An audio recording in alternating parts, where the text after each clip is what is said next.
stop, no. You sparkle like diamonds. Yes, you do, no matter where you are. And you got everyone's attention. Yeah, you're breaking every heart, yeah. Wonder if you ever realize it's yours for you to take. Just let it show what you feel inside. Don't hold back, don't make them wait. Set the world on fire. It's your time, so do whatever you like. It's your night, you got the stars in your eyes. Let them shine and set the world on fire. Light up the sky. You look good in the spotlight. Just go on and set yourself free. And why not have the time of your life? 'Cause tonight you're royalty. Yes, you are. Wonder if you ever realize it's yours for you to take. Just let it show what you feel inside. Don't hold back, don't make them wait. Set the world on fire. It's your time, so do whatever you like. It's your light, you got the stars in your eyes. Let them shine and set the world on fire. Light up the sky. Just let the music take you anywhere you wanna go. Oh, never hide what you feel inside. Come on, baby, let it show.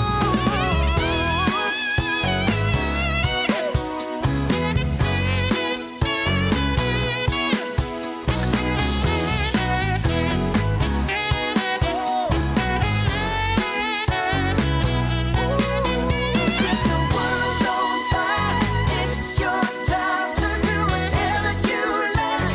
It's your light, you got the stars in your eyes. Let them shine and set the world on fire. Light up the sky.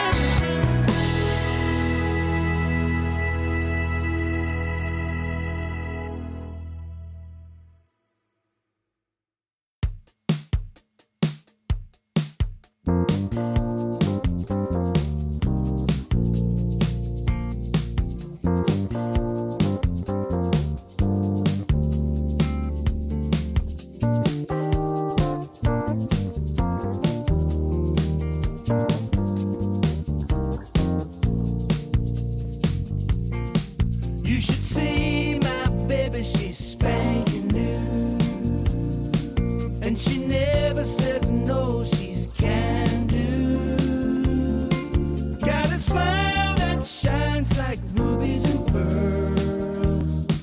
And I love that little robo girl. Well, she knows how to do that bump and grind. With four on the floor, she'll blow your mind. She's got rosy cheeks and strawberry curls. That's my sexy little robo girl.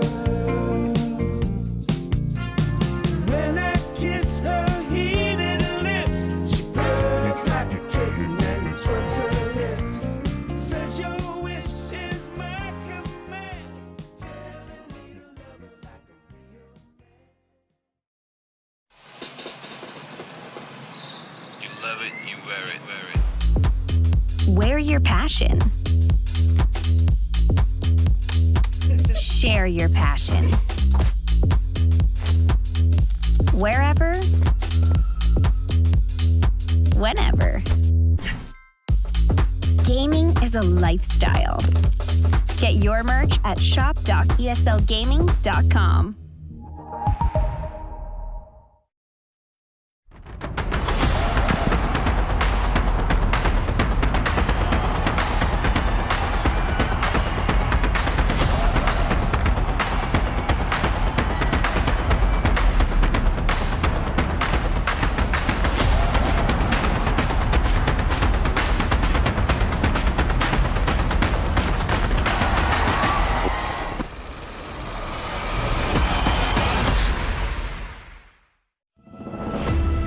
Dream League Season 20 is brought to you by Intel, Acer Predator, DHL, and Monster Energy.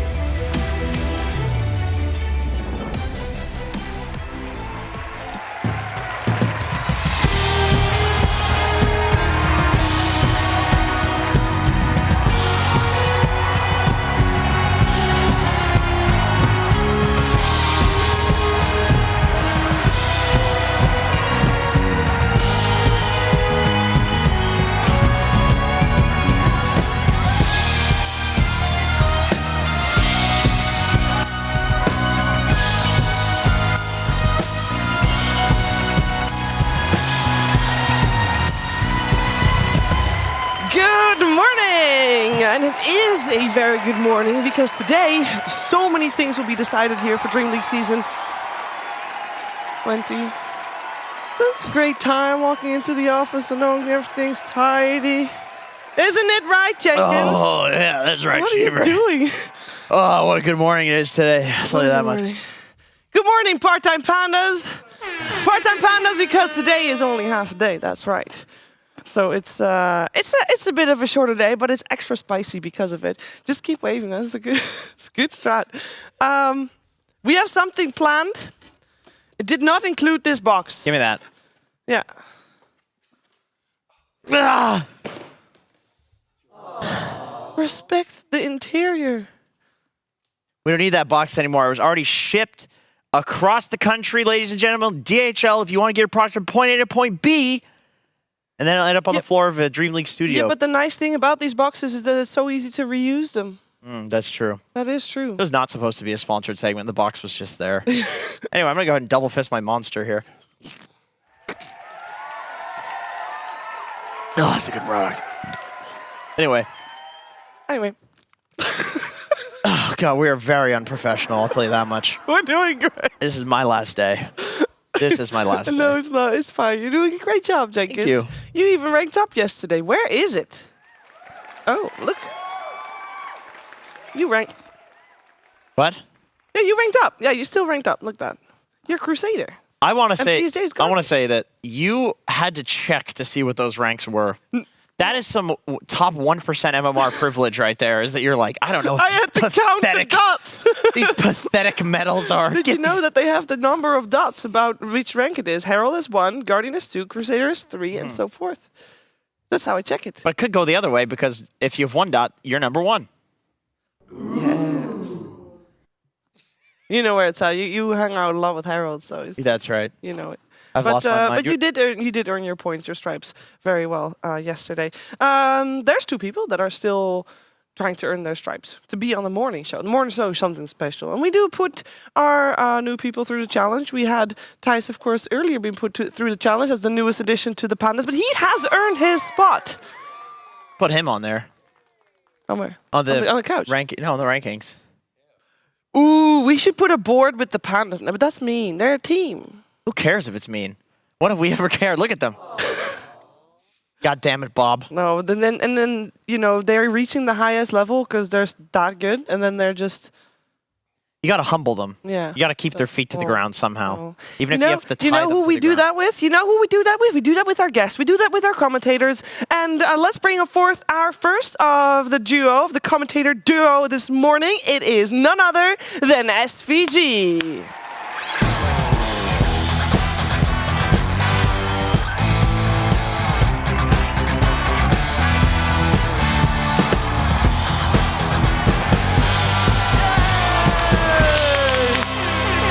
Dude, don't throw the ball at the man with the hot tea. Don't spoil his hot tea entrance. Still have it.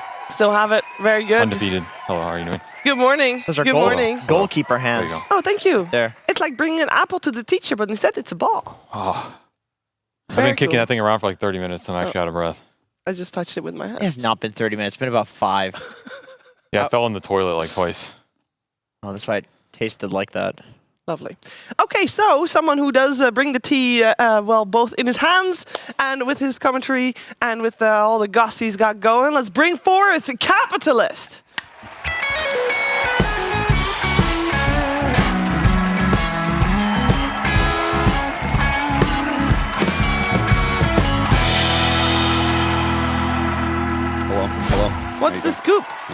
What's the scoop? There's I your can't tea. throw this off the desk. Wow, way Thank to you. suck up. Are you sure you don't want? Just had to one-up your stupid toilet soccer ball gift. It's like we have something planned. Are you doing good, by the way, both of you? Fantastic, Shiva. I've already limbered up a little bit because apparently we're going to be doing some sort of challenge, and I must beat Avery, otherwise he will be insufferable for the entire day. It will be a 1v1. This is I will why say we chose them. This Yes. is why you were chosen. You will. Yesterday you were a team. You were a team. Were You we? did- Were they a team? I don't know. Were we? We were a typical Dota team. We were dysfunctional Yeah. and yelling at each Yeah. other. Today you'll be against each other. 1v1. Sometimes 1v1 mids needs to be sorted out. You know. I did see the things somewhere. Yeah, Okay. they're I'm actually, Bob. looking Would for you the mind box? helping us out because I do No, not no, want wait, wait, to touch wait. the boxes. What? Isn't it a he's gonna handy? he's gonna play a jingle. Oh They gotta no! play Okay. No, we already have the boxes come out. Yeah, so please this is fine. bring the Please boxes. Bring forth the boxes. Do you want my help? No, No, don't touch it. Don't I touch was it. just trying to be You know a nice what? You know what? person. We're gonna hear But the never jingles, again. and then the boxes will Wait, magically appear. wait, can we Oh, the get- boxes? Okay. What's in the box? They're placed. I will request that you come back and Place them with their backs towards each other. with their I mean, I can backs just- towards. No. Could you- I need you again. I need you. I can point out how. It's fine. Yeah. Is this I carrot can in the also box? cannot touch it. I Shut cannot up. touch it. It is So carrot in the actually, no. box. Keep. No, it's mango in a box. Turn my it like that. And then next to that one, Oh, this. and then with its head towards that way. So yeah, like that. Yeah. Perfect. Can I concede? And then one more like this, so yeah. that the entrances are that way. No, I touched the box, but I only touched the one, so I Disqualified. don't know. And that one too. And that one, then two like All that. right, okay, ladies and gentlemen. I'll do the introduction. Right. Okay. Ladies and gentlemen, this is a game show classic a la I think Jimmy Carr's the last iteration correct. of this that I saw. And for us, we're gonna put a spin on it. Spin. It's gonna be we're gonna spin on, and it's gonna be mango in a box, ladies and gentlemen. Can we get a mango type jingle, guys? A mango fruit jingle. type jingle from the band. Make it tropical. All right. Okay. That's a mango in the box right there. Can you guys get into position to the jingles? So one on this side, one on this side. Okay. Oh, am I allowed to move now? Yeah, Yeah, but you're not allowed to touch the boxes. Cap, your thing is falling out. Got it. Microphone pack, you can- guys. Don't think anything All right, else. you don't need to do the jingle anymore. No, I'll keep it going. Okay, go ahead. You're not the host. Stop the jingle. You're not the host. You're not the host. Yo, jingle it up, boys. Don't listen to them. I'm enjoying this, but also Don't listen to them. It's a, part-time pandas. See, I just need to do a hand movement, and it went. I appreciate that. Thank you. this is not going Do well. it. So Do a we do hand need. movement. Okay, should I explain the premise? for anybody Explain that the doesn't premise know? for everybody that doesn't. Okay. Yo, jingle one more time, boys. Jingle one more time. Yo, let's go. Yo, let's go. All right, we go.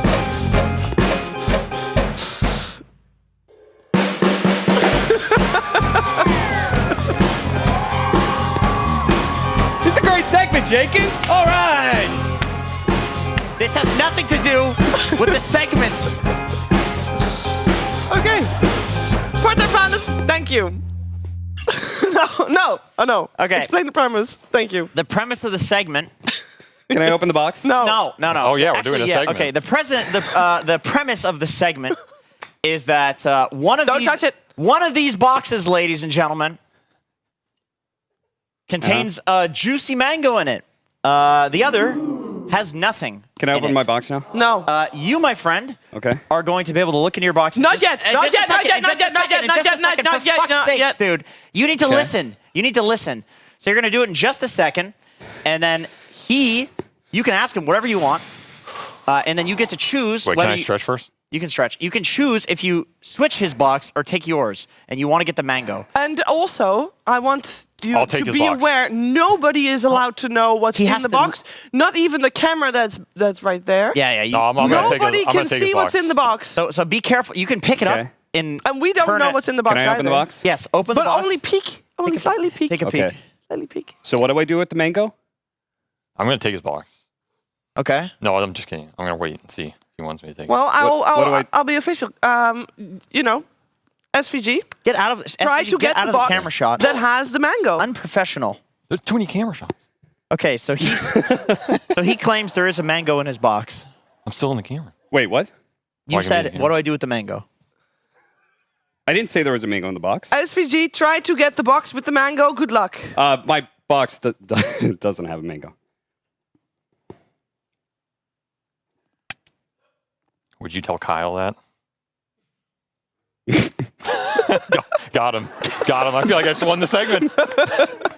Round of applause. Let's see. How many times would Cap double bluff? Is he a 3Xer, a 4Xer, a 5Xer? As a member of the Cabal, I'm known to be able to lie and bluff at will in order to control the scene. So I feel like he's a 4Xer. I'm going to take his box. Are you sure? okay, I would like to keep my box.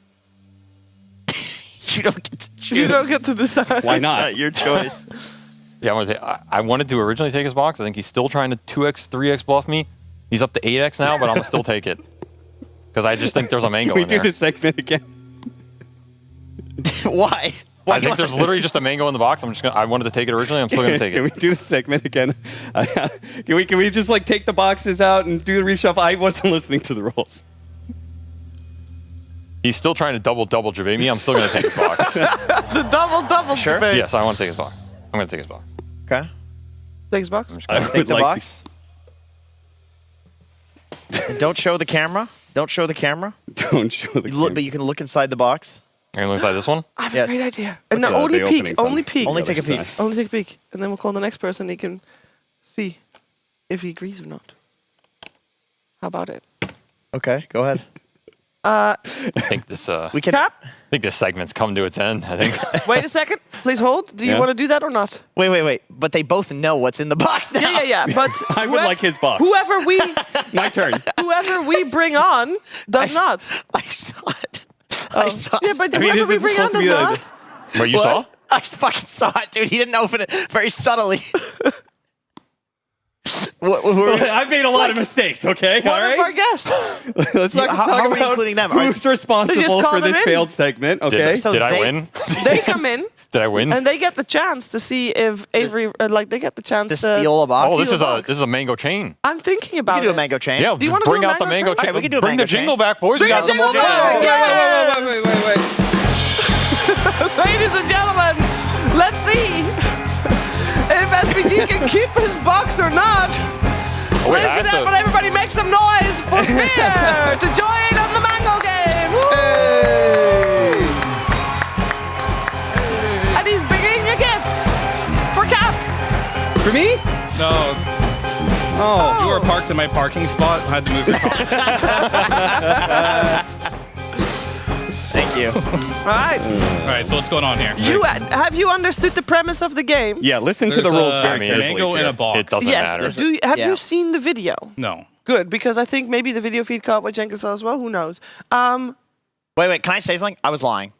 I didn't see shit. Okay, you didn't see shit. I was trying to whatever was going on. I was I'll just be trying to- honest. Based on what I saw inside this box, I'm very confused. The question is, Okay. Fear, your goal here is to end up with the box with the mango. Yeah. So you But want to only take this one of these boxes Yeah. has- And only Cap has looked inside the first box. Is there a mango in one of the boxes? Yeah. Yeah. This one. Okay. Yes. This So, Yeah. There's a mango in this do one. you so do you take want to take SVG's box, or do you want to keep the one you have right now? You can't touch I it. can't touch it, but You can't it's look bothering me inside? the way it's positioned. I- Can someone I- reposition it? I He will can, let. he can yeah, do it because yeah, he knows. yeah. He knows if there's a mango or if there's not It a needs to mango. be symmetrical. No, that's not symmetrical. It's got- I'm still tilted. So it's the box. All right, so I get to pick one box. Yes. So I Yeah, get this asked is like the mind questions, games too. right up before, like you I know, just the need to ask classic- Avery, do you have the mango? Yes Yeah. or no? All right, then I want this box. Do you want to keep the box that you have right now? Yeah. Okay. You still want to keep it? Yeah. Okay. Okay. You Wait. The can. man's just locked in. Okay. Yeah. Yeah, I think locked in. Are you All ready right. for the mango All right. chain? We can mango chain this one more time. They're on a team, Yes. and then this next guest is for the final Final. The final test. Final okay, test. so Fear, you Wait, may. let me just check. No, Yeah, go ahead. I'm not looking. I mean, I already watched what you guys were doing earlier, so I'm pretty sure this one has the mango. What? Why? Just intuition. That Okay. sounds kind of sus. I didn't see anything, but I saw the segment you guys were doing. Yeah, Yeah, a little intuition. bit, you know. Yeah, I mean, I think right now I just read your body language. That's all there is to it. So wait, you think You didn't look Avery like a is? satisfied man. Wait, just to clear this I've been up, you standing think here for 10 minutes. What body language? That's for me to know. I'm not going to give you my secrets. you think Avery was both wrong and a bad liar? Of course. Wow. You realize I took this from there originally? But then you looked. Yeah. Then you weren't satisfied. This man knows satisfaction. Fear, are you locking in your choice of keeping? I the already box? locked it in, Okay, this one. well, SVG, please take a seat on the What's couch. happening? And Avery, sit down. Avery, Avery, sit come down. on down. Part-time Pandas, would you please, the jingle one more time and bring in our next competitor. It's none other than Kezu. Wait, no. He has to look at his box. No, he doesn't. Yes, he does. No, he doesn't. Because what's He has to know whether or he not. can leave. What's Kezu gonna ask about? Yeah. Do you have the mango? I think so. Okay. Here. This is also for you. The fuck is this? You threw away too many packages, so I got you a new one. What is in it? Wow. It's a mango in a box. Can you look deep inside, please? Guys, there's a mango in here. Yeah. Seriously. Yeah, I know. Seriously. That's why I asked if Yeah. I'm the winner! Do you want my box? No. Take my box. Oh, let's get to the real problem. Okay. Here. I still haven't checked. So if you need I'm to look right. at that, and you need to also not show. Well, no, they know. They know. Yeah, we But know. he can't see. He can't see it. He can't see it. Neither Look, can your we. eyes. look down the Or way. the Don't camera, look or at the the camera. monitor. Oh, yeah, it's fine. The monitor's not showing it. Okay. I have looked inside the box now. I saw what was inside the box. This time, I might have seen it as well. That was it. Don't show anybody. I will say. I will say. Now I'm very confused. Wow, that's something Now I'm allowed or very what? confused. The question This is, confusion Kezu, have you understood the premise of the game? I need to figure out where the Your mango is. goal is to end up with the box with the mango This in it. box has the mango. I'll make it easy. So are just we a looked. team or not? We're not. No, you're No. not. You're on a team with Avery. He's on a team with Cap. Oh, I can help him? What? No, you can't. What? Yeah, that's how it No, works. solo. Otherwise, this whole chain All right, was for Kezu. nothing. Okay. No, gotta that clutch it up, makes brother. no sense because we literally just revealed. Read his body language. Yeah. Yeah, but you both know, so you can I mean, double I bluff. told you the mango's in this box. If you choose this box, you'll get the mango. Okay, hold on. Which box did Avery have last round? It was this one? Did they swap anything? No, you're it's just this gonna one. They bet didn't against me, swap like what? previous round. They we did did. swap. I had that box originally. Yeah. Avery took my box. Yeah. Which, And so then thi- Fear kept Yeah. his box. So this is your box, Cap. That's is that my correct? box. Yeah. Okay. This is way more confusing than the Jimmy Carr version. How big is your mango that you have? I mean, I don't know if you should ask Just a a man that. normal mango Because size? it's kind of. Okay, like one I mean, it's time a in your little bit palm. big. It's like Right. a mango that can fit in both boxes. Yeah, It's, no, it's okay. an above average mango. Why do you want to know the size of the mango? What relevance does that have? Fear, there's nothing to be embarrassed about. Seems like besides you're the mango. lying. I mean, I told him the mango is 100% in this box. Okay. I If he don't chooses this trust. box, no, he will get the mango. I don't trust this guy. The mango's in this box. You locked in? You can ask the crowd, by the way. They know what it's in. So Yeah, do so I. what, Yeah, you how want are us they to telling cheat? I'm supposed to Oh, tell you mean him? He's Why'd on you your, say it like he's on that, your man? team. He's on your team. No, Yes, because Avery, he which can't box be on the does- team because where's he the knows mango? the Like, answer. I literally Yeah, I wouldn't can't lie tell. to you. The mango is in this box. Yeah, I the don't mango's trust in you. that box. Well, you guys are a team, right? I have nothing to do with this guy. Yeah. There's, Me and Avery on our there's team. something in that box. I'm locking in this box. Okay. Locked in. All right, ladies and gentlemen. So let's first do the. Yeah, okay, go for it. Wait, You whose do- team take am I it on? away. Who fucking cares? Not on my Ladies and team. Every gentlemen, man for himself. Ladies and This is gentlemen, 1v1. let's see who won. let's get a drum roll, please. Drum roll, please. Kezu, Which box had the mango? Look in your box. Nope. I have a monster Reveal to the energy. camera. You fucking idiot. I told you Unlucky. it was in this box. Show the mango, just so the show. Open the All right. box. So that means that Cap won. Delicious I'm sorry, mango. what was the rules again? You won as And well. why is there What? cat Why is there? food here? Why is there tuna? You You in there? ended with the fish. box of the mangoes.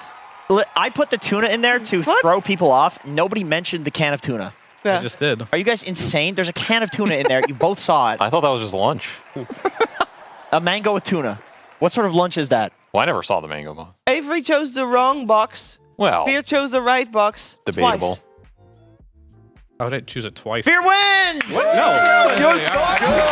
Avery What? All of this Congratulations. was based off of my deception. Yes. Of, what are the rules again? Yes, but it was also the deception did You work. didn't deceive anything. I literally just chose a 50-50. I saw your face when you opened up the box. You didn't see anything, I Fear. knew. You have no I knew emotional that was- capability. That was a face of body language. And bad That was more liar. confusing than it needed to be. I will say Fear is a body language expert. No, I he's am. not. No, he really is. What is Because this? I am. even Avery's mother can't read Avery. She's like, what is this fucking kid? But Fear can. What is Yeah. this guy doing? I mean, I But he told you the can. truth too, and I knew you'd think I'd lie. So Well played. there you go. Could you read my Just body lying to language? everyone. 100% trust Fear. Yeah. If Fear says something, I'm trusting that. From now on, I am too. He's Okay, the real there you winner go. because he won without lying. Wow. Yep. Yes. You lied. You I won lost with without lying. lying. You're the ultimate loser. What? I didn't lie, It actually. was a friendship test. I didn't lie.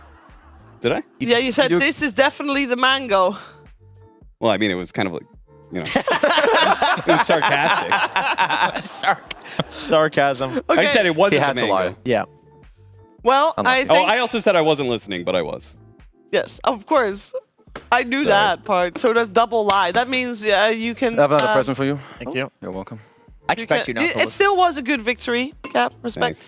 SVG. I still don't understand how Cap won at all. He just got randomly He assigned to didn't Fear's win team. at all. Fear makes some like cold Basically, there body were read, 3 like he's some emotional savant out Cap- of nowhere. It makes Cap and no Fear sense. won. Ace, Double loser. you know He's who so is mad. the ultimate winner or loser, actually, depending on how you see it? Everybody at home. They got to witness this. It's Do I win the okay. mango then? Wait, where? Sure. Nice. You get to eat it now. Take a bite.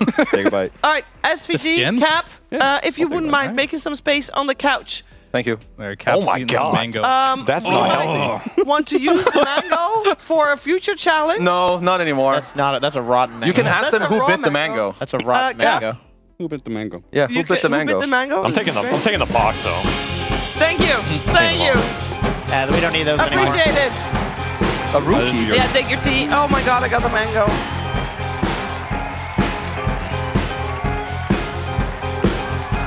Okay. Woo. Hey, you want to talk about some Dota, Kazu? Sure, after this mango action, why not? I love it. Okay, so there's been a lot of things that have happened. There's only one day of group stages left. And I think we want to start a little bit with Group B and just take a look at what Group B looks like right now, because that's the least interesting group, surely. But Kazu, Group B, talk to us about it. Yeah, we've got still a lot of middling ground. I would say not everything's decided in both of the groups. Of course, it's a little bit unlucky for Entity, but to be fair, they didn't look good in DPC. They haven't really looked good here either. But Shopify Rebellion, they can still do it today, Fear. Yeah, I think they definitely have a chance here, and I'd be a little surprised. They bring in Miracles or mid laner, surely they don't get eliminated in Surely the first not. group stage, right? There's no possible way for that. So expecting them to do their best here and see if we can get them into the upper bracket, but we'll have to see. But I'm also rooting for Aster too, Samil going to China. Big news there, and they've looked pretty good overall, and I think Nine Pandas and Betboom, the 2 teams from Eastern Europe in this group, doing a lot better than I expected. Yeah, it is. It's looking still pretty spicy, but Nine Pandas indeed showing up big time. Betboom, of course, started really great, but ended also in the middle of the pack. But this group will most likely be decided today. There's still obviously a chance of some tiebreakers. There's still 4 series to be played. Everybody still has a match to play. Group A is very likely to be tiebreakers, and I think, Fear, this is a spicy one. I mean, it's definitely super spicy. No one would have expected Liquid to drop out already. They're usually the contenders for sure, top of the group. But we have LGD and Talon, and I guess Secret as well, all topping the group. I wouldn't have expected this going into this. I was like, Secret, they got relegated to Div 2. Talon, Southeast Asia, very volatile region. And PSG, LG, we know they're a good team. They've always been good from China. But how strong is China right now? And it seems like they are quite strong throughout the region. But everything is still really close across the board. And there could be a tiebreaker galore if things continue to even out. Yeah, Jenkins, there's one. There's a big reason as why these scores are the way they are. Obviously, Team Liquid getting 0-2'd. 3 series so far. There's only been 4 0-2s or 2-0s so far in this group. Isn't that mad? Liquid are 3 of them. Yes. A lot of ties. Tundra is the other one. Tundra Okay. lost 0-2 against Secret. I think the silver lining to Liquid being eliminated on the guaranteed eliminated is we are going to get a different grand finals. True. Which is cool, even if it is gaming that's going to go all the way through. Thank you, Liquid. It is finally this is like the 4th tournament in a row where it could have been Liquid Gaming. Yeah. So imagine we get LGD Gaming LGD or Gaming, LGD 9 Pandas, something like that. It's gonna be different. It's hype. I'm excited. Thank you to Liquid. I mean, I kind of saw in the DPC that they were, they kind of took their foot off the pedal pretty hard. I think they not washed up, but not doing so well right now. They need a break. That's it. That's the way I say it. They need to sit back, take some time off, and reflect. And I think them just going out of group stage instead of continuing on struggling is probably better for their mental health going into the major. Well, I will say I watched an interview yesterday that Insania did take because they won the second game of their last series yesterday. So. Or second to last series anyway. And they had an interview with Insania, and he said they are about to, today, they're going to fly to boot camp. Oh, no.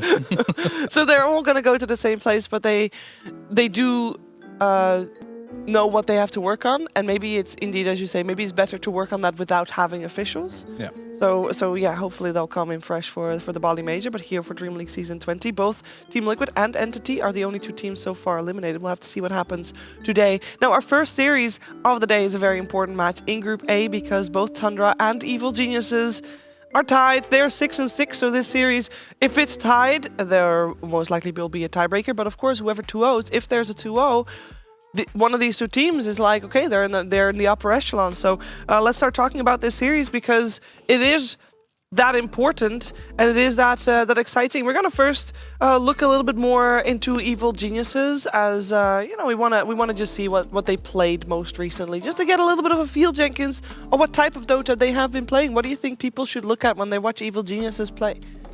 Legion Commander. Legion Commander, mid. Yeah. Fair enough. Or safe lane.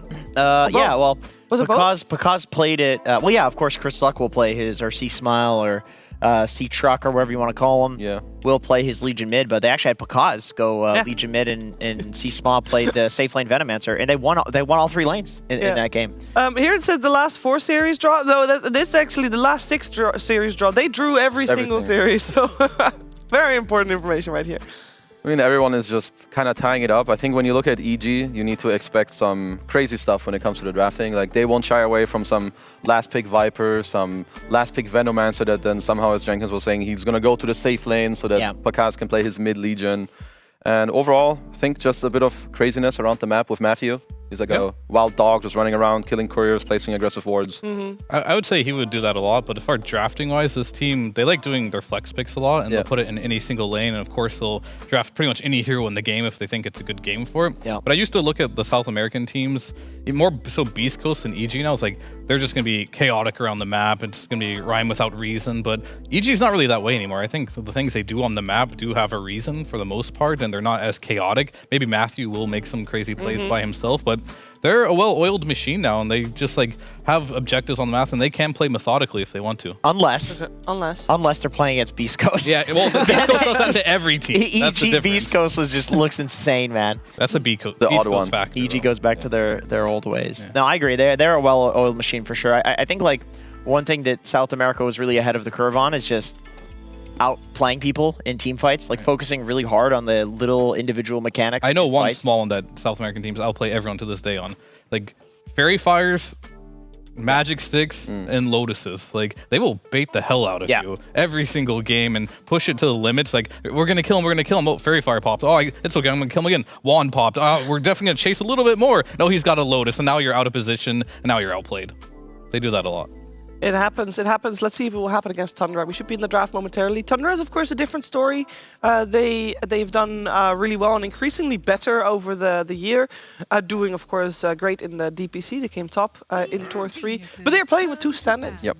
And they still are managing, Kezu, to get this even record, to get the 6-6 out of it. So it's still something to respect as well. I feel like Maureen and Immersion are not. It doesn't feel like they're hindering the team good, that much. dude. They're They're really good. They're both like what, top 10 in leaderboard? Yeah. Yes. Rank 6, rank 8. They're just playing good heroes. I think Immersion's like playing all these techies, Caudals, Dark Willows, like whatever they need. And Maureen, to me, I don't know how many games you've seen from them, but he's impressed me a lot. He's played a lot of Void Spirit, Pango. His Timber seems top notch. He was like solo killing, nothing to say, Primal level Beast 5. as well. He's yeah, playing that some too. Primal looks insane. Man, when I see Maureen, like, I've seen him in pubs a lot. Yeah. But I haven't played a lot, just observing, and I guess when I did play a bit of EU pubs. Yeah. But he seems to play like the Huskars. Yeah. He's like cheesy Timbers in mid lane. And this is not a bad patch for the Primal Beast. I typically don't see him in the traditional like spirits. So Only Void, I think. Like Only that's Void? his best spirit. Yeah. yeah, but like Malrine, I'm thinking Huskar, I'm thinking Yeah. Timber, these type of lane dominators. And this is a good patch for it if you can get his Timber. And as you can see, EG, I think that's a really smart ban. Just make sure he does not get Timber. We did an interview yesterday. I was asking, was it BZM? He lost the matchup to Timber, and then he played it the next game against Quinn, and then he stomped Quinn with it. And he's like, I asked him, what beats Timber mid? And he's like, I thought Storm first game, but you saw what happened. And it's like, Nah, man. so I would lie to you if I knew what could counter Timber mid right now. None of the spirits beat Storm. Like it actually feels like this hero is so good at mid just because he wins every matchup. And like these heroes, they don't do enough damage to tear through his reactive armor with the items and the levels that he gets from mid. Like I think a Storm will actually beat a Timber if it's a Timber off lane. And if Timber's not, if it's not like a Whisper Timber, and Timber's just having like a normal game, a Storm who has like extra levels in Timber will beat him, but not mid. Like Timber mid seems just insane right now. So Tundra lost 2 of their last 3 games, I think, to carry Abaddon when they've played Bloodseeker and Void. I think Abba is actually very good against these 2 heroes. Yeah. So I wonder if that's something. So now that Tundra are on the other side that they're playing against the Bloodseeker, if they would potentially consider it later down the line. Do you think carry Abba is somewhat underrated? I'm still looking for it a little more. Yeah, versus Bloodseeker, it makes a lot of sense for sure. Get ruptured, you don't really care. You stand there, pop your ult and run away if you want to. Yeah.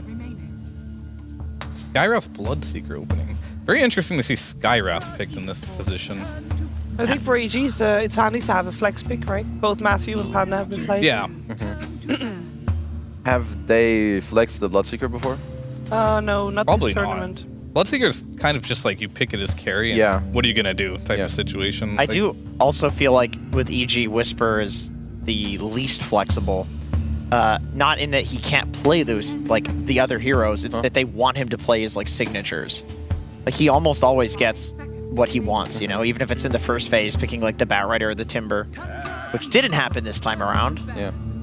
Because he is a very flexible player, but I agree with your point of he's just so good. They give him his stuff. They like having him on his specific heroes. Yeah, I can see that.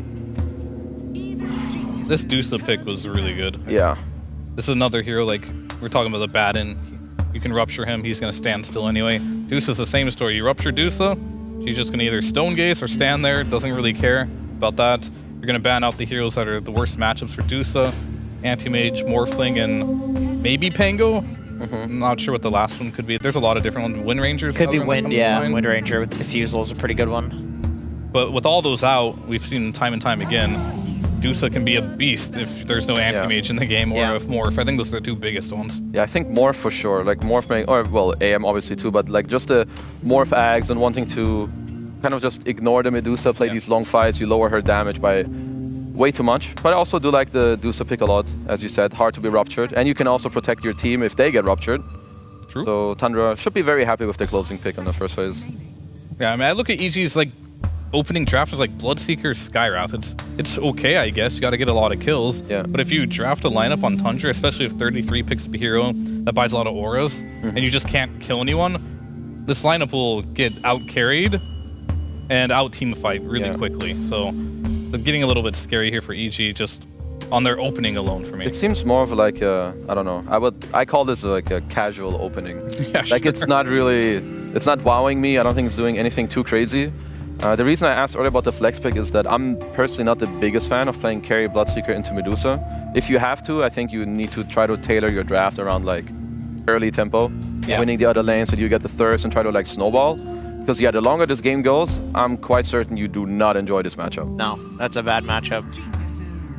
You just there's no items you can really get to ever threaten her. Like you either need to kite her and kill everybody else. Yeah, you need a bunch of halberd buyers. Like they could go C-Smile Underlord mid and buy a bunch of halberds and play that sort of way, or go for some sort of mana burn, which I honestly could have seen C-Smile playing the anti-mage mid. I think that would be more likely than like Pakaz playing it.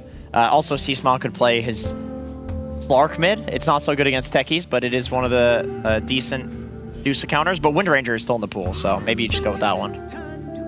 Yeah, I think this Slark mid could work if there's a melee hero in the mid lane. You got to see your matchup, and I assume Tundra won't allow that to happen. Darkseer ban was good too. Yeah. Heroes that can make delusions. I guess there's the Shadow Demon. SD, if Tundra takes Shadow Demon, I'm going to be like Monka. There's one other hero that I know that Grimstroke is pretty ass.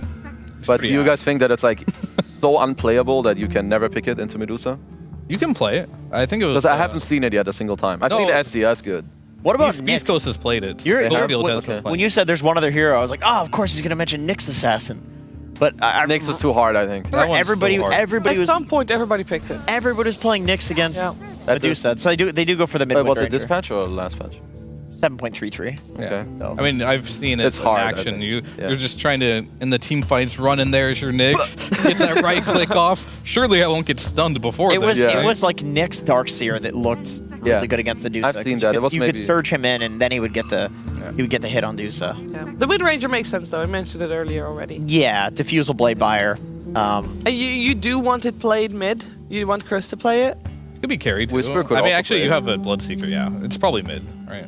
Yeah. It could be flexed. I think that's the other Whisper, reason why it is even better. It's already a good pick, but it could help you in the draft. I'm sure Whisper can play it if something cool comes up. Yeah. Maybe- Whisper can play it, but if Whisper plays it, I think they're going to be really all in. And this might not be a bad thing on just killing and slaughtering your opponents, because you're going to have no auras whatsoever if you do Wind Ranger offlane. Yeah. And you're going to have to slay, and you're going to have to be really high tempo.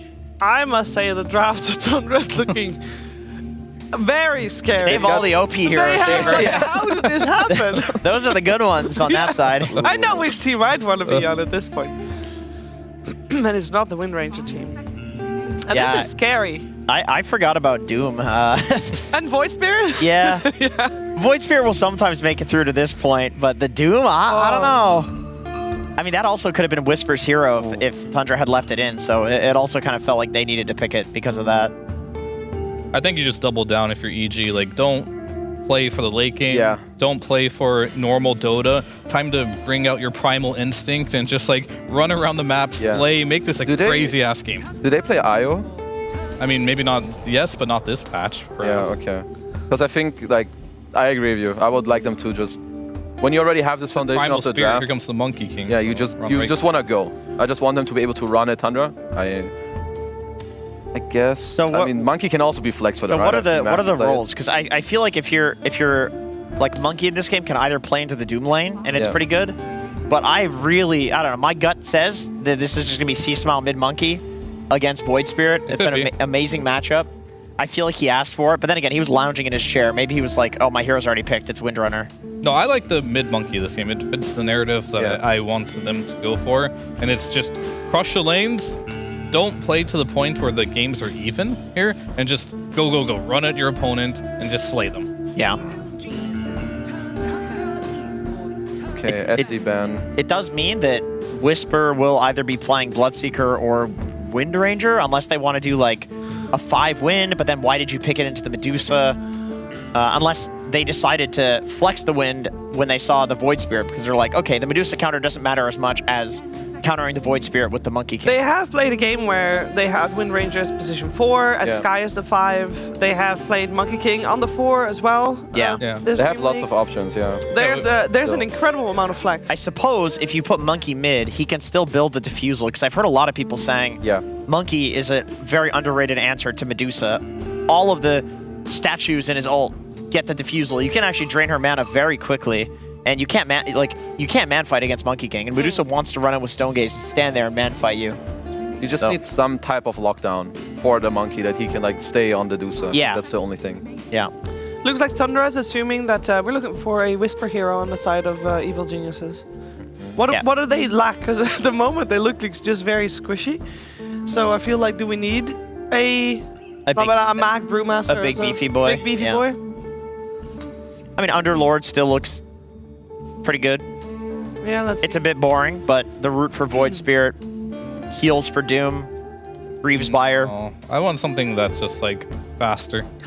I want like an axe or something that just can just buy a Blink Dagger and they can slay, because they don't have the best setup for Sky right now. Yeah, that's true. Yeah, it's just Shackle, some Boundless Strike. Yeah, so that's basically it. That's ideal. I want something that go. If they buy some Aura Carrier, the team fights look pretty hopeless in my eyes. It's going to be very difficult. So you want to play something that's higher tempo. Yeah, the heroes that Whisper has played so far this event that are not banned yet: Timber, Primal Beast, Snapfire, and Veno. Other than the Prime, heroes. I mean, from those, if I were to pick one, I'd pick Primal out of those. Okay. Some Axe, some Legion Commander, whatever.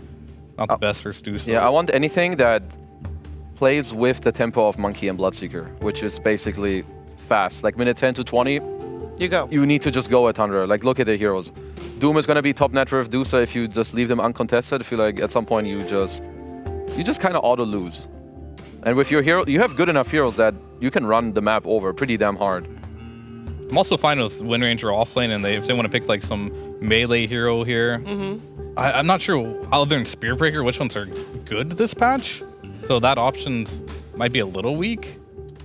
Monkey King would be fine, but I really do like the idea of Monkey mid against the Void Spirit, as we talked about. But that's just how EG is. They like to flex everything. They're probably deciding at this moment who's playing what. They don't even know. Is that not a... Like, I don't know, it feels like that's kind of like a tricky way of drafting. You can kind of get yourself into a corner that way. You've got to be very smart and fast about it. Yeah. That's So what they it's an easy boy. It's Centaur. There's your Blink Dagger. There's your stun. Stampede too. Is the timing on this good enough for you, Kazu? Yeah, I think so. I would say the lane is pretty chill. Thing against Medusa, you just get your Ring of Health. You're gonna get your Vanguard later. I think it synergizes very well with your draft. As we said, we want the Monkey and Bloodseeker to be like pushed forward in the game. Yep. You have Stampede against Doom. You have the setup for this guy. I'm vibing with this last pick. I think it's good. The other side of the coin is, like, if they don't get that timing down, this is going to be a very one-sided game for Tundra. So they have to get those kills. They have to come online. They have to keep slaying. But if ever the game ever slows down, Deuce is free farming, way ahead net worth of anyone else in this game's going to be very hard for EG. I have a game for you guys called Guess the Quote. Who said this? I don't want to play. Okay. I would rather a Doom with just Devour and no other spells on my team than a Centaur. That was Avery. Yeah, that was Avery. That was Avery that said that. Yeah. So we will get his take on this game. Yeah, I Very mean, soon. it's still, I mean, even with the 5 heroes on the board, it still looks like Tundra got all the meta heroes currently. Yeah, they did. And Evil Genius got like, oh, I really like to play this today. EG did they did answer things. I mean, they they lane countered the Void Spirit, Centaur ult. You can run away from the Doom. You can run away from the Medusa ulti. So, like, in theory, these heroes do counter a lot of what Tundra has to offer. It's just they're not S-tier heroes like what Tundra has. I want EG to... So he's going to win mid with Monkey. I want their supports to go there, collapse, and, like, speed up C-Smile's game. That's, like, their object to win this game. Yeah. Okay, well, let's find out. Can Evil Geniuses take game 1 against Tundra, or will Tundra, with the meta heroes, just start off strong? We're finding out together with Cap and SPG. Well, it's not too often that I see a Centaur, and I think it's actually maybe a good pick. Kezu agrees it's a good pick. No. He said it's a good last pick. Avery? Kez has been hanging out with Jenkins too long. His mind's getting warped, destroyed, slowly but surely. It's never a good Centaur. I literally think this hero is a bottom 3 hero of the patch. I don't know if he exists in the game. He doesn't do damage. He doesn't scale. He can't farm. Doesn't buy anything useful. I don't know how you play this hero. He goes fast, though. His stun is terrible. It's like one of the worst stuns in the game. The duration's not even good. It's a massive windup. You can't land it half the time. He has good cosmetics, though. And he can make people go fast. Yes, when you realize you can't win the fight because you have a Centaur, you can run away very quickly. Yeah. That's nice. That's I mean, nice. I like the Jenkins quoted me, you know? Doom would devour, nothing else for Centaur. Yeah, I'm taking 33 Doom with 1 spell over the Centaur here. Well, unfortunately for EG, he's going to have 4 spells. Maybe even 5, depending on what he devours. So... I love EG as a team, but I hate that they play this hero. It just bothers me so much. They do pick it a fair amount. Yeah. Whisper plays a fair amount of Centaur, and I think the condemning fact about Centaur, especially for this team, is that Whisper has a near 50-50 win rate on this hero. He is 1 game positive playing this hero lifetime. That's not... I mean, that is a weird stat, but that doesn't sound great. Yeah, for a team that wins far more than 50% of their games. I mean, most of the time they're top of the board in South America. Yeah, it's interregional crush stats. Yeah, they do very well on international lands typically. I don't know. This hero just has so many problems. The other issue I have with the pick here is it was the last pick. I feel like last pick Centaur is also just not that great. And then he's against the Techies Medusa lane. This is such a strong lane. I don't think you can beat this lane. Like, I don't think you can ever pressure the carry. So basically, you're picking Centaur in a situation where he's not going to pressure Skeeter at all. And I think that also feels bad because I think the hero is designed to create a lane win scenario and snowball your 4. If I'm picking Centaur, that's what I'm kind of picking for. Create a situation where your 4 thrives because you can just abuse the early regen. Wind Ranger is very good with Centaur. I do like this pairing. So if I guess I'm looking at this easy draft, I'm kind of looking at Matthew to pop off, and I'm probably looking at C Smile to win this mid matchup. These are the two that I think they just need to go ham in order to create the windows for EG to win this game because Tundra have crazy scale. It's absolutely disgusting what their lineup is going to do past 30, 40 minutes. C Smile forsaking a fair amount of CS just to be able to try and put the screws to Maureen. He's definitely become more of a harasser. Immersion is gone. Yeah, he is going to be your first blood because picks that one up. So, not sure how he got that opening, but Panda must have set it up nicely. Blood grenades plus concussive shot spam. Definitely got to open up some thirst points. Yeah, I guess that kind of that combination of slows has to guarantee a blood right landing. Also just out-leveled him. Level 2 versus level 1, always valuable in these lanes. Immersion stepped a little too far, and they did get that small camp for the Doom, but he did not get the Harpy creep 33. My man, what have you been doing all this time? Should have been studying those other Doom games. Yeah, instead, he has a break, which he break breaks the Bloodseeker right now. The Bloodseeker will break him in turn. And he'll take the ward for an extra 20 gold, too. So this lane's going very well. I mean, maybe it doesn't matter what the Centaur does. It'll matter. But it is going damn well for EG. If you're going to play this 5 Skywrath, you better be getting kills with it. This is a nice combo lane. You need to be finding the openings. Whisper will get punished on his way to ring. It's just a question of, can you delay the Vanguard with this hero? Oh, big Satyr creep goes to Skeeter. Skeeter. Matthew, sleeping on the job early here. Yeah. I mean, that bit of aggression that we saw was specifically so that pull would go uninterrupted and they could maybe get some of these last hits, but I think Skeeter actually got more of that pull than EG did. Yeah, he got all of it. Very happy with that exchange. Lotus will go their way, but top is still just getting massively punished. They are low all the time thanks to these matchups. The mid matchup, C Smile, maybe that's part of the reason he was playing so much for the regen wars, was simply that if he does that and keeps Malrine low, then you've got a free lane at top. Man, EG destroying this safe lane. Lotus for them as well, just to top Akaza off here. He's getting thirst points off mid. That's the biggest factor. The Monkey King matchup just punishing Malrine on this melee Void Spirit. You know what's even worse? He TP'd back to like try and get a fast heal, but he still died in the top lane. Yeah, so now 33. Kind of TP'd back for nothing. He has to walk out because this TP is also on cooldown. Oh my god. That yellow dot is going to make a slow journey back to top. This is going to be a slow Doom game, a slow Void Spirit game. This is what EG are looking for. Create a gap that is just way too hard to overcome. And then, yeah, Centaur might start looking pretty good as Immersion is just getting run down again. Another ward kill. I feel like a lot of Pugnas do not level the ward this early. I've seen some like 4-4-0 type builds just because the Decrepify has been so valued a lot of these games. Yeah, Decrepify is not bad on this. I mean, the ward versus Skywrath is pretty tempting here. But I'm sure Panda's happy to chunk his HP to get the kills. Sure. And his laning setup almost makes me wonder what would have happened if Tundra had put the Techies top and the Pugna bottom. Would it have ended better than this? There's maybe some execution lacking on top lane in terms of getting out-leveled, but that Techies Doom lane is way stronger than the Pugna Doom. Sure, yeah. And you almost rather guarantee that 33 has a better early game here than Skeeter does. Because I think every time 33 is ahead on Doom, I don't see Tundra lose those games. Yeah. Like, I think simultaneously, you'd rather shut down Bakaz and Panda than worry about the Centaur. Yeah, exactly. As a Centaur bottom, like, who cares, right? And this lane is just changing. Slows, man. The double slows guaranteeing the blood right. Bakaz gets so much movement speed because they were killing bottom at the same time, so no wonder they went for that kill. Really great communication, it seems like, with EG about these thirst stacks. They just set up crazy strong lanes here, and they are making them work. Jeez. There's nowhere to run in none of these lanes. are really going to build into potential here for Tundra. I feel like they're only going to get worse in the next few minutes. 33 TPing out again. There is no salvation waiting for him.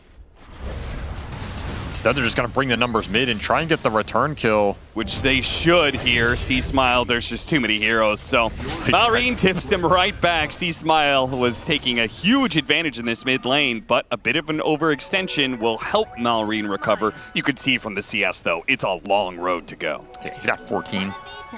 That is not the number you're looking for there, as his power rune also gets stolen by Matthew.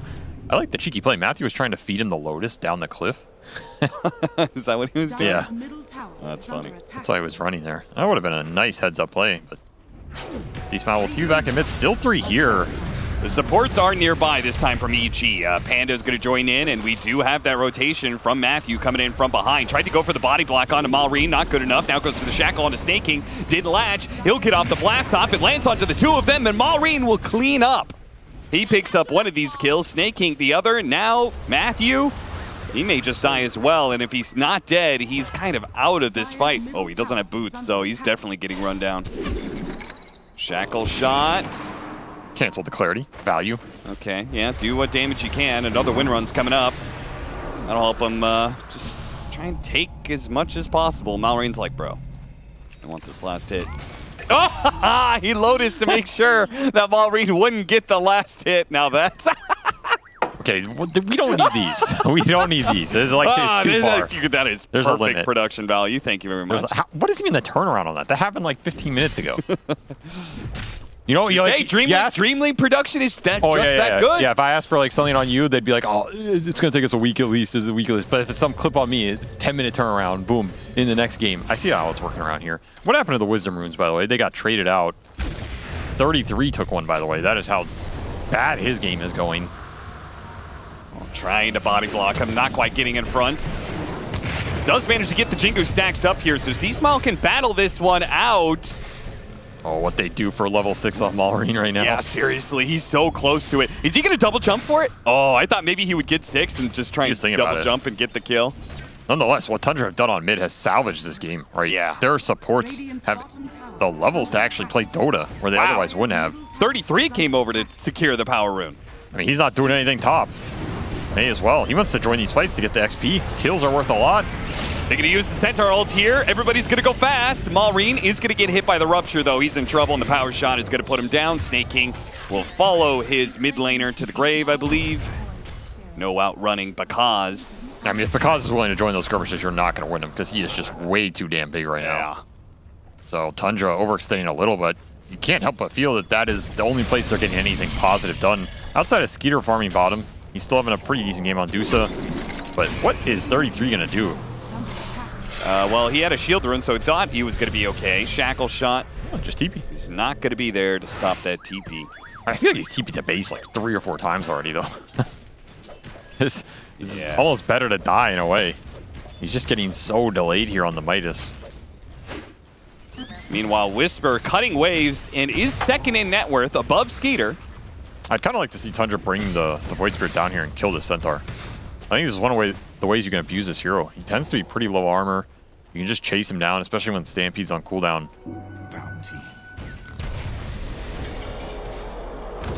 Okay, C-Smile making his first rotation of the game. He'll help Whisper out. Maybe he was thinking, you know, the exact same thing you are. Don't want to get picked off on Whisper. Put the pressure on Skeeter.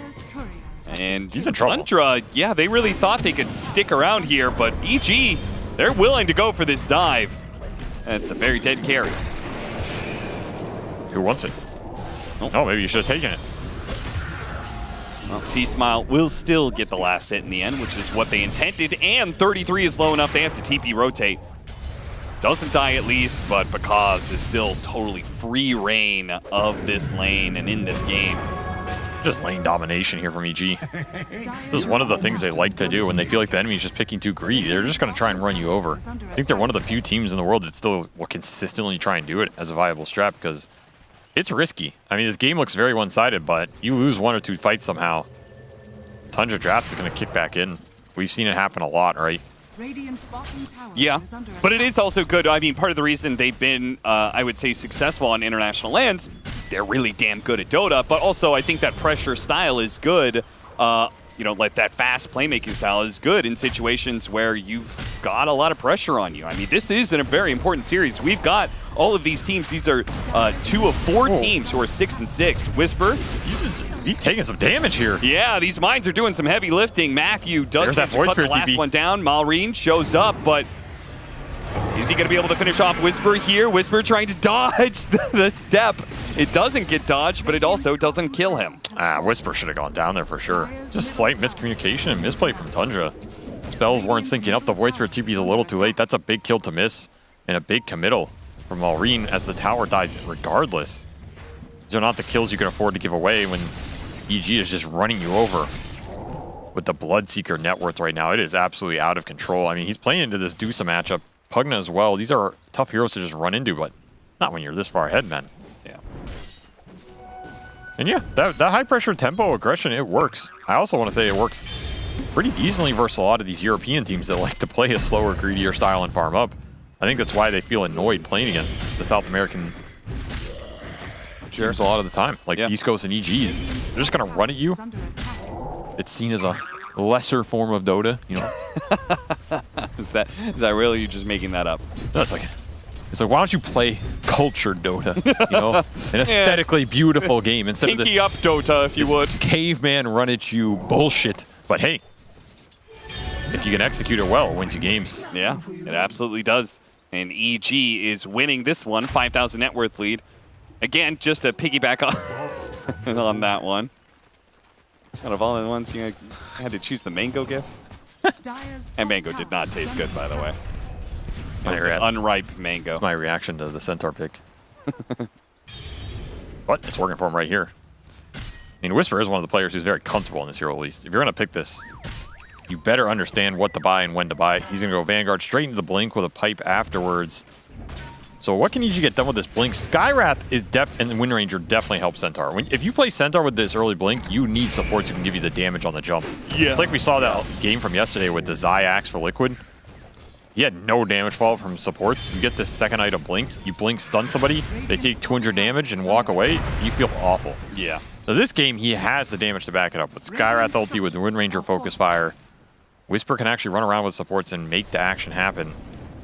I like how you said EG combine that. What to buy on Centaur and when to buy, like it isn't just like the same items every time. There really isn't much variation on poor old Centaur. I mean, we saw Ace go the Heart Rush.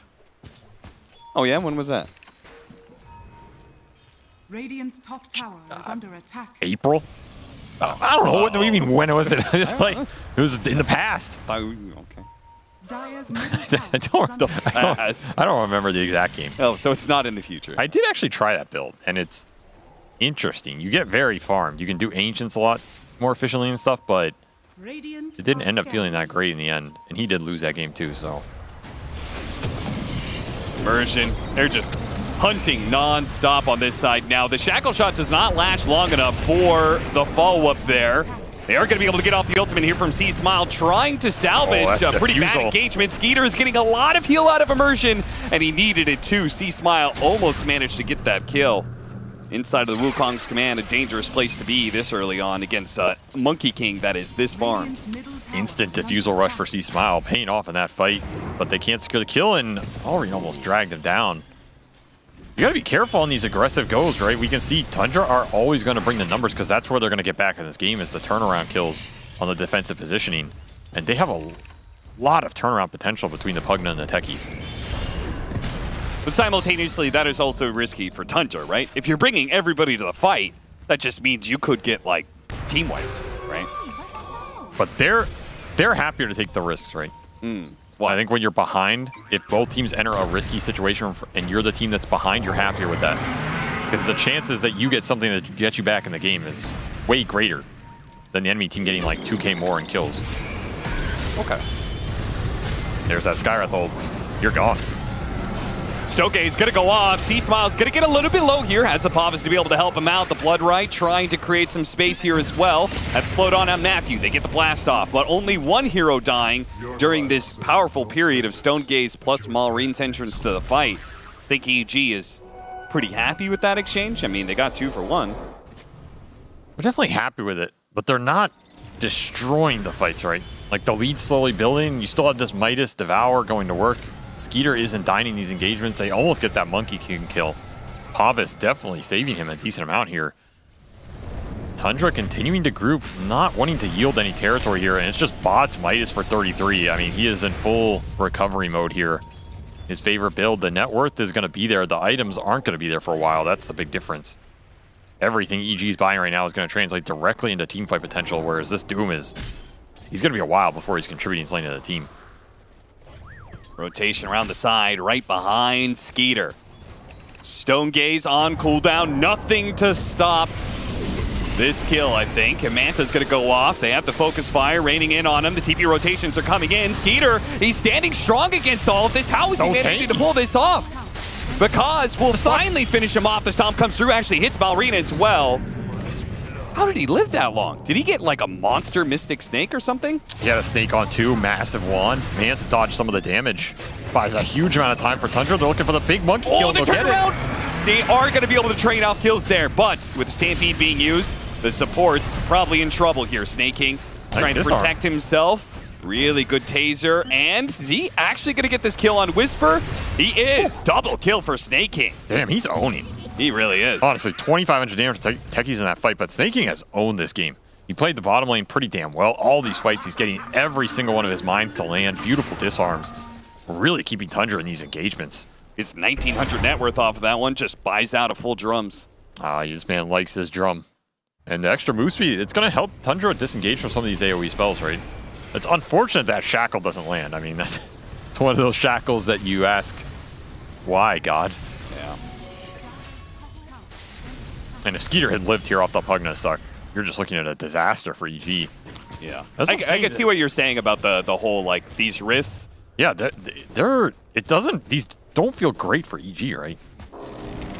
I really don't feel like they're getting enough out of these little fights. I mean, they're still in a fine position, but this game is not over for Tundra by any means, and the defensive capabilities in these fights are just where their lineup shines. You get Manta, you get Stone Gaze off, you get a Techie's return. Suddenly, 33 can come in and have big impact. He's just going to go Blink here. So he has Hoof Stomp Blink Doom up. He can now get a bit more active in these engagements. You have Stampede for disengage, but that's about it. EG just need to keep scaling. And they need to think about at which point they're able to commit for Roshan as well. When you're in a dominant position like this, you want to take that away from Tundra. Also, that Aegis helps you take these aggressive fights by lowering the risk if it goes bad. Sure. Their lineup is not the best at doing it, though. That's the big question. Like, at which point do you just try and force it here? Radiant's bottom tower is under attack. Interesting. Snake King actually looking at a shard, buying it even, potentially. So just trying to help out the Dusa against this early Diffusal Blade pickup. I mean, they do have some pretty good Diffusal Blade carriers. Could be an If interesting Matthew purchase. wanted to scale, but he's not. I wonder if he feels like the Techie Shard is more valuable than just some other aura here. Or even Arcane Boots, right? I'm always surprised when I see these teams that just don't buy Arcane Boots when they have Medusa. I feel like it's always value. Sure. I mean, obviously this game is going rough for them. But they do have the Arcane Boots on Immersion. I'd like to see Snake King pick it up as well. It's always decent on his hero, but helps Void Spirit and Medusa a lot in the fight. Radiant's middle tower is under attack. Every small thing matters as EG will continue to build up the utility of their own. Pipe coming for Whisper, Mech done for Matthew. It's going to be utility Wind Ranger here, not some greedy Maelstrom or Atos. He's going to believe in his cores to deal the damage. They're going to ride or die with it. Radiant's middle tower has fallen.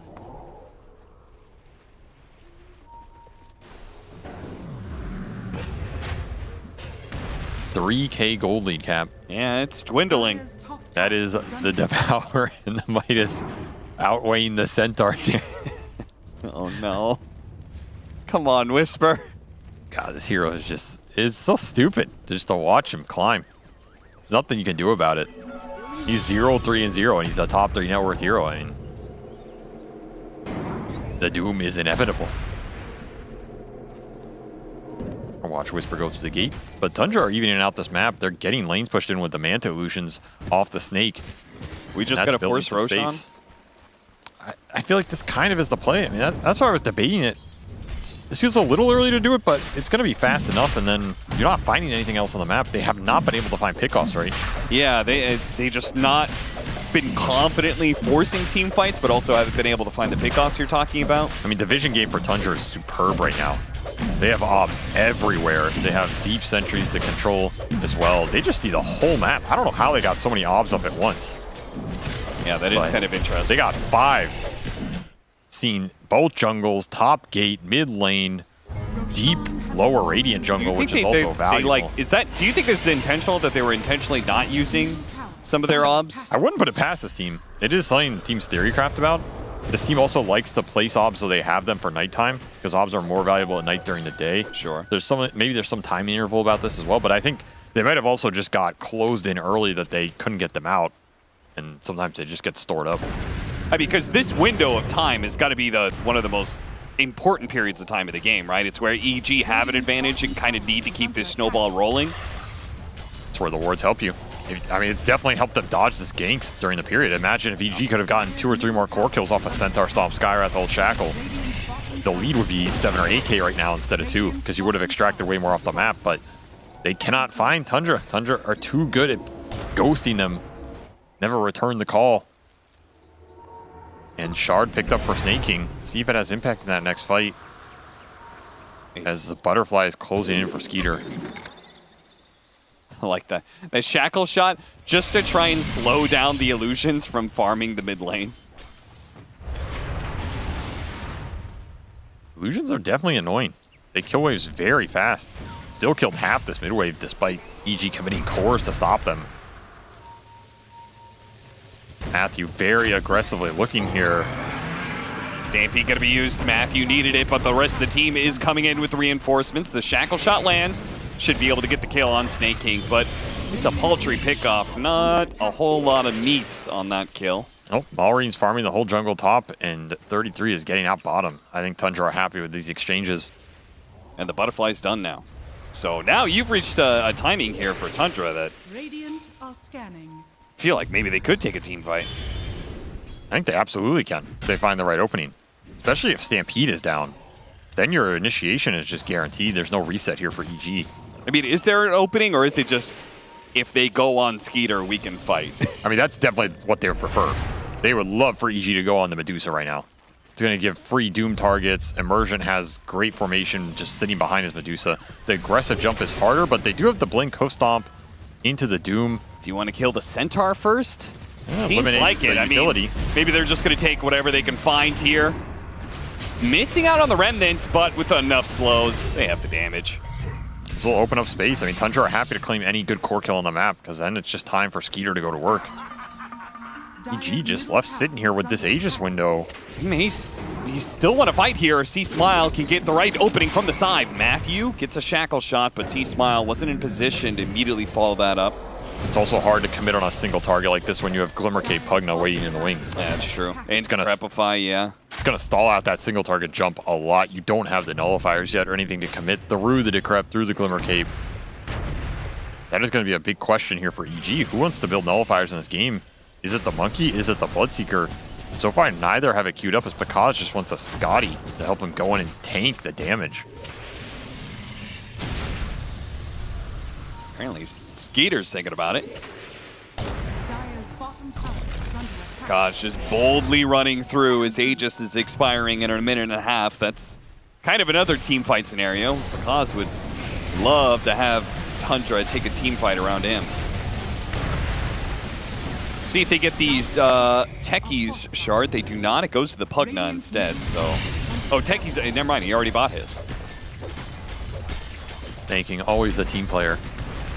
So they have 2 supports with ways to be able to mitigate physical damage in an extreme way. That's pretty interesting against the Bloodseeker Monkey King. I don't know how you really deal with that. It's just nullifier, right? Eliminate the Decrep potential, just come in with the BKBs. Looking for Maureen, but they will not find him. That was so close. Pakaz is going to get gone on here. Farming Ancients to stay alive. Oh, nice stomp from 33. Pakaz, they're kind of cutting him out right now. They're trying to wait out this Aegis perhaps, but it's way too long. They blow him up finally. 33 just TPs through the rupture. Says, I don't want any of this fight. Yeah, Good it's luck, time team. to go on a second life of Because. I don't think you want to take this anymore. All right, Tundra get out. They're super happy with this. I mean, Because is just going to keep going. He wants to take down some supports at least for this. They'll get that much. Whisper Nice shackle trying to get close enough for another stun. 33 wasted the Wukong mid as well. C-Smile was looking for that solo kill, but this is a very rich Doom despite the start. He will just not find it. Also a very fast Doom. I think Tundra are again happy with this exchange. They are wearing this game out. They're wearing the lead out from EG. This Bloodseeker Deuce-up matchup is absolutely terrible for Bloodseeker. There's not much you can do to get around the fact you're just never getting Thirst. You're never chunking her. I would actually feel gonna hit a window. I would feel somewhat confident about EG, like possibly scaling late if Matthew played for the scale. You know? Sure, it would help. They're just gonna be lacking a little bit of that scale damage. Yeah. And again, all this utility, the blink, the mech, all this is designed to keep the tempo up. But the gold lead is just continuing to diminish here. And this is where the Centaur feels bad. Like, he's giving you auras, but his spells are not high impact spells. It all not comes ahead. back to Centaur. Centaur, you son of a bitch, you did it again. I mean, turned a one game into a lost game. I'm just saying, would you rather have Doom or would you rather have Hoof Stomp Stampede? Dire's middle tower is under attack. I think I would rather, I would rather have Doom with Devour, eat a Centaur creep, and be able to War Stomp instead of I actually whatever think, Centaur's version is. That's the crazy part. I actually think 33's Hoof Stomp is better than Whisper. is that ridiculous to say? Because it's faster. I think it might be faster, yeah. I think you'd rather just have the faster stun than like 200 more magic damage. Like, who cares, right? I'm telling you, that quote, it's not so absurd. Dire's top tower is under attack. The Doom with Devour and nothing else can eat a Centaur. Then he gets a better Hoof Stomp. And then what's Centaur's argument? All he has is Stampede. That's it. Nullifier now done for Skeeter. Oh, nice blink shackle. Matthew, surprising, but 33 had that set up already. He was ready for somebody to go on Malrine. Matthew still trying to get out, but the Nullifier is going to make things difficult. EG caught looking for somebody, but Aldo finds a Pugna ward. Tundra protecting the herd, and now Stampede is out. They're going to try and get the Wukong's command off here.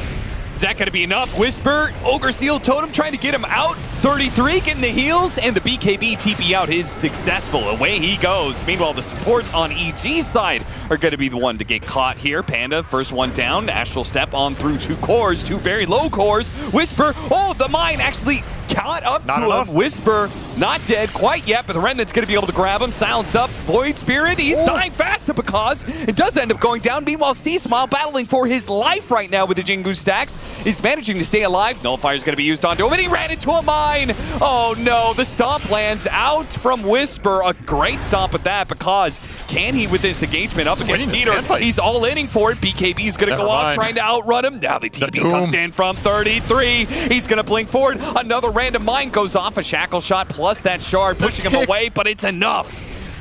Infernal Blade claims his soul, and it'll claim another as Matthew TP's back in just to die to 33, returning with that bots too. I mean, it took so long for them to wear through Tundra and try and man-fight the Medusa that 33 is able to get back in there after TPing out against the Rupture Skywrath ult. They just don't have the Dute answers right now. Unless he's stuck in that Diffuse of Wukong, it doesn't feel like Pakaz can man up and fight him here. Yeah. And they are just wearing through the stuns. I mean, EG lived for a hell of a long time, but it's just tough. C-Smile got doomed in the Wukong.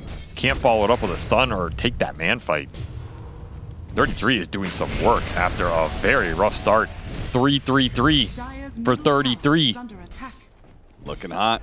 Half of the 666 that Lucifer has promised in exchange for his soul. True. Wait, what? So he has to get 3 more kills, 3 more deaths, 3 more assists, and 33 gets his soul back? I mean, he traded something to be able to get doomed this many times. All right, this is unnecessary.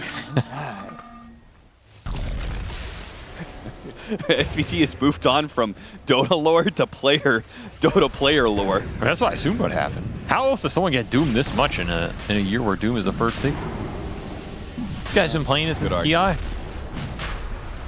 Also, I'm on to him, dude. Every time he's in an interview or something, this Tundra team is like, oh, Doom's not that good. 33 is just really good with it. Yeah, sure. Keep underplaying this hero. Well, they're going to be the ones to, I love the Remnant guarding the pit on both sides. They're going to be the ones to take Roshan. The game has completely shifted and EG has no choice now but to go late game. The momentum has completely gone. The wind has left their sails. And the cheese for 33 as he finishes Octarine. Do you know if Defiant Shell procs anything on the counterattack? Oh, like you talking about Infernal Blade? Yeah. Is that why he has it? Or did he just wants the armor? I think it does. I've used it like a couple that's times, really and I tried to think. There was some hero that I used it on that I really liked.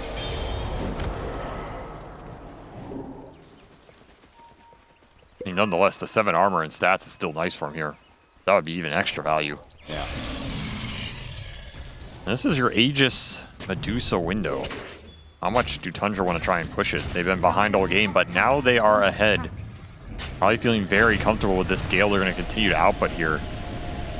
Nullifiers are just going to eliminate the Jingu. They're going to eliminate the Windrun. Even get rid of the Pavis, the Mjolnir. There's a lot to dispel here as Malrine will go for his own. Halberd done for Whisper. Pretty important that you can start the fights on your terms for EG. You want to start the fight with Shackles, with Hoof Stomp. Just get the chain stunts going and keep people in a Wukong. Get the Halberd off before BKB come out. Initiation, really important for EG in these fights. Yeah. Do not want to be the ones getting started on it. I mean, that last fight was so bad because you have the Wukong's command, you need the stun to lock the Deuce inside of it, and instead, last fight was Whisper being gone on, and they had to use the Wukong's command to bail him out. That's why the lockdown's so important. That's why this Nullifier is also really important for EG. A C-Smile will go for it 4th here. Akash just opting for pure damage instead. This Monkey Nullifier is going to be a big deal. You need to go in, lock down that single target in the Wukong, and make sure it counts. Nullifier helps you do that. Also, the Shard for the Wind Ranger. This Gale Force, another factor here. Oh, yeah, that's true. Keep him inside the pit. Yeah, part of that OG run at Stockholm was the Monkey Wind Ranger, right? Yeah. Just keep pulling them into the Wukong. This combo is really obnoxious. Yeah, especially if you hit him with a stun, then they really get pulled back. And Matthew, with his Blink Aether Lens, is trying to be a strong initiator for the team. He's going to slip right on past all of these heroes. They still Another Wind Run up in a second. He still has Gale as well. Blink, and he's good. Oh, never mind. Yeah, Skeeter. Big Boss Skeeter there on the other side. Hits him with the Nullifier. They have the Blink coming in on the Doom. 33 uses the bots, too, to be able to get there and blink forward. But Matthew is away. Yeah, what an escape. The great escape here. There was 5 heroes chasing after him. Yeah, remember, this is their Aegis timer. Yeah. The EG are just trying to wear this out. They do not want to fight this Dusa with 2 lives. I think it's impossible. You just got to keep farming, keep scaling, keep believing in Pakaz here. Do you believe in Pakaz? I always believe in Pakaz. Uh-oh. Well, they know Pakaz is here, and they're going to catch him. He has nobody close by to save him. And he just stands there laughing. What'd they see him off of? A mine? Uh, That one was placed after he jumped. Maybe he the might have set off Watcher? a mine, or maybe it was the... Yeah, I'm not sure. I feel like if he set off a mine, he would have just been running away, but... What? No, they did Roshan recently, so that little eye thingy would have been activated. Yeah, that's what I was looking, but it's down. It's Yeah, weird. so I think that means he deactivated. He knowingly No, wait, this showed Watcher's it. up. Oh, is it up? Is it bugged? Is it Yeah, really bugged? Okay, that's... Well, you learn something new every day. I guess the visual bug still exists. That was confusing the hell out of me, but yeah. I wonder if it's bugged for him, too. Yeah, maybe he is. Because that was really fast from Tundra, and I was like, do they have a ward there or something? They don't have anything. EG, they're playing such a game of cat and mouse that when they get caught, they just They just die. They're just like, they don't even try and click any spells. They're just like, all right. There's nothing to good click enough. there. No, no vision. EG bleeding some kills. Suddenly the gold leads up to 8K. Nullifier finished for C-Smile. I mean, it's got to be fight time when this Aegis is out. Cannot give too much more room to Tundra as 33 will claim top position on the board. From bottom 3 to the top, here we are. Dire's bottom tower has fallen. I bet you never thought you'd see that. Yeah, Doom, Kappa. top net worth. Wow. Bringing back the Kappa. He has a Reaver in his backpack, going for that strength blink. I say going for it. Never mind, it's already done. Oh boy. He's quite big. Quite big. And Tundra as a whole looks pretty big too. They just controlling EG's side of the map, even with the Aegis expiring. EG still have to wait for the Centaur. This is why these tempo lineups they're hard to execute and why a lot of teams are not willing to play them. If you don't close out that map, if you don't build a large enough lead, you get stuck in games like this where it just feels like you're slowly getting outscaled, slowly outfarmed, and you have this bad carry matchup that you always have to fight through. And Tundra has got to be like, even with stand-ins, they still got to be one of the best teams to stall games out. Yes, they're an incredibly good defensive team. Not that they always play defensive, but like, no, it's very hard to shut them out of the map. It's very hard to just run them over unless the game goes catastrophically wrong. Even this game, a lot of that early skirmishing, they were ready and there, right? They were there with everybody at the right points at the right time. I think, honestly, Snaking might be my MVP this game, just with how much he held that first 10 or 15 minutes together. That's why they're here in the first place. Like, his impact with techies, he had a good laning phase. He was the highest level support. They had those 2 early ganks on mid. So much XP. And the mines have proved problematic. Yeah, they keep on, they smoke up, they run through all these mines, and you could see Tundra pinging it the entire time. EG can still win these fights, but they gotta find the openings with the stuns, and you need a big Wukong.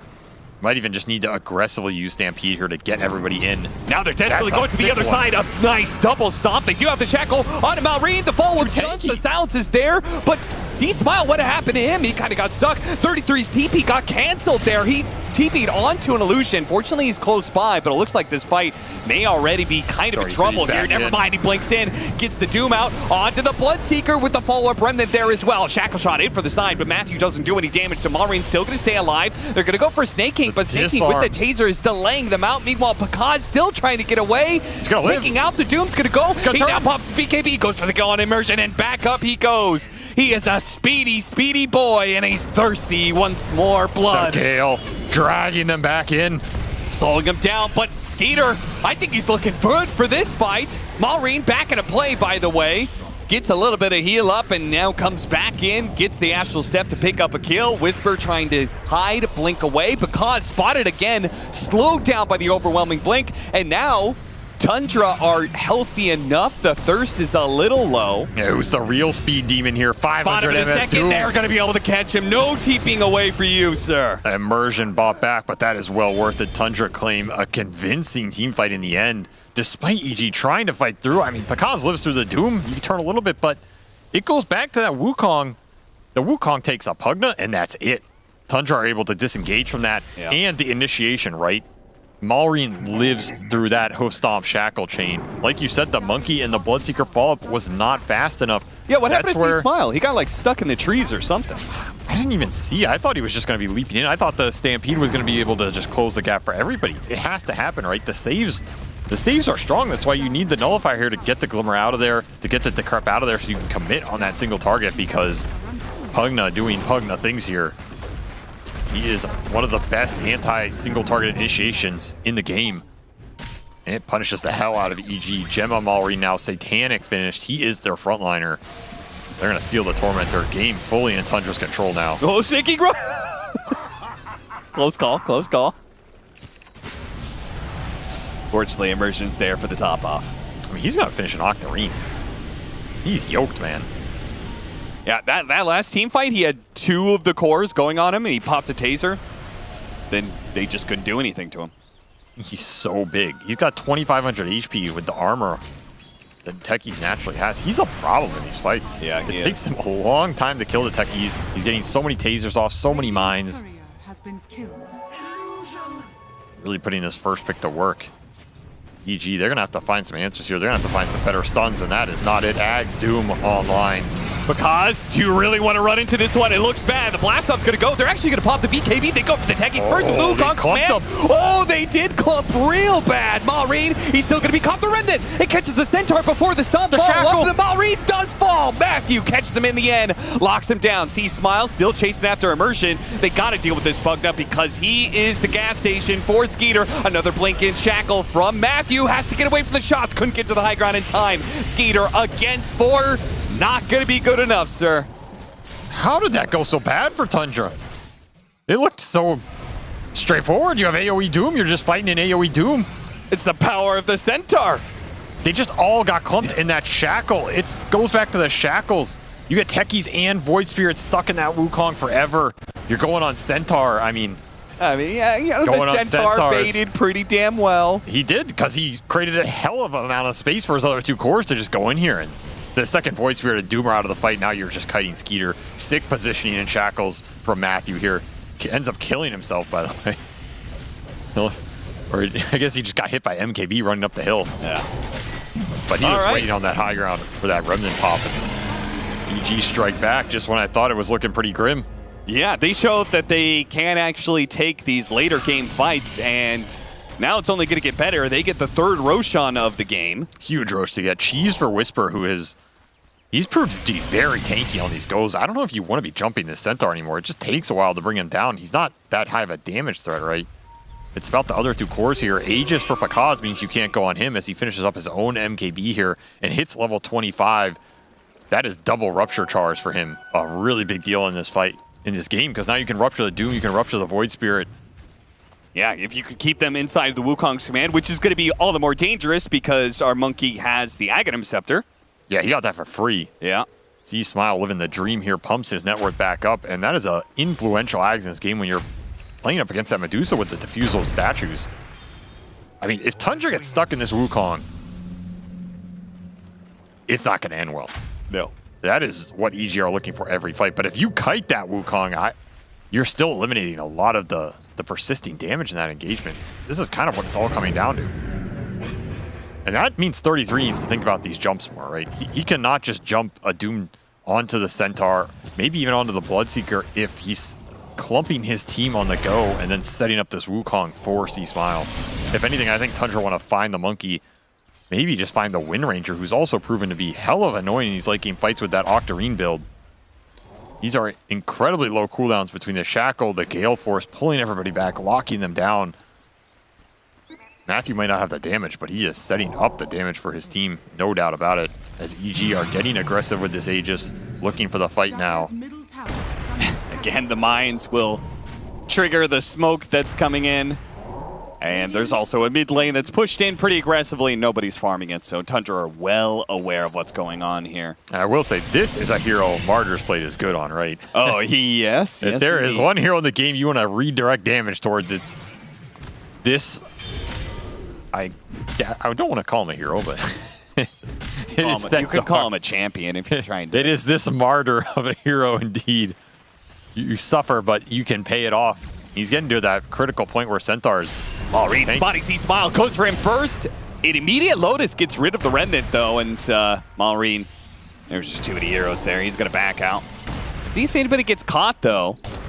That was MKB. Mines after mines after mines going off. 33 wants to go for this one. He's going to blink straight onto the Bloodseeker. The Bloodseeker dies in an hero instant. You won. He's going to come back into Doom, maybe.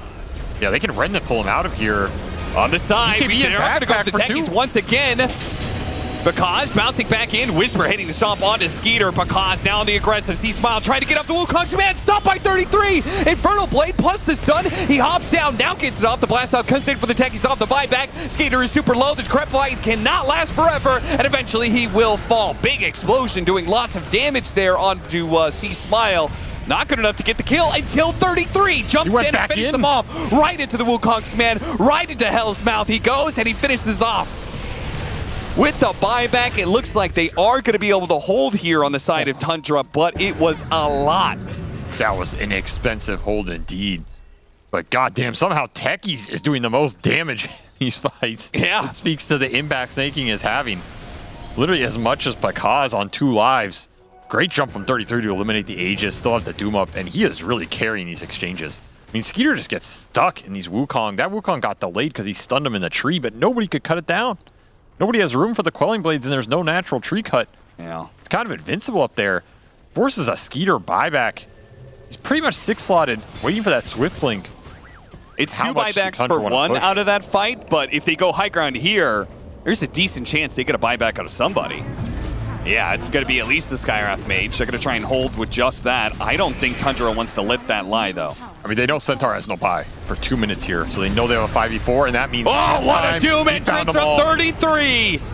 What a catch! Immediately a dieback on both supports, and now it's going to be up to Bakaz and C-Smile C-Smile to try and hold this one. He had no C-Smile BKB. just went in with no BKB. Dieback and the game's over. He had 1 second cooldown and a cheese. Oh, Chris, what have you done? I think that's a fight you can take with the Ruptures, not because he's going to have to do it the hard way. In front of him. I mean, he is fighting him here, but it's just not enough. Second life will come out. Skeeter a bit low on mana because he's got a Shadow In a Blade little in. bit, but he's got the heal coming in from Oh, Immersion. this suck. He's already back up. The GG's going to be called by Matthew. He knows because can't do it alone. C-Smile. A huge, huge blunder there. They had a chance still to be able to hold this game. Yeah, I think that fight is winnable if he gets BKB off. And Wukong, he still has a cheese. It's not like isn't going to be able to get that off, right? And then you still have the buyback on Bakaz. Yeah. There's no buyback on Skeeter in that push. That's kind of just an all-in from Tundra. Honestly, the read might have been a little off if EG play that correctly, but that's a high-pressure situation, and it comes down to literally 1 second difference still. The aggressive gameplay from 33 rewarding Tundra in these late-game fights as he makes the full Doom recovery, and that is why his Doom is just absolutely terrifying. You can shut it down on lane, but he knows how to catch up. He knows how to impact in these late-game fights. Even picked up a Boots of Baron at the end to secure some extra throne damage here. So we started off this broadcast with Jenkins referencing your quote about which is better, a Centaur or a Doom with just Devour. And the game ends, the end score is actually technically 33-33. So I feel like that's your answer right there. It's probably 33-0, the Doom. Yeah, It's that score is actually wrong, by the way. The official score in the Dota is 33-33. Yeah. For 33. It was 3-3-3 at one point. It's beautiful. Poetry in Absolutely motion. beautiful. Back to the panel. Did they not see that massive team fight a minute 40 on the bot lane where Centaur literally carried? I don't think so. Not their I eyes mean, closed. I actually, from all the Centaurs we see, this is not the worst Centaur performance ever. They almost won this one. Let's break it down. I'm here with Fear. I'm here with Kezu. I'm here with Jenkins. And Jenkins, you wanna comment on your quote first since they brought it up? That you brought it up? You know, I feel like if anybody's going to make a Centaur work, it's going to be Whisper. This guy is, you know, you ask any of these offlaners, and we have in interviews who they're looking at for, you know, learning how to play the offlane. Everybody says Whisper. He's always in the top 3. They're looking at his replays. So, yeah, he made it work. The ult, it was definitely a good, like, Centaur ult game. We saw a few times just, like, literally, you know, running away from the Doom, running away from the Medusa ult. But once Tundra had the blinks, once 33 had his Aghanim Scepter, he was getting the right targets in the fights. That end jump was just insane on like both the supports. That went from a potential, you know, EG holding and going back the other way scenario to just game literally over from that one jump. So very well played by 33. After the start he had too, just insane. The early mid game, so EG did really well in the lanes, but then I think C-Smile, he kind of threw his game. He died back-to-back mid, even though he's the one that he was up like 2 levels. Yeah. 2k net worth, but then he died back-to-back. They were up 6k gold at 60 minutes, didn't take the best fights. I think Tundra did really well in understanding, okay, we're going to protect our triangle, we're going to play some mines, protect this area and take the fights and kind of bring it back. But even when Tundra were ahead, when EG knew exactly how to fight and how to use their spells, they could still just clap Tundra out of the fights. So it just goes to show that even with a lot of mistakes, like their draft, it was good. They just misplayed at many different stages of the game. Yep. Fear, you insisted that we I did. look at the carry matchup for these two teams. You wanted to see them, particularly with the KDAs they had. It tells a story, indeed. If you look at these two carries here, you're going to have Pakaz playing the Bloodseeker with 15, 5, and 8, which is a good score. But you have to realize that on the other side, Skeeter, he doesn't have a bad score either, the 10, 4. But all the kills Pakaz got were pretty much in the early game. And all the kills Skeeter got were in the late game here. Yeah. So it kind of showed that the lineup that you had for EG was a lineup that just runs out of steam against what Tundra had here, where Pakaz, he had a great game, but he just couldn't fight against Adusa anymore. And Adusa had a bad early game, but in the late game, Pakaz could no longer fight against him, even though he had such a good KDA. Yeah. The only reason I think they had any chance in the late game was just EG played that bot lane fight really well, where the Centaur like narrowly escaped because of shackles and the Wind Ranger gust or whatever the hell it's called. But that was more just like individual outplays and skill in that particular fight in the late game. But Tundra, like we talked about it, their draft just was way easier to execute. Maybe even or in the late game, like maybe even a Void Spirit plus a Doom will outcarry the EG lineup. But of course, Tundra, you can kind of plunder one fight like that or get outplayed in one fight, and then as long as you bring the outplay back in the very next fight, then you win the game. That was good Dota though. Like I like these games where we're just guessing, like it's back and forth, and you have no idea who's actually going to end up winning. It took a while for it to be back and forth though, because at the start, even though we did see EG getting ahead, I also felt it was just a ticking time bomb on the side of Tundra. Yeah, that's If you just look always at Doom. the lineups as a whole. Like Yeah. the mid lane, you knew the Monkey King is going to win the mid lane. But if the Monkey King ever dies, Tundra knows that. They bring the supports. His game's kind of ruined. Doom, he has no game as well. He's getting owned in the lane stage. Yeah. But he's Doom. He just needs to buy a Midas to keep on devouring. You just need to buy time in that one good team fight, then all of a sudden Deuce is online, and now your lineup comes online. Yeah, and they knew it too with the items they were building. He was going brown boots Midas into boots of travel, like the most greedy shit you could go. Because they just know all we need to do, BKB blinking bots too. yeah, all we need to do is wait, man, to some waves, Void Spirit, you go here, I'm gonna Midas and devour my creeps, and in 20 minutes, easy game. Yep. Felt like an easy game at the end of that. Maybe apart from a couple fights here and there. But, of course, there's a game 2 coming. And in this series in particular, with the group stages, and the group particular for Group A, everybody being tied, and these two teams also being both 6 and 6, it's very important that this game goes either one way or the other. Now, it kind of can't go 2-0 for EG anymore, so the only way that this match could be settled is if Tundra take this one too. Right. And if EG wins, then we should have a tie. We should have some crazy tiebreaker day tomorrow. Yes. Forever. We should also, it's a win-win. That is the tradition here. It's true. We have to have the crazy tiebreaker days. I mean, I think EG, they had their fun, maybe not give the 5 most contested meta heroes Potentially, yeah. game number 2 here and stick to their 1-1 tradition. Yeah. I mean, Just an idea. I mean, the 1-1 tradition, Evil Geniuses has had that every single game is 1-1. Actually, Tundra is the team with the most irregularities on the 1-1 trends because they 2-0'd Liquid, as a couple of teams did. But they also were the one other team other than Liquid that lost a series to 0-2. So. They lose to Secret. Ooh. Oh, They got 0-2'd by spicy. Secret. Secret got him good, huh? Yeah. Yeah, I think they got an anti-mage game. There was a Chrysalis Flawless anti-mage game at some point against Medusa. It was apparently hype. And I unfortunately missed it. Too many matches, sadly. Too many matches. There's so many games going on at the same time. But we are obviously preparing for a second game here. And if we want to see, do we want this to be a tie to have crazy ties? Yeah, we do. Yeah. Yeah, I think so. Yeah. I do. So, think so. The more what crazy, does, the better. That's why what Jenkins here. What? What? What did you say? What Can I does mute it- his mic? No, I That's- only that's have your own mute mic. That's your mic, mic. Jenkins. You can. No, mute I him. have muted you right now. There's a button here that mutes you. Oh, wow. Hello? I'm embarrassed now. Oh, you're good. Wait, do it again. Idiot. It's all good. So what does EG need to do in order to win this game, other than not give the 5 most contested heroes? Because obviously that's a big one, but it felt like they... When you draft like that, you know what you're giving away. Surely this is something that you kind of see coming. I mean, this is their style of play, right? The aggressiveness. I think they should keep that up. But like, play through your strong heroes. When Seaspan has such a good game, well, first of all, he needs to do it a bit better. But I want his team to like play through him.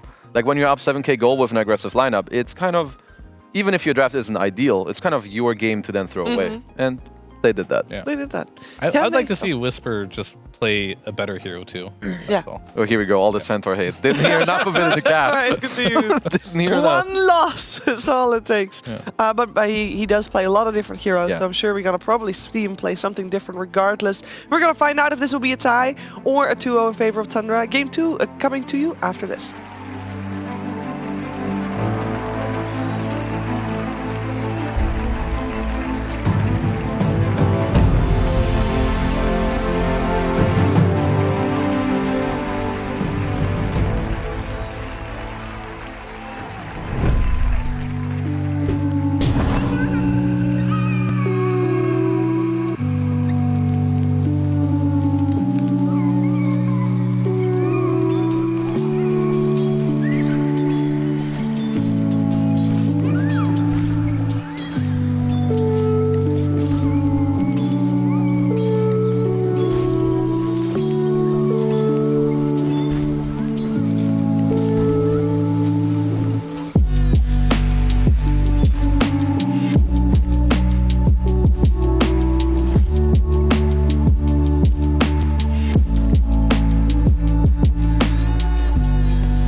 Share your passion.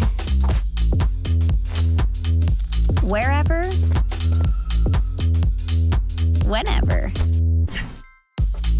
Gaming is a lifestyle. Get your merch at shop.eslgaming.com.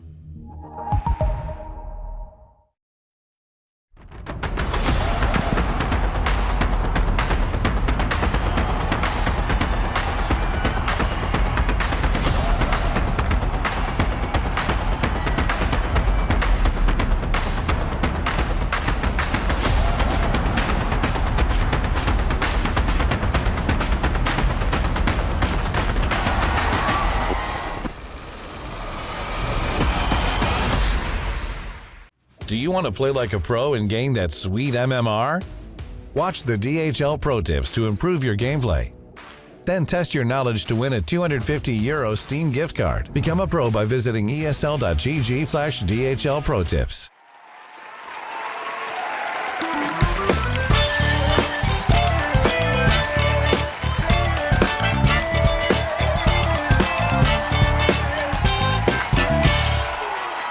Welcome back. We are continuing with the draft of the second game of the series. We got ourselves Evil Geniuses versus Tundra. We are making full use of the space we have in the studio while we watch some Dota as well. You gotta continue being moving. It's better for your circulation. Why are you sitting down? I'm free. It was for the shot for the scene. No. Oh. What do you mean no? Where did the ball go?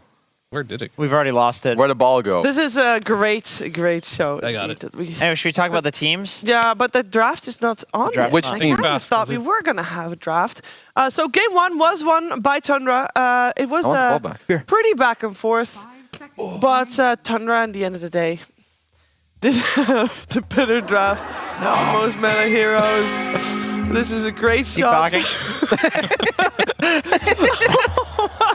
That's what I think about co-hosting. Sick of this shit. I'm the host now. Okay. Oh? Jenkins? Ask me a good question, Jenkins. Try.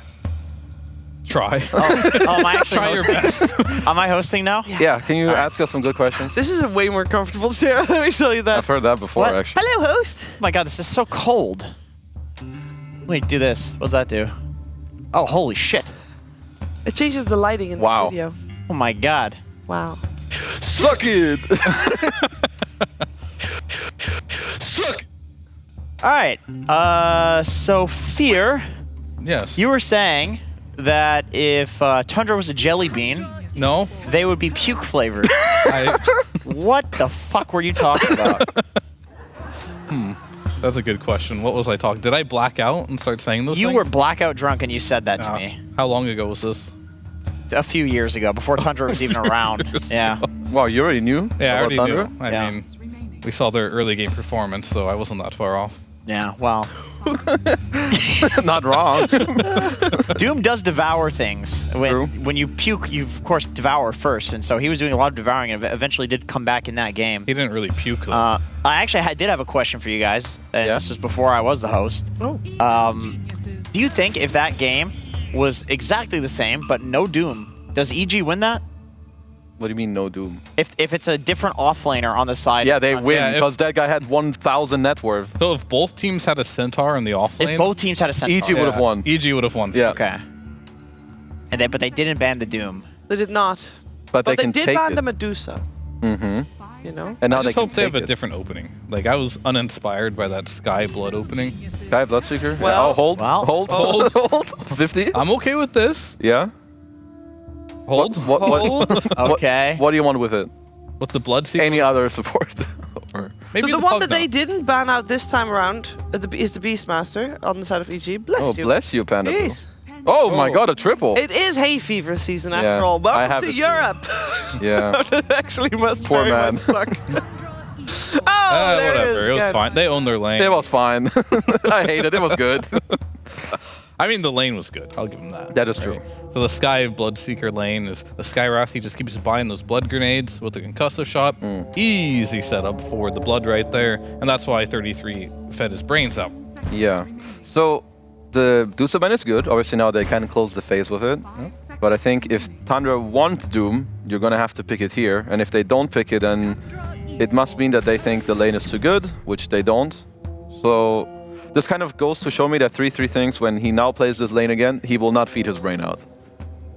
Most likely, but potentially he still will. I mean, what do you do as a Doom against this? I feel like this is just a hard lane. You hope to cut get... creeps. You just cut creeps till you get boots. I don't know. Yeah, or you Next can just suggestion? feed and buy a Midas. That also works. Too, yeah. You Yeah, pray to that- God you get an ice armor, maybe. Yeah. It did unironically work last did. game. It so- did. So, like, the reason why I said I didn't like this opening is because it leaves a lot of holes in the draft that still need to be filled. And I don't want them to... I know they're an aggressive team. I know they like to run at their opponents. But last game was a little bit extreme of how much they had to do that. Yeah. And I don't want them to get stuck in that same type of position where they just have to crush the game. And even then, it might not be enough. Yeah. Like, no one's perfect. You're not going to play a game where you make 0 mistakes against Tundra. And it feels like if you're in a draft where you make 1 or 2 mistakes, oh, I guess we lost, guys. That never feels good. Yeah, it's not the one. It's good to want to play aggressive. That's just good Dota. But when it's all you can do and you need to do it every minute of the game, yeah, not too ideal. But I guess the Dusa being removed does help a lot with that. Yeah. But I will also say that picking the Doom up for Tundra, they have played it as support as well, so it adds flex to their draft. It does. Yeah, in a way, for sure. Which is, I don't know, I mean, if you pick up Medusa, I guess there's a certain amount of flex as well, but you at least know it's going to be a core. Yeah, they can choose where to put this, and we'll see where they end up putting it. Who has the first pick again here? It's Tundra. Tundra, so they'll just pick another support out of the gate here, most likely. Yeah. Unless they really want to leave this Doom open as a flex. Can I get a guitar solo from the band, please?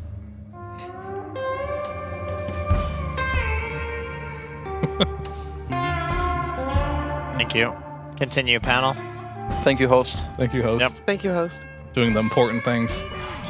There's a couple... Oh, they banned it themselves, actually. So when you go up against Bloodseeker, just the heroes I want are the ones that can stand their ground against Rupture or like still be able to fight, right? The ones that you can just Rupture and kill from full to 0, whether it's some Morph, Faceless Void, Medusa, which is obviously already banned. I think any of these options is something Tundra should consider down the You line. mentioned the Baden as well, right? Yeah, earlier. I have it. What do you Life have? Stealer. That is good versus Yep. Geeter likes that guy because it has very few buttons to press. It's got 2. It's why he also likes Wraith King. And Medusa. That's right. Toggle that split shot, bro. Skeeter's a man of the So he's people. a 2-button player. Yes, he is. Okay. If he has the option, yeah. Yeah. Right. Every carry player likes playing Lifestealer. I think I said on one of the other panels, who was a Duraccio, was really happy to play Lifestealer. It's just a very chill hero to play. Yep. Very, very chill. You just farm in your lane forever. Farm and chill. The real farm and It is chill. really Yeah. the definition of farm and chill. That's Lifestealer. You never get pressured. I mean, if you do, you lost. Yeah, you messed up. It was not a good game for it. but- Isn't Lifestealer annoying to play against Sky, though? Because he can come out with the instant silent, no rage. In a way, yeah. It goes both ways. Well, you can get silenced until the Bloodseeker That's why you buy a Bloodlight comes out. BKB. But Sky definitely big feeds the Life Stealer. Can. He If can. you get on him, He's yeah. just paper thin. That's true. It's whoever jumps who. Yeah. Yeah. But Lifestealer, luckily, he can infest something Yeah. and get the positioning advantage. We got the Mag, the Morph, and the Veno removed on Tundra's side.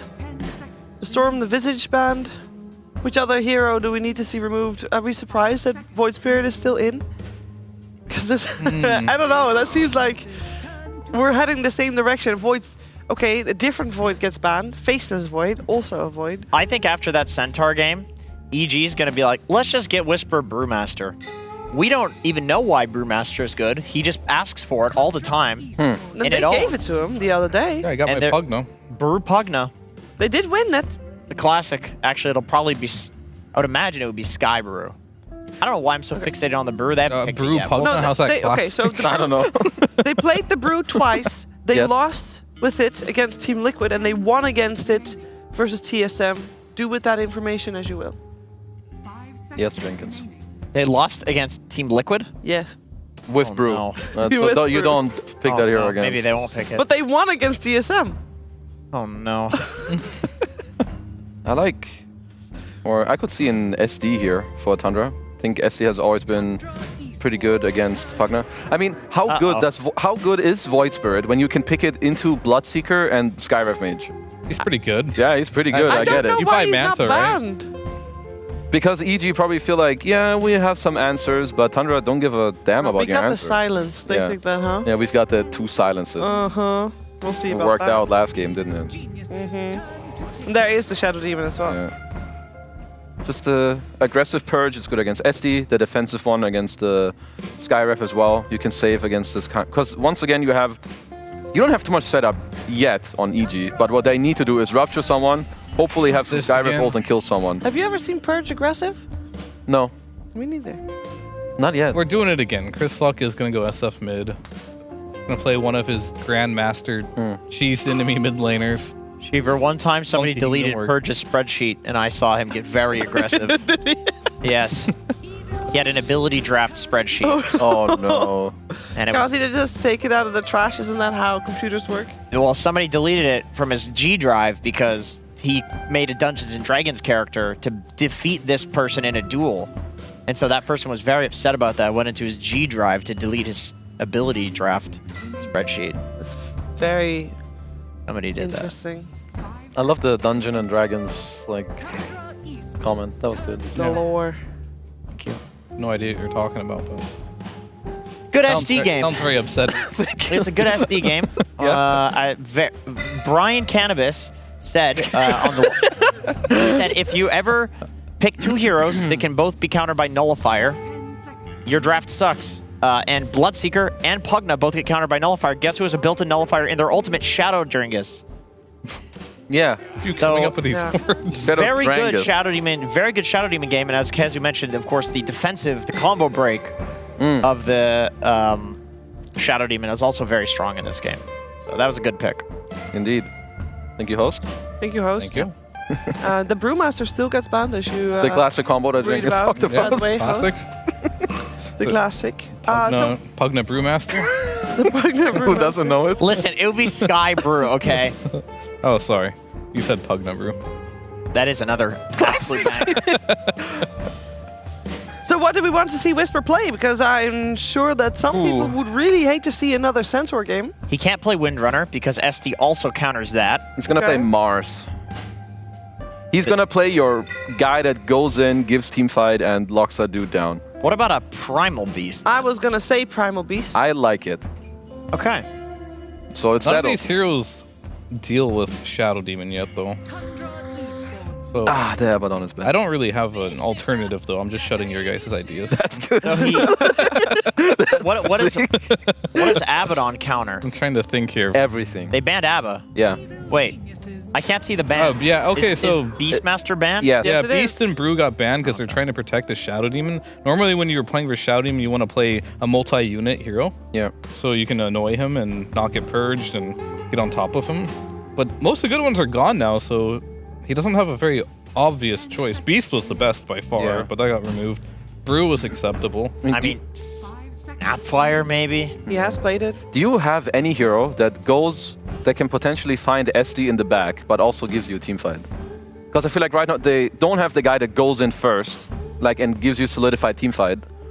But you And also, also lane versus Ursa. yeah, this is not It's a an hard easy pick. pick. I mean, Very Windrunner hard. lanes really well against Ursa. It's just really bad against SD. Yeah, you shouldn't pick Purge the Windrunner. Windrun. It's like almost Yeah. unplayable. I mean, Whisper knows his heroes better than me, so I'm just going to sit back and enjoy the ride here. But if I were to guess, I would say maybe the Primal out of those options is the best. I don't think you really... But you are playing versus Ursa, too, so that kind of sucks. It's a tough pick, for sure. He might just not worry about the Shadow Demon and worry more about the lane and play for the Snowball. Bring out a good old Venomancer. I feel like Venom if they banned go- already. I was also Oh, looking just- at If it. they go like Snap, they really lack a guy to just get in there. Yeah, I think their draft is not good if they pick Snap. It's got to be Primal, right? Tundra's bans were just too good. Or just Mars. Or Mars. But then you're Mars. Yeah. I know it's a That's problem, right. but And like Shadow Demon's pretty good against Mars because he has single target initiation. yeah. I know. I feel like you need a hero that locks down an area of the fight for your SF and Bloodseeker. Oh, we got 4 seconds. We'll find out. And it's Dawn. That was obvious. Why didn't you guys think of that one? I don't know about this. You kept shutting me down. I had it in my Doesn't brain. it do I was just exactly about what to we say said it. it would do? No, not at No. all. It Really? can go in, but it can also go on the back. You can't really go on the Yeah, back you that can. well. You can throw the hammer and then jump towards I think the back. I think You can go in, yeah. I think you go in and then you die against these heroes. Unless Whisper just comes out of the lane with like an ungodly amount of farm. Yeah. Which could happen. It is Whisper. I mean, the lane's annoying for sure. It's going to be so much spam on the Ursa. So he's got that going for him. He can kill the illusions if you do make illusions. Doesn't care much about that. It's going to be more counter initiation this game. Yeah. You got Whisper's ultimate. You got Matthew. It's going to allow C-Smile to just hold his ground a lot, or Picaz in the fights. So it's going to be more counter initiation than finding their own initiation. EG's draft, it's a bit similar to last game, where they rely a lot on C-Smile having a good game, and they need to rally around him. But the moment that breaks, they have lost. Because that's what their entire lineup basically has to play around. And you're playing that into Ursa, Void Spirit, Doom. These are 3 heroes that can jump you. I think it's very hard to protect one hero from that, so I'm not too confident in EG's draft this time around. You were confident last time? No, Hey, it's better than last game for me, so... You're not the host. Don't ask questions. Shiver, Exactly. And what are your thoughts on this game? My thoughts are that so far, Evil Geniuses somehow miraculously have been able to tie every series. And I think they're going to do the same. Well, this is a bit stressful, guys, and it's a bit too much stress, so I think we should relax a bit and chill with the band before we head into the game.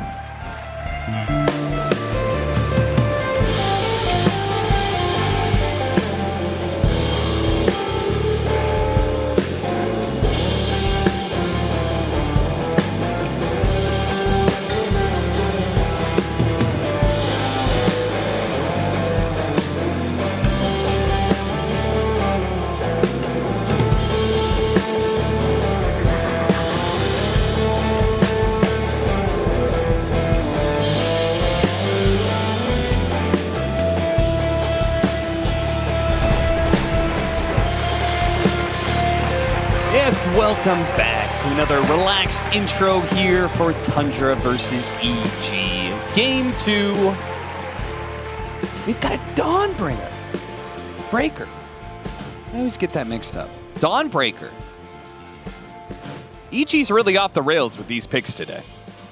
Yeah, I mean, I don't know. I looked at their drafts, and I feel like I have like 5 offlaners that I feel are like the bottom 5 out of the entire hero pool, and like Whisper just loves them all.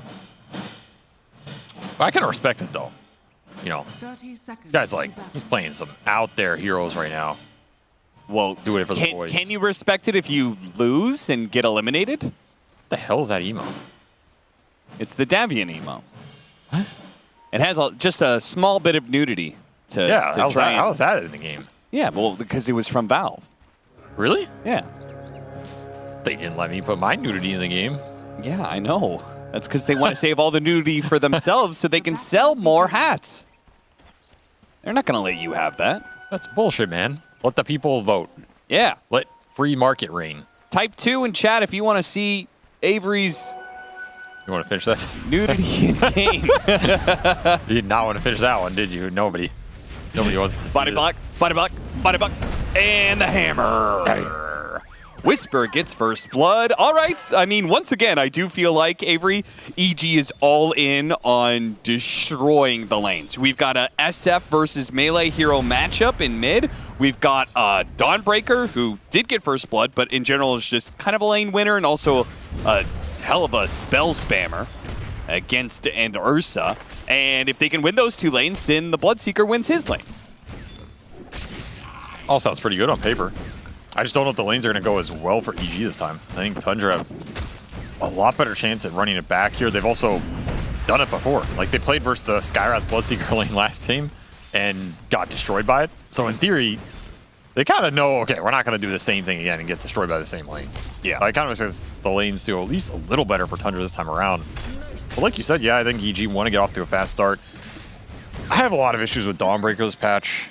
I'm just going to lay it out there. Okay. Wait. More or less issues than Centaur. No, Centaur is the worst hero in Dota. But Okay. Dawnbreaker... You said bottom 3 last. By the way, I love these heroes, so I want them to be good. When I'm ranting against a hero being terrible, that's because I want it to get buffed. So that we can return to the glory days of seeing it in competitive play more. But there are reasons people are not picking Dawnbreaker right now. One is this hero just doesn't do any damage. Really? Yeah. You think she does damage, but she actually doesn't. Okay. Why do I think she does damage, but she doesn't? Because you have this image in your brain of Dawnbreaker that existed for a long time where you go and you hammer and you Starbreaker someone and they disappear. Okay. Yeah, that doesn't I remember happen that. anymore. Oh. Yeah. So, Why not? I mean, heroes are tankier and her damage just got nerfed. I'm telling you, go play as hero. You don't kill anybody past like 10 minutes. I mean, the laning's good. The early game's fine. And then the second any of these heroes have like 1 or 2 items, they'll have 2,000 HP. You go in, you combo somebody, you deal 800 damage, 700 damage. Malrine, that was Done. maybe an ill-advised dissimilate. Jumping onto C-Smile. Fortunately for him, C-Smile is actually out of mana. Not anymore. Gets a bottle and will stop chasing him. Sorry, I thought that we were going to have a first blood there. But instead, it's going to be 33. No, Snake King. He's going to die. And it's going to be 33, who barely stays alive. Good little pickup for Matthew. So this is a very strong lane. Like, that is the one thing Dawnbreaker does. He's probably going to win the lane with his hero. I just worry about the in-game impact. I think the one route you have with this hero is just building auras. I don't think you can build her as a damage dealer anymore. So you're pretty much just going to go utility here, buff up your other 2 cores. I mean, that's what they wanted in the draft, something to make SF as strong as possible. So you want Whisper to keep snowballing, nice but blast off on the 2 of them. Whisper cannot get away. Couldn't jump to his hammer in time. Matthew will take the Lotus and try and drag the creep wave with him. Dire's bottom tower But is they under do attack. manage to strike back. I mean, the kills so far, it's been 2 kills on Snake King. The first blood and then a lane kill as well. It doesn't really add up if Skeeter is still free farming. Free Farm Ursa is still pretty scary. It's kind of a hero that got forgotten about, but he's a really good matchup versus the Bloodseeker. Great matchup versus the Shadow Fiend. One of the best in the game. Just blink, bash him. It's nothing the hero can do. Dire's courier Do you think has we're going to Smart. get... It's scary. Trading again, bottom with the blood grenades. He gets the jump off. Got off the blast off. Matthew did have some charges, though, so he ate that Lotus. This was left Did eat it. As a result, he survives, and it's Snake King who dies, but Snake King's just going to come back at some point in time, start putting some damage out. Skeeter may not last that long, though. Had plenty of magic wand charges and still has a fairy fire, but the pressure is there. He's going to have a hard time stepping up again. Well, I guess Whisper's out of mana. His mangoes. He has the kill threat online. Yeah. I'm going to bring the regen in. Refill the Ursa with a quick little salve and could be Gucci. And top lane haven't killed 33 yet, so that's already a vast improvement over the last time he played versus lane. True. Tornado helping out quite a bit. Yeah, he got a significantly better creep than the break in game 1 that did not do much for him. They're going to go for immersion now because has some thirst stacks. He's going to use the disruption to dodge the blood right, but I think they can still kill him. It's going to be a little bit of a close call. He may have to dive into tower range, and yeah, he takes the tower shots in turn because he can just heal up off the kill. Just a hard lane to not die to at some point. That's kind of the trade-off EG have. Like, this Skywrath Bloodseeker, it's going to kill you on lane. Might fall off a little in the mid-game, but for now, working well. Skeeter continues the aggression himself as the trades continue on both side lanes. Bakaz getting powered up. Still has that Lotus in his back pocket. Bakaz needs these last hits. I guess the creep wave's pushing into him. Should be fine. Immersion does have double stack. Gonna be able to pull it back. What's happening mid? C-Smile has advantage. As to be expected, this is another matchup he should dominate if he can do it. Snaking with the cheeky revenge. Supports just keep getting traded out here. Do you think we're going to see Dawnbreaker Aghanim Scepter? That's a decent way to protect these, because you said the core matchups are bad, right? That could help against the Ursa. Oh, stacks on Bakaz. He's got a lot of them. One if you more? can land this 5th one, surely that's got to be a kill. It doesn't quite land because it's too fast. Yeah, that was a pretty hard one to land. That's what I'm thinking. I think this Dawnbreaker is picked to basically turn SF into a god and let him stand there and take the Ursa matchup, take the Doom and the Void Spirit. It's a lot to fight, but if you have Greaves, Pipe, Ags on Dawnbreaker, that is a lot of sustain to just stand your ground. That Tundra don't really have an answer for the sustain. Yeah. They can only pretty much just keep putting damage into you, keep building up the Fury swipes.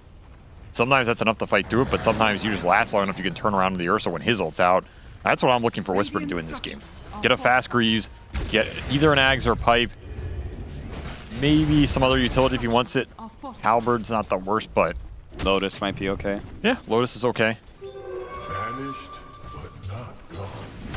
He just needs to help his other 2 cores. Okay. Because again, I do not believe in the Dawnbreaker damage anymore, and he will be going that Greaves. So this is where the pick can shine, especially if you get a fast Malrine, ult. he's got another Astral Step. Going through the bottles, he commits for the kill onto C-Smile. C-Smile lives long enough to get off the Requiem, hits him with the raise, and he gets the kill. And close call. Damn. That's why this guy's Grandmaster tier on Shadow Fiend right there. Knows his limits. Got him with the silence onto the Ursa. Skeeter's in trouble. Does manage to get the hop away before the final slam of the hammer, but the last 2 bolts and an incoming missile. Well, yeah, I guess maybe I think he's fine. He's good. Boop. Raindrop stops all the damage. Snaking silence, so couldn't get off a blast off. Taser slows him down long enough that he does eventually die, but it costs Whisper his life, and it looks like Panda's going to die as well.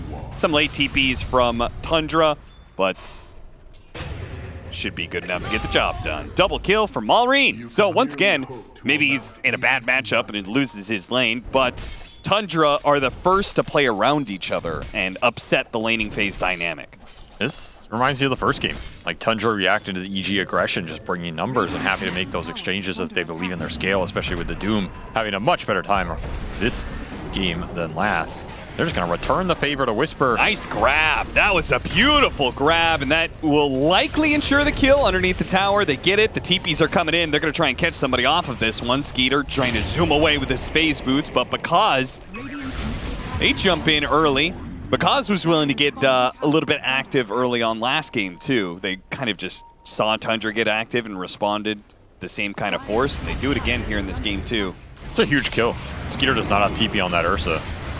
Blast off lands onto the 2 of them. Matthew tried to run in and tank the Remnant, but it looks like C-Smile can't get enough help out of these supports. Almost kills 2 in return, but looks like Malrine should be able to shrug this off. He's in trouble. Does he have to simulate? He doesn't, and kill is not enough. Only level 1 on the bolt. HP left. Heavy skirmishing in this game already. At least you get the souls out of the SF, and that Rupture kill on Skeeter, he pretty much just has to go jungle now. Can't go back towards bottom, so it kind of hurt Skeeter's early game a lot in all of that exchange. Maybe the real winner is 33, I guess, who just gets to play PvE. Hope he's been practicing his Diablo 4. I would reckon from all the role-playing he's doing on Doom. Just grinding it up, 0-0-0. Yeah, how's the game going, guys? I'll see you in a little bit. Whisper's going to be doing the same on the Dawnbreaker, try and get all those team fight items up. It does mean, I think, then, that Tundra, I mean, it's Void Spirit versus SF. One hero is going to be a lot more active than the other, surely. So we'll see what Tundra gets done. I mean, SF can get active pretty early. Like, even with the right-click items, he can join the fight. Immediate Doom being thrown out there. He had 2 heroes behind him, but the 2 EG supports showed up and make things a little bit awkward. In fact, because they're going to drop all their damage all at once. No stuns, no kill. Oh, TP mid. Oh. Interesting.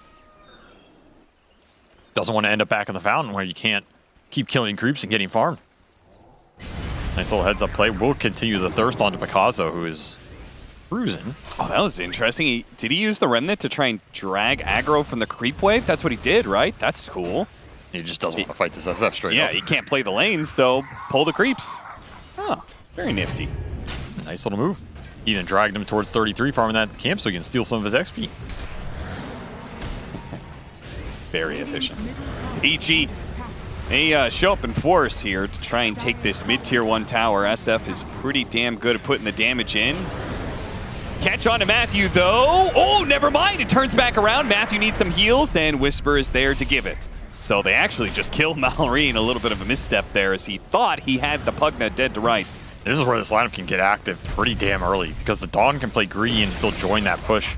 You have Pugna with Max Blast and a Shadow Fiend with a Regen Rune. That is an exchange that EG are super happy to force because they know that push is not defendable by Tundra. And that's going to be the MO here for the next 10 minutes at least.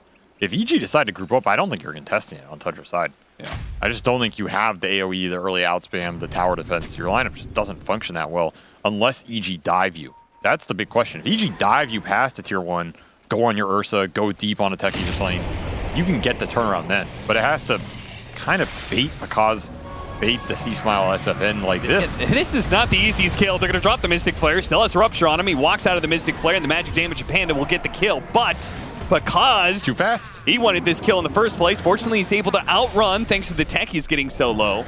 So it's going to be Panda who's going to get... Oh, Malrine. Don't think he ended up in the portal he wanted to. That's okay, though. Lotus coming up, too. Somebody got to grab those. But those are those extensions that are dangerous. It's the same paradigm as game 1. Yeah. Like, you go deep here, the turnaround from Tundra, they're just going to TP everybody. Because almost going down. Especially when that Dawn ult is on cooldown. When you talk about it that way, and we literally watch, but I just have to question, like, the risk-reward analysis there of, like, even trying to go on the techies. Like, is that a good idea? Is it worth the risk? I mean, they feel stronger right now, and they are. That's kind of the point of the game where you want to go for these little things. But you just have to calculate them well. I think if you have Dawn ult, these plays are a lot more consistent. That's true. Yeah. Like, I don't think you should be afraid of diving if you have Dawn ult up with the mech already done for Whisper. That's way too much sustain coming in for Tundra to take that turnaround fight. Then you're okay being super aggressive. And again, another quick tower push for C-Smile. Going to claim a tier 1 with DD in the bottle. Snake King baits him in, but they do have the Dawnbreaker ultimate, so that's what you were talking about. An overextension does allow you to keep going thanks to the heals of both the Dawnbreaker as well as Matthew's Pugna. And they think it's a ward on the high ground. No, not the case. Just good awareness and baiting there from Tundra. EG opening up the map. Now they have to do something with it.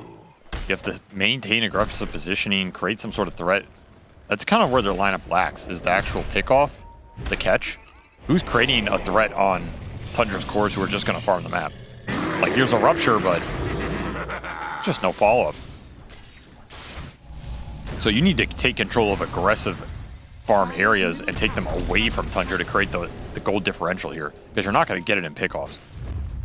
The smoke immediately gets denied, but they do manage to get the silence out. Can they get the damage? No, the blast off comes in, stopping Whisper from chaining that disable.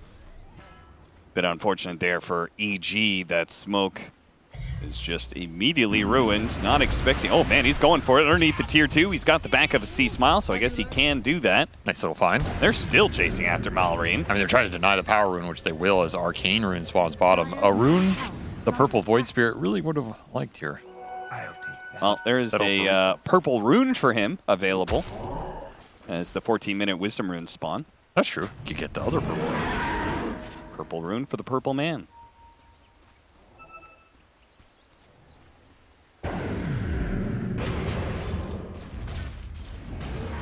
Eight to 11, 4,000 net worth lead for EG. Feels like a very similar story to game 1. Maybe they didn't dominate the laning phase quite as hard, but it does feel like they still kind of got to the same place. Do you think that Tundra has the better late game again,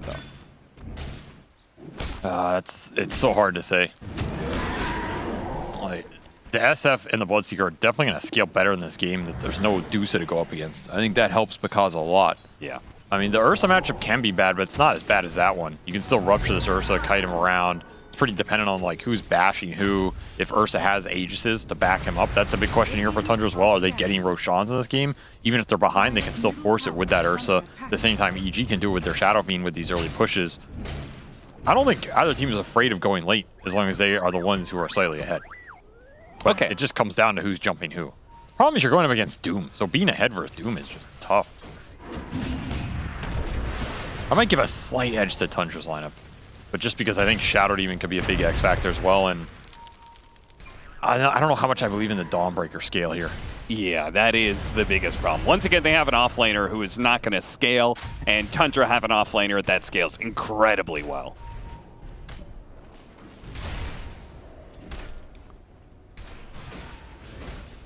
They also have Void Spirit. The hero's been pretty bonkers. I mean, we watched... yeah, that hero's something else. We watched a fair amount of Void Spirit during the regular season. Feels like people have figured out the builds a lot more with this hero. And yeah, it is solidified. It is consistently strong now. Radiant's top tower is under attack. One thing I think is interesting that we're seeing is one of the old counters to Void Spirit when he was strong the first time around and then he fell off was the Chen. If you remember that period, people started playing Chen into him. I think it was maybe an OG thing too. And the reason I bring it up is it's interesting because we're seeing Puppey play a lot of Chen at this tournament, and they're doing pretty well. Yeah. We saw, I think, Taiga play Chen. And we're seeing that hero come back, and I think it's a direct response to Void Spirit. I think it's one of the better answers to the hero because Void Spirit sucks when he cannot go in and burst the target. What brought him back in the meta? His ability to burst significantly tankier targets than he could before because his base damage is way higher, and all of a sudden he's like threatening core solo. If you bring some sustain to your lineup where that hero can no longer go in and be a single target threat, he doesn't feel comfortable jumping a lot of people. He kind of has to play this poke game with a Remnant, and it's a very different style that he's not as happy playing. And so this is kind of a similar idea. You have Pugna sustain, and you have Dawnbreaker. I mean, Dawnbreaker's acting like a pseudo Chen here. Void Spirit goes in on an SF, he goes in on a Skywrath. Donald comes out with the mech behind. You don't burst that target, now you're stuck in no man's land. I think these sustain lineups really hurt Void Spirit's gameplay, and I think it's something we're going to see come back. I think we're already seeing it a bit. I don't have another explanation for why Chen is suddenly like being very valuable in these games other than he's, you know, still Chen, still buys auras. I can definitely get behind most of that. That sounds pretty good theory. I think the problem that I see with it is that it won't be as effective because old Void Spirit was a lot more magic damage focused, whereas this Void Spirit scales so well with physical damage. Like naturally physical damage is more sustained damage, so therefore you can keep going. It's definitely way more difficult to deal with him. He has a lot more versatility in terms of how he can scale, and his late game is, I mean, if you get 5 or 6 slots on this hero, I mean, you're pretty much just praying that you can deal with him in those fights with the lockdown.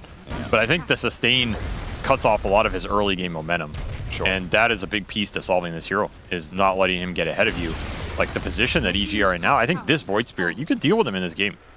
He's not some out-of-control Void Spirit that's just killing you across the map, slaying your supports. Like, you have Pugna Ward that's going to deal some damage to him. You have a Silence waiting. You can keep your supports alive. They're both annoying for him.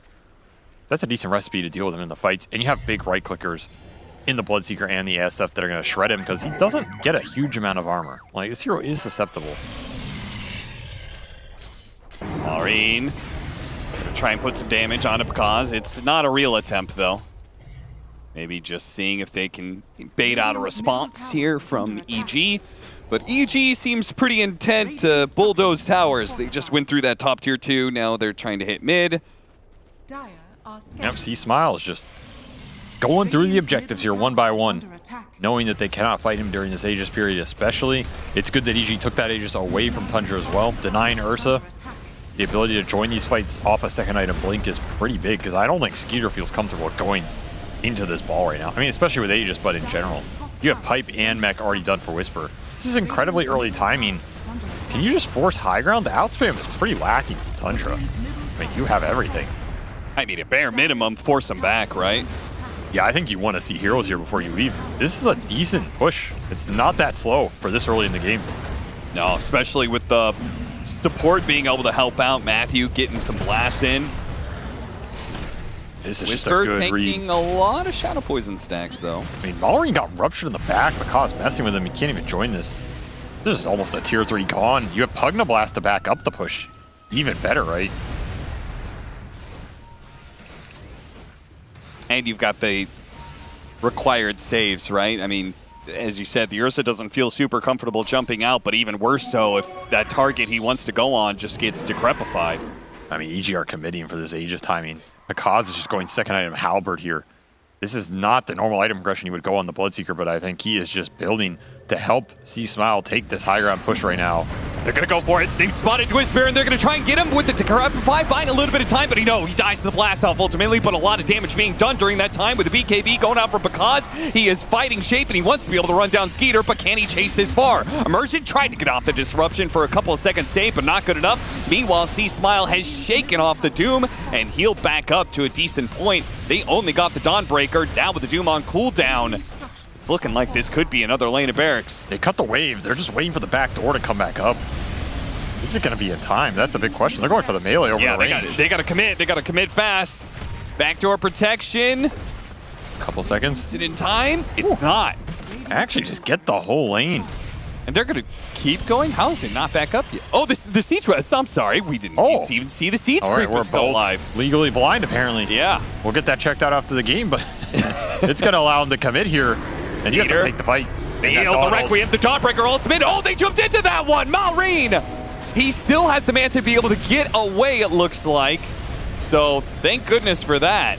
Otherwise, this could have been a very fast close to this one. Whisper actually jumping inside the base. Skeeter taking a lot of damage. He doesn't have his ultimate. The heals just keep on going. The gas station in the back line fueling the EG lineup, and they cannot stop it. They can't get past this SF, who now wants to commit his Aegis. 15 seconds left. Tundra really wanted to stall it out. He does not want to die in the base, though. 10 seconds. Can they get the initiation? Can they stop the regen? It's going to be a close call, but the mine's going to go off first. He dies off of it. The blast off immediately afterwards, but no. He died from the mine, and staking timing is going to be a little bit off. The calculus is not quite right. And he's going to pay for that fatal flaw there. Jump in from Maureen. He actually commits to the back line, but he's going by himself. They can't really jump with him. And the sustain is just way too much at this point in the game. You can't burst anybody. This is the problem Tundra are facing, and that will be a Rax and a tier 3. EG get a hell of a lot out of that first Aegis. More than any I've seen in a long time, as they are just trying to not let Tundra get to the late game. They're going to say, yeah, maybe it's better. Yeah, maybe Doom will have farmers, but Doom's not Midas and Creeps if he's stuck in a base defense situation. Yeah, absolutely. Can't believe Maureen survived through this one, but I mean, he's still incredibly tanky. If they don't get a rupture connection on him, he's pretty much not dying. There's no real lockdown. Yeah, that's the thing, right? They have a silence from Panda, but that Manta, he gets rid of a lot of these issues. It's just Tundra trying to wear through that Aegis. Decent value. Back inside the game. Oh, they spotted a huge kill. No stuns, though. Continues to be an issue for EG. Still, they're not going to care about stunning heroes if they can just go high ground again, and they are really gearing up for it. A second Halberd coming out for Whisper. I mean, you don't think you even just wait for this Roshan that's in a minute and a half? I mean, you can. You can take this last tier 2, you can poke high ground, then go back for it. I'm just saying, this game it's going to end one way or the other in the next 5 minutes here, basically. That's what I'm seeing. Like, EG are going to force the issue, and you either defend and you repel them and you have a chance, or you just lose straight up. This push lineup is incredibly fast. Oh, no! Dies to the Tormentor. And it went to the Ursa, actually, so they got a great shard pickup. That's amazingly good here. I mean, that's both amazing and terrible. Because it means he was low enough on the network chart to be a target in first place. The SF, doomed up, targeted big time here. They went for the high ground, but it looks like the heals may still be enough. They can't quite finish him up. Matthew repositioning and continuing the heal. Skater all in to get the kill, and sure he gets it, but it cost them so much. So many heroes are dead. Even Maureen's going to get run down. Blast off. Can we have some buybacks here? Staking got the stun behind the tier 3, but they're not sure if they should buy back. Now they're going to commit it. EG, are they going to be able to get it out in time? Whisper, certainly not, but they need more out of this. They cannot be committing these sort of buybacks and only get one hero kill. They got to get the Bloodseeker. They want the cause, but they're not going to have the stun for him. No. EG get out with pretty much everything. Yeah, Panda got out too. 3 buybacks out of Tundra this early in the game. Just devastating. They used the staking one from earlier, so 4 on cooldown right now, and the Doom does not have one. None left in the tank. 8k Goldie for EG. Don't get any more buildings, but that's not the Aegis push. That's just setting up for this next Roshan. Yeah, I think Tundra, no, they have to play really fast right now. While EG are still straggling in with some heroes, they got to get some pickoffs, because if another 5-man occurs, I think they don't stand a chance. They need the kill so that they can get this next Roche. If EG get the next Roche, this game's just over. You're not taking that fight without buybacks into the 2 lives. They do find the opening. They go for Matthew, but he got off the Decrepify. C-Smile even popped the BKB to ensure Requiem if it was needed. So they do at least get something. They don't get a hero kill, but they got a little bit of resources out of that SF. It's not enough. You got to keep looking here if you're Tundra. You got to plant your wards, find the jump. You don't have the Blink Doom, though. You have Halberd Doom. So the initiation power is just not as reliable. Yeah, 33's out. He calls it. Him and Maureen will push in the other lanes. Just so tough to contest the 5-man ball right now. They tried to get their pick, but EG were quick enough. They stay alive, and now they stick together away from the Roshan pit. I mean, they can just force the high ground. Like, they have wards on the pit. They see other heroes on the other lanes. It's pretty hard to just solo smoke Skeeter into that Roche and steal it. That is so, you know what, like the trend of, you know, like take first Roshan and like don't really do anything with the Aegis, and maybe the second Roshan is when you finally go high ground. Like this is being completely broken by EG, this idea of how to play the map and to play the game right now. They don't give a damn. This conservative idea of Dota is as broken as the barracks of Tundra as they lose a second one before EG head back to the Roshan pit. I mean, they've tied every series, so they know this one's in the bag. Yeah, they're playing like it, jam it through. And this is a must-win game for them, too, because these teams all started off 6-6. Nobody could afford a 0-2 score. In fact, you really want to be able to get a 2-0, but that may not be happening for Tundra. They've lost control of this one.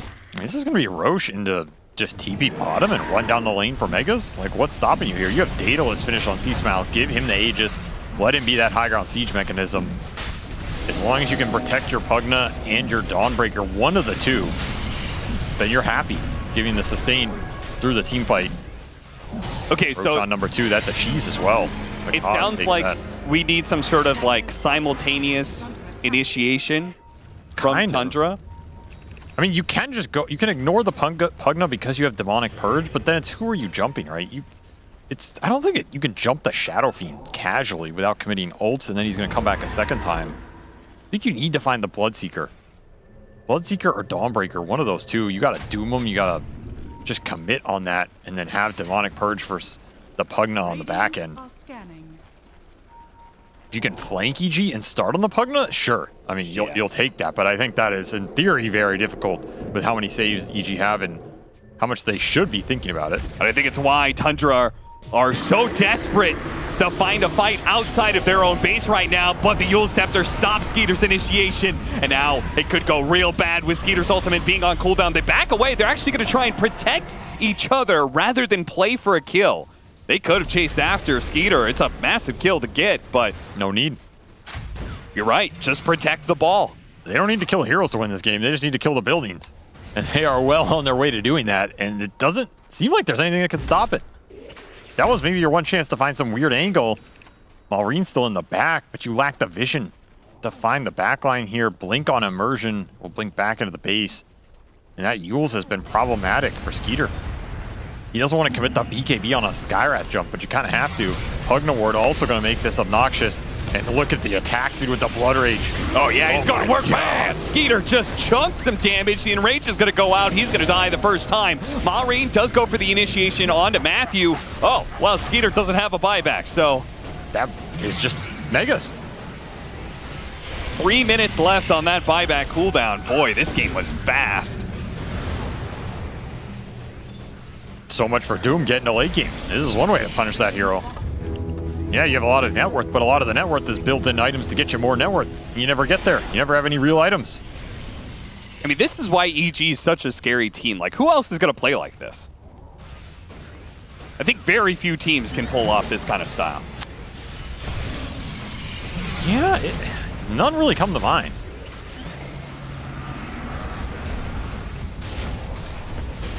Malreen jumping through with Astral Steps. Just trying to get some sort of pick off for free. But they're in it for the long haul now. Megas, who even if they can repel this assault on their tier 4s, they do manage to get Panda. Couldn't save him.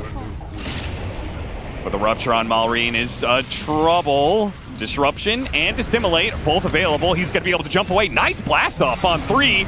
Is there the follow-up, though? They're going to use the Doom. 33 all-inning, but C-Smile just standing, putting the damage right back into the Doom. He doesn't care. Even gets a greater Lotus here. Requiem for a small little fear onto Malreen, but didn't last long enough to do anything with it. BKB two-shotting the techies, and he'll two-shot the Shadow Demon too. It must feel good, Whisper, because yeah, Tundra, they couldn't put up with that heat. EG turned up in this game too. What an interesting game, honestly, right? Yeah. Like, you compare that to game 1, it felt like that was what they were trying to do in game 1 with the Monkey versus the Void Spirit mid matchup, where he can snowball, gain a lot of momentum, and you can play through it. But they kind of hit this brick wall in terms of the pace of taking the objectives. This time around, Shadow Fiend, those are some nice chips. That was a snack. Shadow Fiend, he just wins that matchup, and then you just play through him, and he will clear every objective in this game by 30 minutes. You have no buildings left. There's just no way to get to the late game here if you're Tundra. Ursa tends to be a slower hero, especially if he's not getting the Roshans. Tundra getting mega punished for their greed. And back to the drawing board. I mean, 12, 2, and 1 for C-Smile. He was not in a good mood because he was not handing out any assists to his team. No, Taking all the souls for himself. He wanted everything for him, and he deserved it. Leading the charge and taking EG to a tie in this, which means they end 7-7. So does Tundra. I have to wonder what happened to the other games. For that, I guess we'll ask the panel. What happened in the other games? Well, what a fantastic question from an idiot, because there's still highlights on the screen, and we're going to talk about this game. Now, Fear, backstage, you said that Tundra can just run away. I was wondering, how can somebody win a TI and be so consistently wrong about things? Well, that's exactly what they did this game. They just kept running backwards, but unfortunately, the map only takes you to the fountain, and that's as far as Tundra could go. As you can see, they didn't really advance very further here. And EG, as a whole, this draft I actually liked it a lot more because it had a lot of things that the first game draft didn't have, and that was being able to take that advantage and be able to go high ground.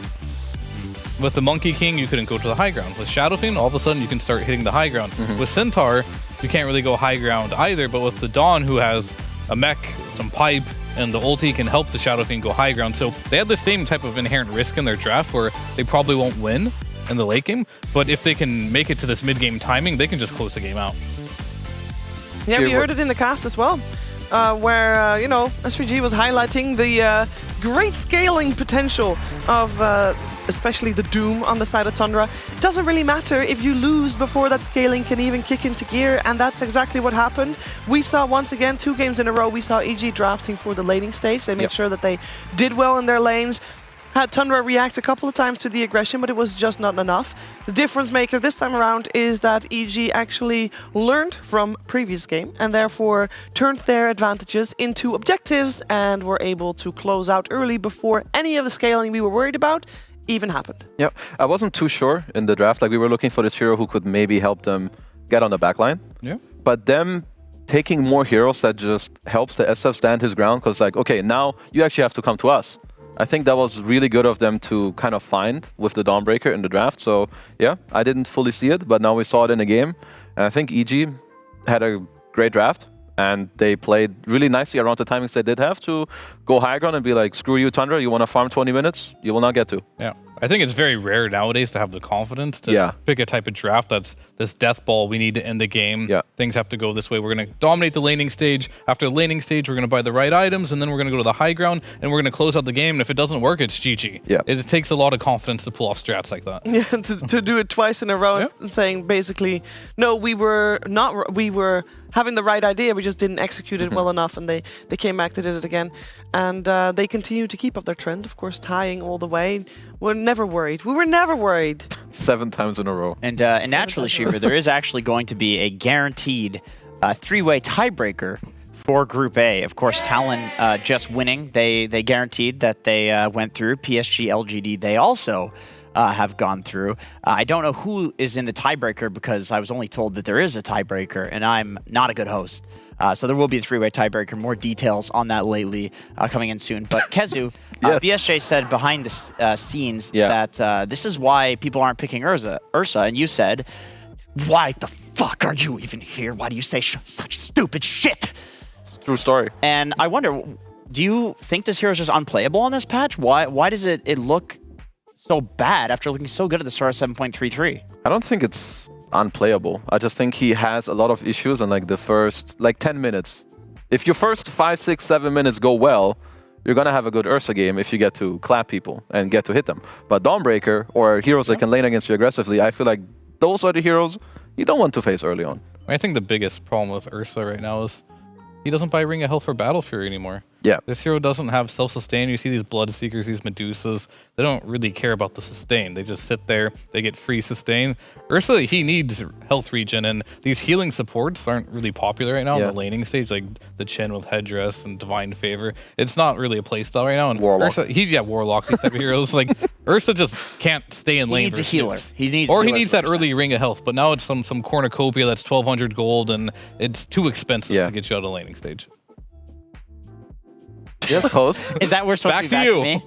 Okay, what a fantastic game, ladies and gentlemen. I have some more confirmation on the tiebreakers. I did open up Liquipedia now, and I can tell you that it will be between EG, Team Spirit, and TSM.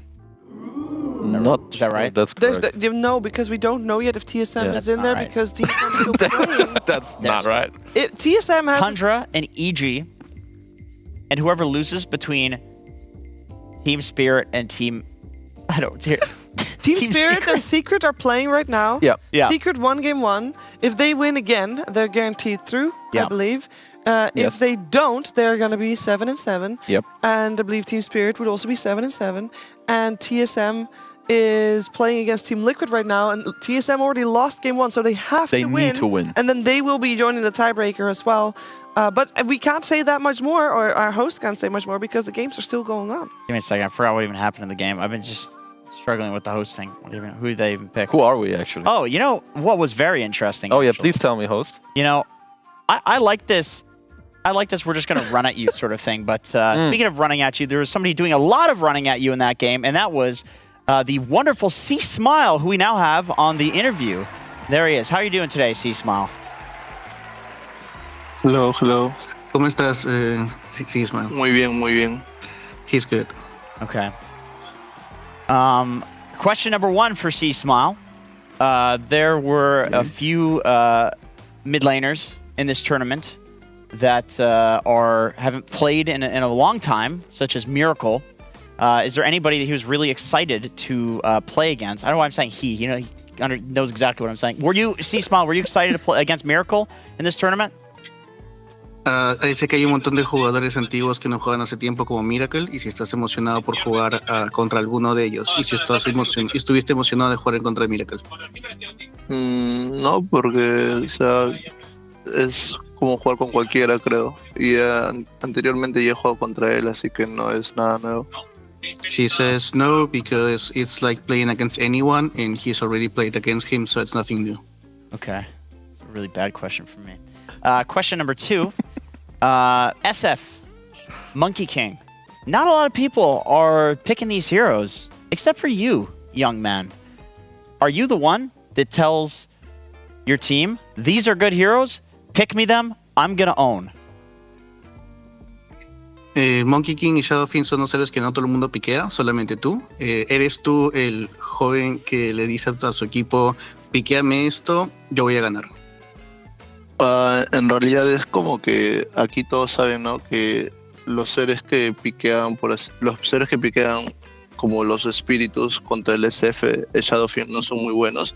Entonces, como ellos saben muy bien que lo juego bien y siempre me va muy bien contra esos matchups, entonces ellos me dicen, ¿no? Que ese es un buen juego para ese ser, entonces lo piquean.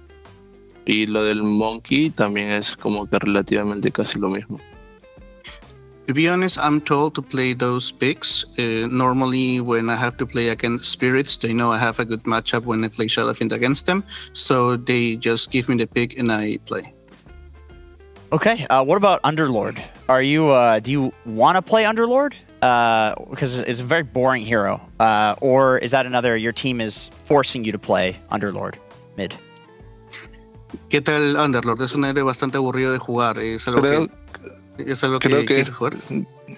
creo que es cuando ya no hay Shadowfiend o en el otro equipo hay héroes de unidades, entonces creo que es muy bueno y solemos piquear a Underlord cuando ya no hay los héroes que normalmente estoy acostumbrado a jugar contra los espíritus. It's more like when there's no Shadowfiend or there are unit heroes on the other team, and they pick me Underlord when the other heroes I normally play are not available. Okay. Thank you for the insight. I've got some panelists here that would like to ask you some questions. I will start with Fear. All right. Hello. So I was just going to ask you first, you guys played in game number 2 very aggressively, picking heroes that want to win lanes and play in the enemy's face, go for a lot of kills. Is this something that you guys plan on doing like every game, or is it draft to draft specific? En el juego número 2 jugaron una alineación que era bastante agresiva, de ir por kills, de lanzarse en contra del oponente. ¿Es algo que han estado planeando jugar en todos los juegos o es específicamente por draft? Creo que es en la forma de cómo jugamos ya, porque sabemos cómo vamos a salir en cada línea y creo que también aprendimos mucho del primer juego, porque el primer juego prácticamente lo habíamos ganado y creo que perdimos por errores que cometimos y en el segundo juego como que estábamos un poco más molestos, se podría decir, por la forma que perdimos y solamente queríamos ganar y estompearlos lo más rápido posible. He says that that's just how they play normally, and they were a little bit angry about the first game because he thinks they were winning that game, but they lost because of some mistakes they did. But that's normally how they play, and they wanted to own and stomp on the second game. Yeah, fair enough. And second question is going to be, you have a nice ping pong table there, or table tennis. First question, do you guys play, and who's the best in the house with it? Tienen una tabla de ping-pong y una mesa de ping-pong. Juegan ping-pong y si juegan, ¿quién es el mejor jugando? En realidad juegan todos, excepto yo y Panda. Es como que no jugamos, o sea, bueno, yo no suelo jugar porque como soy un poco muy alto o grande, se podría decir, es como que no encajo muy bien. Y el que juega mejor creo que es Whisper, luego sigue Pacas y Matthew. Everyone plays besides me and Panda. I can't play because I'm a little bit too tall, so I don't fit in on the table. And the ones that plays the best are Whisper, Pacas, and then Matthew. All right, thank you. All right. Hello, C Smile. You're a pretty crazy player. You play a lot of crazy shit in terms of heroes. But I want to know from you, what do you think is your biggest strength as a mid player? Eres un jugador muy bueno, muy loco, juegas muy bien, pero ¿cuál crees que es tu fortaleza, tu más grande fortaleza como jugador? Mi más grandes fortalezas sería que no le tengo miedo a jugar contra cualquiera y aunque me vaya mal las líneas o sienta que he jugado mal, creo que no soy de las personas que se suelen tiltear y simplemente busco soluciones para mejorar la forma en que he cometido mis errores. My biggest strength is that I don't fear to play against anyone, and when I don't have a good lane, I don't tilt. I always look for solutions, and I'm always calm when I play. Okay, and in the first game, you played Monkey King. I think you had a very good start, and I think with the start, maybe you should have been able to snowball harder. You had like 1 or 2 back-to-back deaths in the mid lane, which I think they should not have happened to you. Can you tell me a bit more about the first game and how you felt? En la primera partida jugaste Monkey King y le fue muy bien en early game y pudiste haber hecho Snowball un poco más fuerte, pero tuviste un par de muertes seguidas que no debieron haber ocurrido. ¿Qué opinas tú de ese primer juego y cómo te sentiste al jugarlo?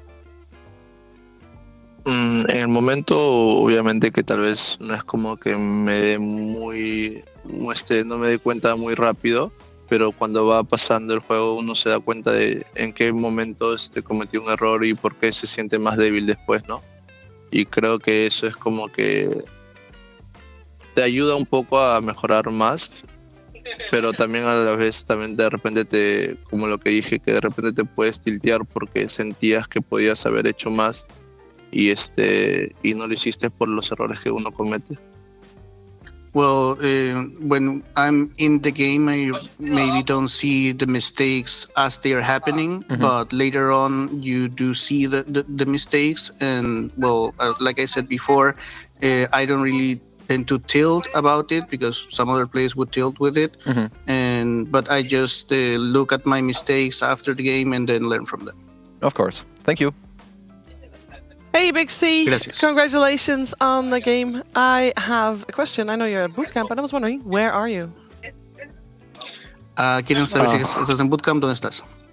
Estamos en Katowice, Polonia. They're in Katowice, Poland. And I know you travel a lot, especially if you have to, you boot camp and you go to majors as well. How do you de-stress when you are far away from home, like when you're in Poland, Katowice?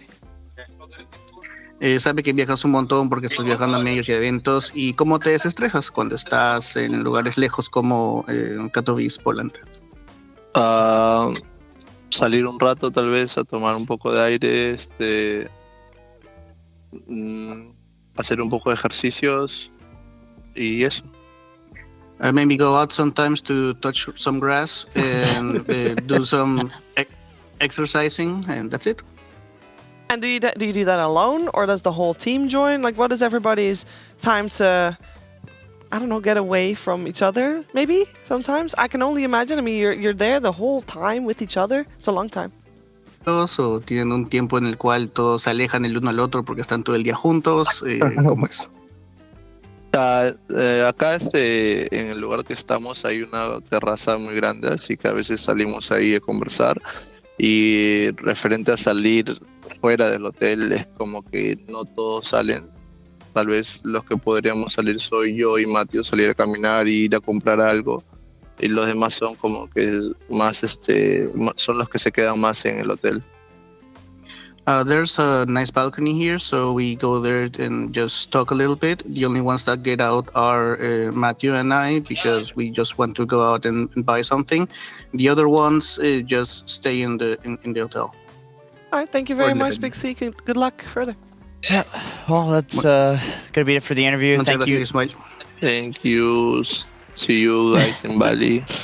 Thank you, C Smile. I wasn't done with the outro, C Smile. Get him back on here. He's coming, don't worry. He's coming. Shiva, those are excellent questions. Great responses. Just very deep sort of stuff going on there. Yeah, they did make it through to, I think, a guaranteed tiebreaker. I was really the entire interview trying to look at Liquipedia and try to figure it out. Did you figure it out? It's not as easy. So I'm just going to confidently say, yes, they made it through. Guaranteed, they're at least going to be in a tiebreaker. They might actually end up getting through, though. So, you can't relax too much, just in case. But maybe he'll spend some time touching some grass. That'd be good. Depending on how the other games go. So next up, we have OG versus Shopify coming up. What the hell do we normally talk about at this point? What do we do? Yes, of course, the scoreboard. We're going to go ahead and bring that up and take a look at what's going on in these tiebreaker scenarios. As the producer says, wait, what? You have sabotaged me for the last time. You're such a terrible co-host. I mean, this music usually means we're about to end the segment, no? I think so. Oh, we're going to break? You're the host. I'm going to do one thing before we go to break. Divine? You broke it. You actually broke it. You actually broke it. Ladies and gentlemen, we will have this guy and a whole new panel, whole new host, whole new series coming up next, and it's going to be determining a lot. It's OG versus Shopify coming to you soon. Miracle.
It starts with this, a person that you miss. My mind draws a blank. I wanna go back to the early days when life was an escape. Now I just wait for better days. I lost myself in your reality. Lost myself. I lost myself in your reality. Lost myself. I feel that life, according to a friend, we're all shrink wrapped in families and making ends meet, stuck in jobs we'll never leave. I never wanna be like that, so I wanna go back to my reality. Wanna go back. I wanna go back to my reality. Wanna go back. Didn't mean to sound so concerning. Am I alone in the hurt? I never followed anyone. It's so absurd.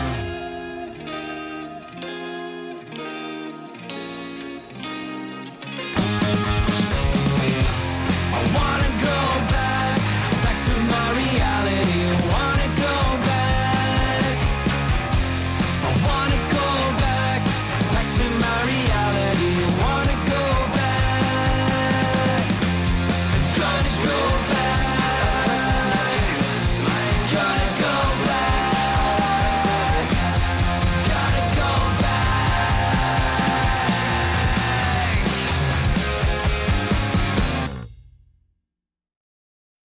Someday we'll make it on by. Other days we only can try. Either way, no matter what people say. Either way, we gonna get it. Someday we'll make it on by. Other days we only can try.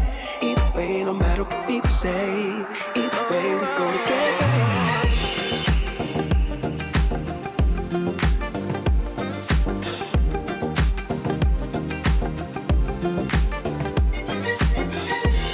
I believe in the future. I believe in the past. I believe what you truly desire, you can bring the past. All you need is a focus and a story to hold, and the faith that you can achieve what's inside your soul. Someday we'll make it on by. Other days we only can try. Either way, no matter what people say. Either way, we're gonna get it. Someday we'll make it on by. Other days we only can try. Either way, no matter what people say. Either way, we're gonna get it. Know that you can make it. Hold it tight, cause they will try to take it.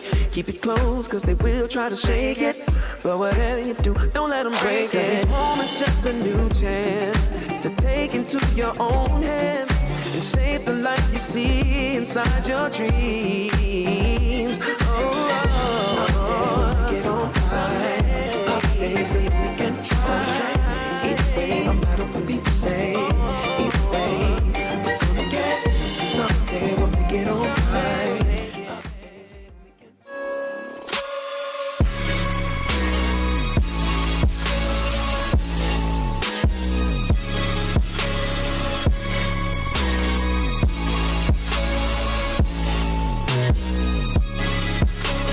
You love it, you wear it. What's your style? Get your merch at shop.eslgaming.com.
Ladies and gentlemen, it's been a pleasure. Please welcome our host, the banana, the myth, the legend. It's BSJ!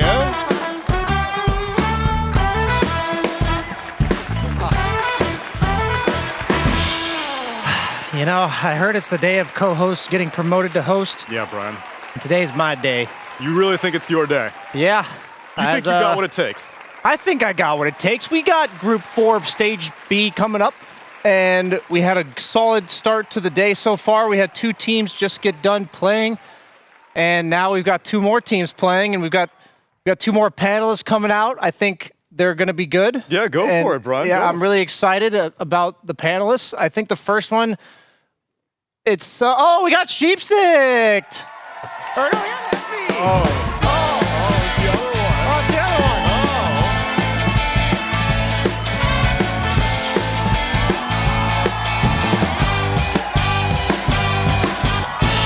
Welcome, first try. You're 0 for 1 so far, I Brian. nailed it.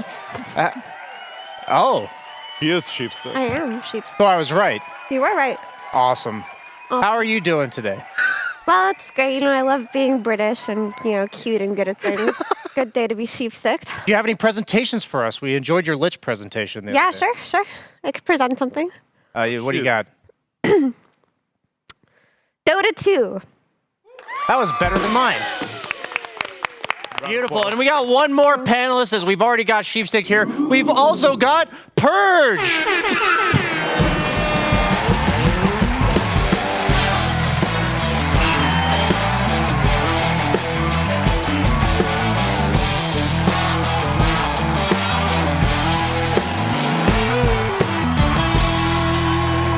Lower back support Purge. You look like Sheepstick. Yellow, everybody. This is Purge.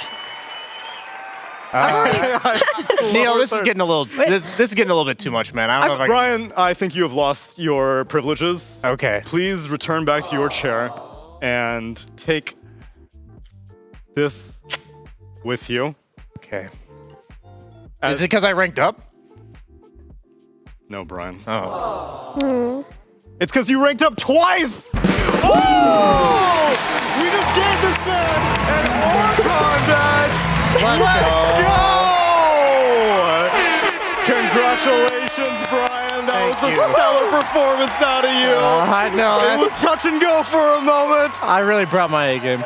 I'm so impressed. I'm so proud of you. Thank you. What a rapport that we all have over here. Yeah, this is going to be quite the memoir for me. You need to track your journey. Yeah. You know, it's going in the photo album. The ups and downs. Put it in the collage. Oh, there you go. Put it in the win-loss record, which, guess what? We're covering 2 teams with the same win-loss record. Ladies and gentlemen, we're getting into Shopify Rebellion versus OG for our series here in Group B. That was a really good transition. That's why I'm going to try to use something like that. I get paid the big bucks, Brian. OG versus Shopify Rebellion are currently tied right now, and Group A is getting close to being resolved, but not quite yet. Currently, the TSM Liquid series has heavy implications for the rest of tiebreakers, but I can tell you that at the minimum, we will have 3 tiebreakers, or 1 3-way tiebreaker in Group A, and then for TSM winning the second game against Team Liquid, they'll make it a 4-way. That was a very confusing way of doing it. Do one of you have the thing open? What's the thing? What kind of host are you? The thing. What is the thing? Am I meant to mind read you? Unofficial I'm gonna need to source take that of chair back. Liquipeds. I got you. I got you, host. Open it up. Crack it open. What do you and need? confirm. Thank you, I Chief. wanted Think to you're know so reliable. what the... Shut up. What are we looking at right now? I want to know the 3 teams that are involved in the 3-way tiebreaker for Group A. And then Group if A. TSM win, then they will be the 4th team in that 3-way tiebreaker, thus making it a 4-way tiebreaker. All right. So Group A, we have Evil Geniuses, Team Secret, and Tundra Esports at 7 and 7. Oh, for 1 slot. When I heard that, I thought it was for 2. Nope. LGD, Talon, and Spirit are locked. We need to figure out which of these 4 teams, one of them gets to move on, and the other 3 get eliminated. Now, if TSM continue to lose against Liquid, then they will be 6 and 8, thus giving them a score of 14, and they will be out of the running for the tiebreaker. However, if they win, then it's a 4-way between EG, Secret, Tundra, and TSM, and I actually don't know how we do a 4-way tiebreaker. I would imagine that you would play one game versus each other, right? Everybody plays each other once, so you have 3 games total. You know what we should bring back? What? The 1v1 mid. Yeah, this was... That's the tiebreaker of the tiebreakers. Okay, I'd be down for that. This was our Genting tiebreaker between Sumail and Armel, I believe. The Kingslayer. The Kingslayer. And he did it. He took him down. And then he took his place on Team Secret afterwards. As he deserved. As he deserved. We played for Pink Slips. We know where Armel's going next. Yeah. Welcome actually, to Aster. Yeah, or is he going to skip Nigma in between? Actually, you're right. Maybe he's a few steps behind him. Oh, it's a best of 1 round robin. So you're right. Everyone does play each other in BO1, and there are no repeats. So that's the situation if it enters 4 teams, and then 3 teams, same thing. BO1 round robin. Well, if you have 4 teams and 2 of them go 2-1, what happens? Like if it's 2-1, 2-1, 1-2, 1-2. I would assume the 2-2-1 teams play each other for the last slot. Can we get a confirmation? It's either that or they go by who beat each other. It's broken down by special score system is what I'm told. Oh, so it's like how many, like who beat who? Don't worry, guys. We are hearing something. People are in my ear. If it's 3 teams that can repeat, if it's 4 teams that can't repeat. Why?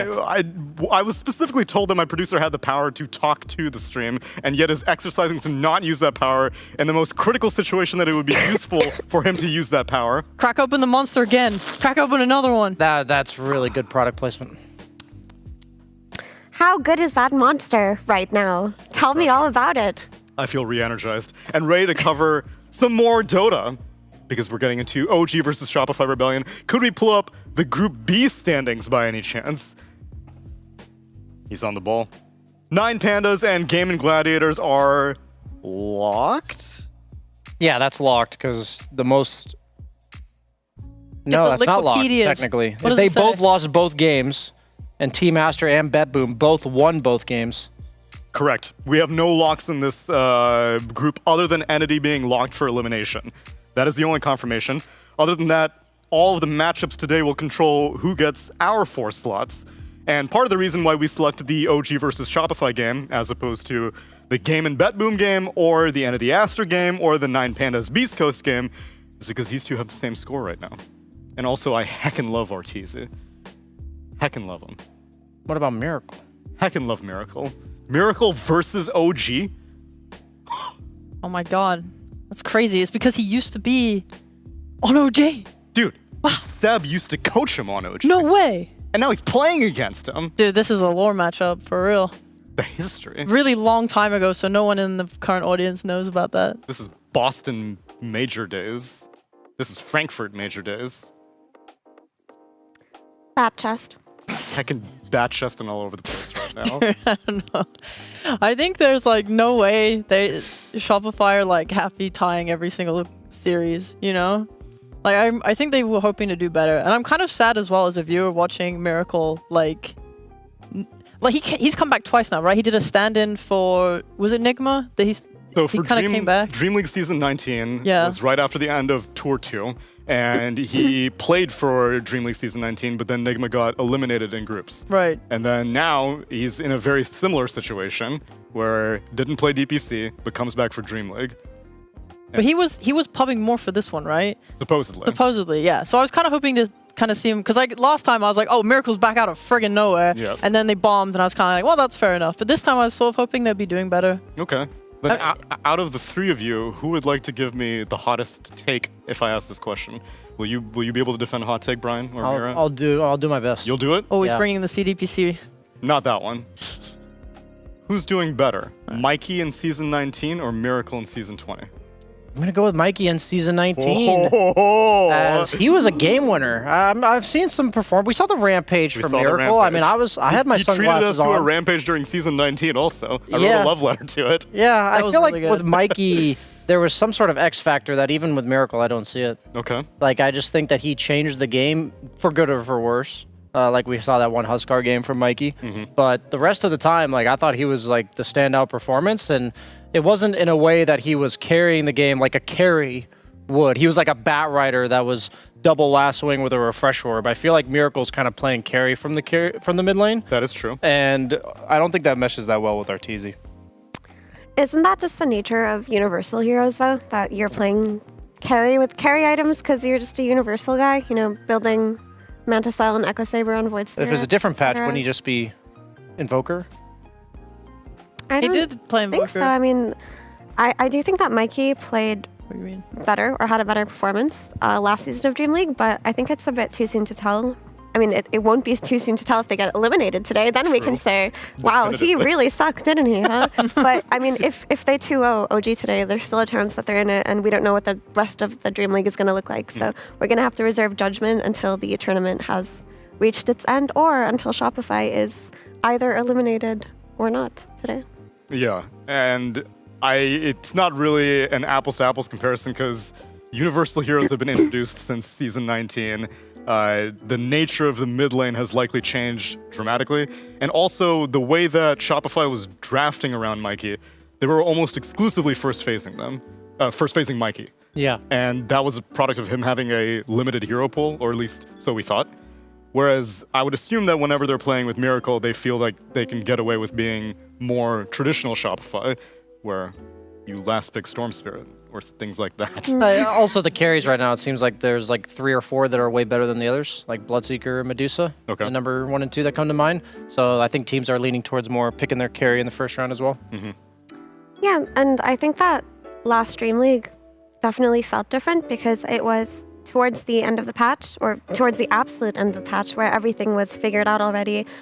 Teams have already found their identity and had a strong understanding at that point. The teams that had performed well at the previous majors, of course, they had a strong understanding of what to do, how to play, and it made it easier to accommodate a stand-in with a smaller hero pool, right? Because Dota at that time was figured out, whereas now it's still, even though we know what's really good and what isn't, it's still kind of an open book, and that teams haven't really found what is best for them quite yet. They're just playing what they know is good, which are, you know, Universal Heroes and whatnot. Okay, well, let's see what OG will be bringing to the table as well, because they had some changes from the previous season. This time, Seb instead of Chu, which I'm assuming will continue to be, well, actually, what is their TI qualifying roster going to be? Is it going to be Seb? It's always completely random with that. Yeah, that's a fantastic question. I don't know, actually, because you need a free agent 4 position? Or is Taiga just going to move to 5 from now on? What's the plan here? Yeah, it's weird because I guess you could just destroy a Div 2 team because Div 2 teams are allowed to try and qualify for TI. Guess what? There's one that they can do that with old G. Yeah, I'm just like... Take Aramis. Exactly. I mean, I think it's weird because I look at Taiga and Seb, right? And when Seb was playing for OG last year, it was always... Taiga playing the 5, it was Seb playing 5, but playing greedy 5s. Like he would play his like Earthshakers and Alks and Wind Rangers, whatever. He would like transition more into a core, and Taiga like himself said, "Oh, I always have to play so poor," and like he adapted to it and did a fine enough job. But he definitely wasn't comfortable, and so. But in a way, they had like most of their success during that time. Right? So if he's not comfortable, maybe he should just suck it up. Yeah, but isn't that more so a strong voice kind of situation? Because not only the skill level and player experience that Seb brings in, it's more so the like charisma, leadership, the ability to tell them what to do. I think that's what makes the biggest difference because Taiga on 5 really clips his wings. Like this is not what Taiga is known for. It's not what he's good at. And last tour when we were watching him and he was playing ogres and stuff, that was really pathetic, like just miserable. You know, we watched that and it's like, why have you taken this beautiful butterfly and just pinned it to the ground? Yeah. And so I definitely don't want to see Taiga pivot to 5. I feel like they poached this really good 4 player from Liquid at the time and they turn him into a 5 player. I don't like that. The alternative is that they can take Kitrak from old G and then let Taiga be 4 and then Kitrak be the 5, because that also kind of solves the strong voice issue. Because I know during Berlin, none of us really knew that much of Kitrak, except I'm assuming you, Brian. Yeah, I've played against him a lot in pubs. And so I've been told, based off the interviews that they gave, that he's actually quite a vocal and quite a strong-minded Dota player. Yeah, he generally is a communicative support player. And so if that's something that they're lacking, then maybe you kill 2 birds with 1 stone by bringing Kitrak in. There you go. Yeah, but it's like Mira said, like when you have the charisma level of Seb, I don't think Kitrak brings that to a team. He doesn't, for sure. So he's more of like a dry, like, let's just go do this. I met like, him. it's good calls, but he's not the, Yeah. like, motivational speaker. Exactly. Like when I met him in Berlin, I was like, this dude is really nice. Like I liked him a lot, but you don't see like the leadership that Seb brings. Yeah, but, continue. But I don't remember where I was going. The point is, I think the bigger question is not who they're doing TI with. Who are they doing? They have. Wait, are they making it? If they make it to like. They're not going to Bali. Riyadh. Yeah. If they make it a Riyadh, like who are they playing with there? Because I feel like that will be what becomes their TI roster if they get there. If they don't, then I don't know. Because you need to like be practicing with who you want to go to TI with. It's TI. Yeah. So you need this experience. So honestly, like I would most likely enjoy seeing what they're currently playing with at TI. Which is Seb. Yes. Well, yeah. What can you do? I mean, Seb's really damn good. He's quite good.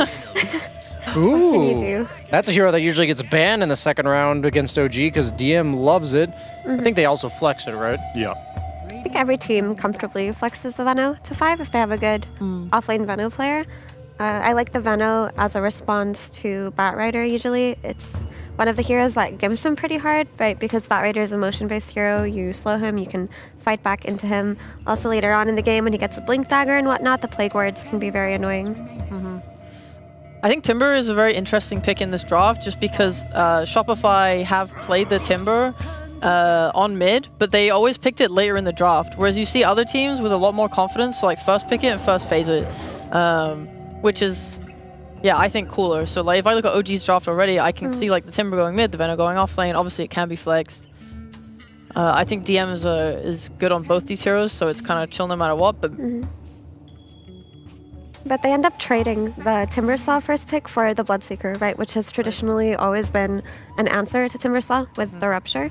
And Shopify secured not only 2 heroes they have high success rates with, but one of the strongest laning heroes in the game by Batrider, so long as he makes sure that the Veno isn't too much of a thorn in his side. He can still do a lot by way of doing early damage to the Timbersaw. yeah, it's also an interesting exchange because usually when we see Timbersaw first picked or first phased, Bat is banned like most of the time. I'll always look at the bans and be like, oh, okay, Bat's gone, there's a Timber coming, and then it appears. But this time, they're like, okay, we're going to take Timber and still leave the Bat in. So maybe their idea behind the drafting was that they think Veno deals so well with the Bat that they can do that, and they just planned for this. I think what's interesting about this Batrider Veno dynamic that you guys are talking about is OG is actually 0-3 with Batrider against Venomancer. So they've had this done to them 3 times so far this tournament, so they're like, time to turn the cards onto you.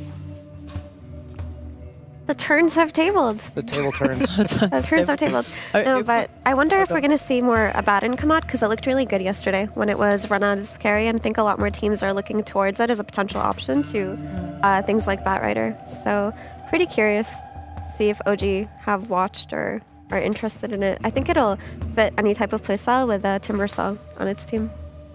Good against Bloodseeker too, right? I'm down. I'm down to see more silly carries like Abaddon. He's always an interesting one for me because he requires so much to become like really strong. There's a chance that you are just like a weak Abaddon early game and you get run over. I feel like both teams could potentially run each other over no matter who had an Abaddon in this situation.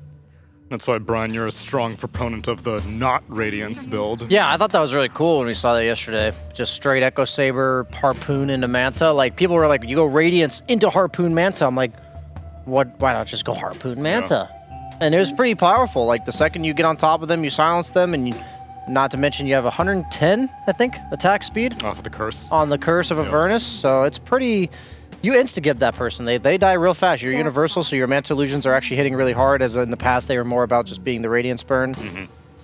And of course, the Abaddon that we're talking about, we saw yesterday on overall 10th pick when That's true. the Batrider on Tundra was like revealed to be the offlaner, so it made it look really good, especially because it had a Beastmaster to play into. So going for the early game damage build really worked out. Whereas right now on Shopify, we really don't know where this Batrider is going. We don't know what kind of response we'll have. So if the Abaddon does come out, it's going to be later on in the draft for OG. Second phase bans filter through Doom, Lycan, and Darkseer taken out by OG, and Shopify ban out the Faceless Void, the Monkey King, and the Seb Windranger. Although it was once a Yuragi Windranger also.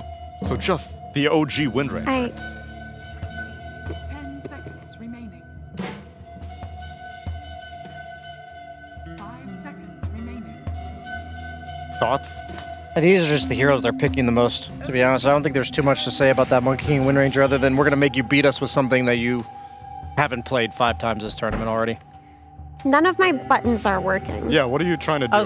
That's why I wasn't speaking. Sorry, I was trying to figure out something that got horribly wrong. No, none of my buttons are working. I've been coughing. Yeah.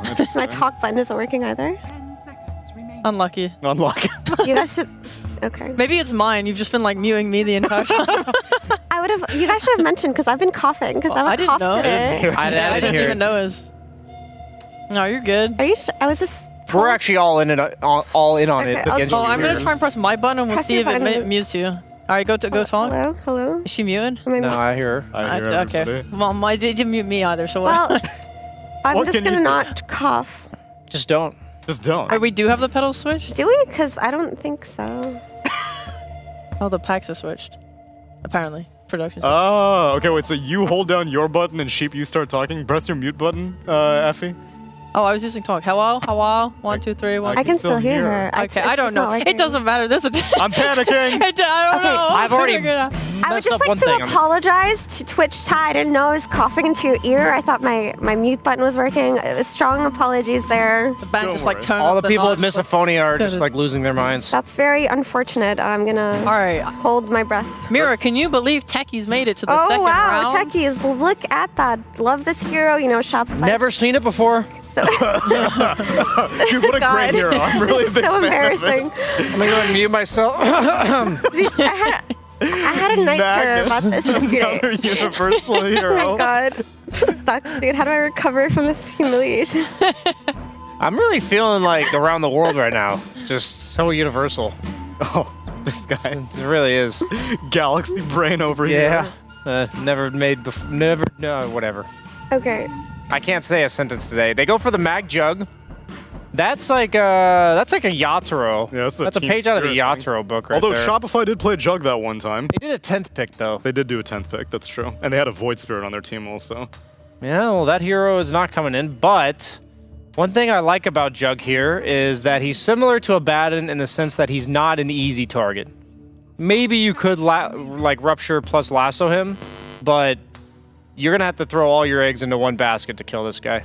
And all of the spells are probably too slow that he should be able to Blade Fury react to. Ideally. Blast Off, Blink Lasso's technically the most scary, and if you get silenced by Bloodright as a Juggernaut, I think something is comically wrong. Yeah, I'd be down for a Legion Commander right here. I'm surprised they didn't ban it.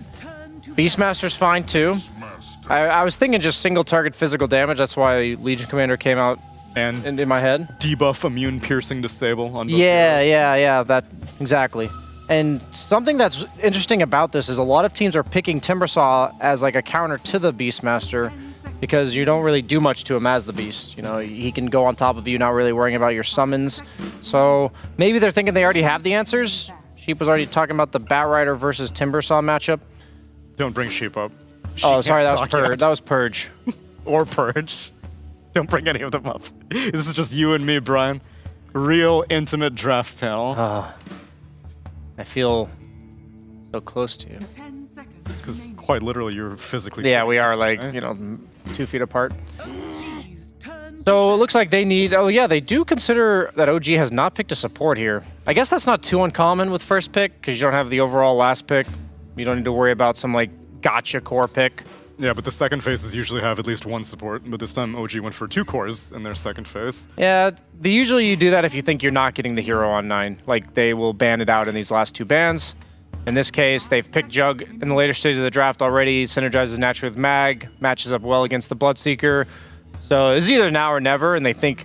Sometimes I've been in drafts and you'll say, Arteezy, how many heroes... Well, I'm not Arteezy, but you'll be in drafts and you'll say, how many heroes do you have? Like, how many sound good to you right now? Are there multiple options? Or is it like Jug significantly better than anything else you can think of? And if the case is less than two heroes that you can think of, or 2 or less, that means they can ban both. True. Then usually you'll pick your carry right there. But against a Bloodseeker, Batrider techies, you're already panicking on your carry pick? It's more so like, it's not panicking. It's like there's just sometimes not a hero that sounds all that great. So you'd rather pick something that synergizes with your lineup rather than worrying about this hero's perfect versus the enemy heroes. And since you're also not on absolute last pick, you're going to be dealing with a lane counter regardless. Yeah. They ban out the Chen, which we saw OG succeed with yesterday against Gaiman. It was Chen... Yeah, it was that game. And instead, OG opt for a Rubik. Yeah, it's interesting they banned like these lane babysitters, because I think Vino is likely to be a 5 based on the 3 cores that OG has picked otherwise. I don't think Mag is getting flexed at all to support. So Vino likely being 5 pairs really well with Jug. I guess they were afraid of like a Summons 4. That's not usually what people tend to pick, though. We can hear you, Effie. You can? I can hear you. Give us analysis, Mira. We've been trying. It's not the same without you. I'm panicking. What's the last pick? Hurry. We can hear you on that mic. Can you hear me on this mic? Yes. Yeah. Come talking to this mic with me, Alex. Speaking to the mic, give me the last pick. We're looking for most likely a miracle mid laner. Yeah, mid lane here against Timbersaw. A mid lane here against Timbersaw? Yeah. It's Batrider mid. Oh, that's already picked. You gotta go somewhere else. Okay. That's Silencer mid. Hey! Wait, is it actually Silencer mid? I'm glad I could come back and just teach you how matchups work for one second. Oh, it is Batrider mid. Good call, Sheep. Smart. Thank you so much. I'm gonna go ahead and say that I like Shopify's draft better. I was not involved in the draft analysis, but I think that their laning is stronger. I think that they're gonna have a really nice group up tempo with the Beastmaster. The good, Silencer last pick is a way to deal with the early aggression from Timbersaw. It's also good counter initiation against the Magnus RP. So I feel like Shopify can have a really strong timing in the mid game, but in the overall late game, OG got this. What do you think? I think Magnus go burr. Oh, we're back. Hi, guys. I don't think they really responded to the Batrider at all. Like, this is a first round bat that usually people have been flexing between 3 and 4. And okay, but like, hear me out. They're gonna RP him. They're gonna RP him. Yeah. What does he do? He's gonna go in and they're gonna global. I mean, I think I agree. I think Venom's a good enough deterrent in fights. Like, if you're just putting your plague wards everywhere and you have vision. I mean, I guess they both have good vision. I didn't really follow this draft. So are you feeling OG in this one? Hear me out.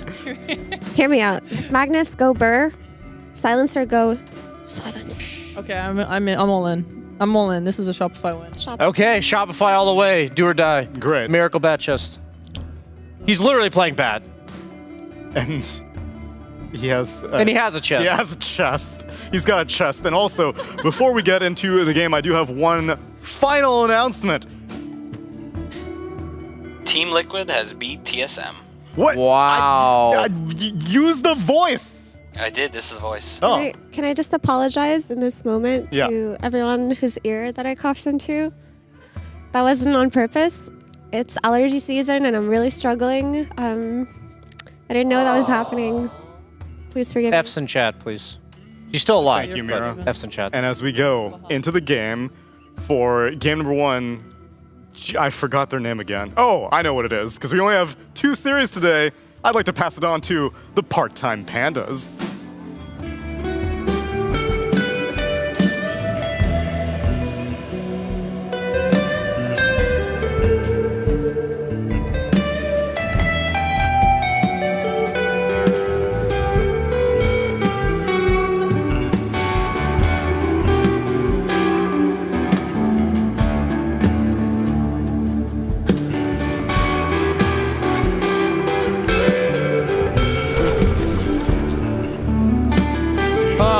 Nice, calming intro to separate us from that cough-riddled panel.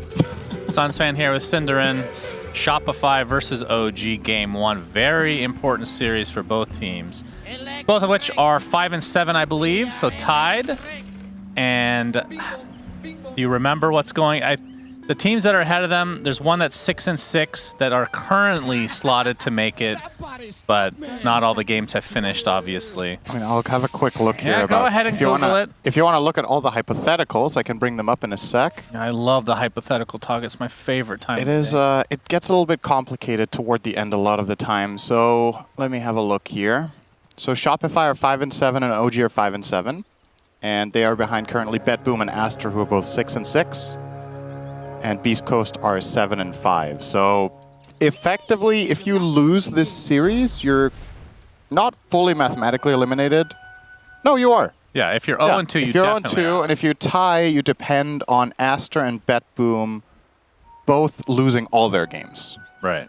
Which is 2 each. They only have 1 series left. So okay, everything to play for here. And I know from Shopify's perspective, they have not gotten a 2-0 at all. Nope, they have 5 draws. And lots one loss. of draws amongst everybody, it seems. The only team they lost to 2-0 was actually BetBoom, who are currently in 4th. So that could end up being really important for the final run out of this group, that they did get 2-0'd by that team in particular instead of, say, 9 Pandas or Gaming Gladiators, who are currently tied for 1st. Every game matters in these round robins. Got to bring it your all right from the start till the finish.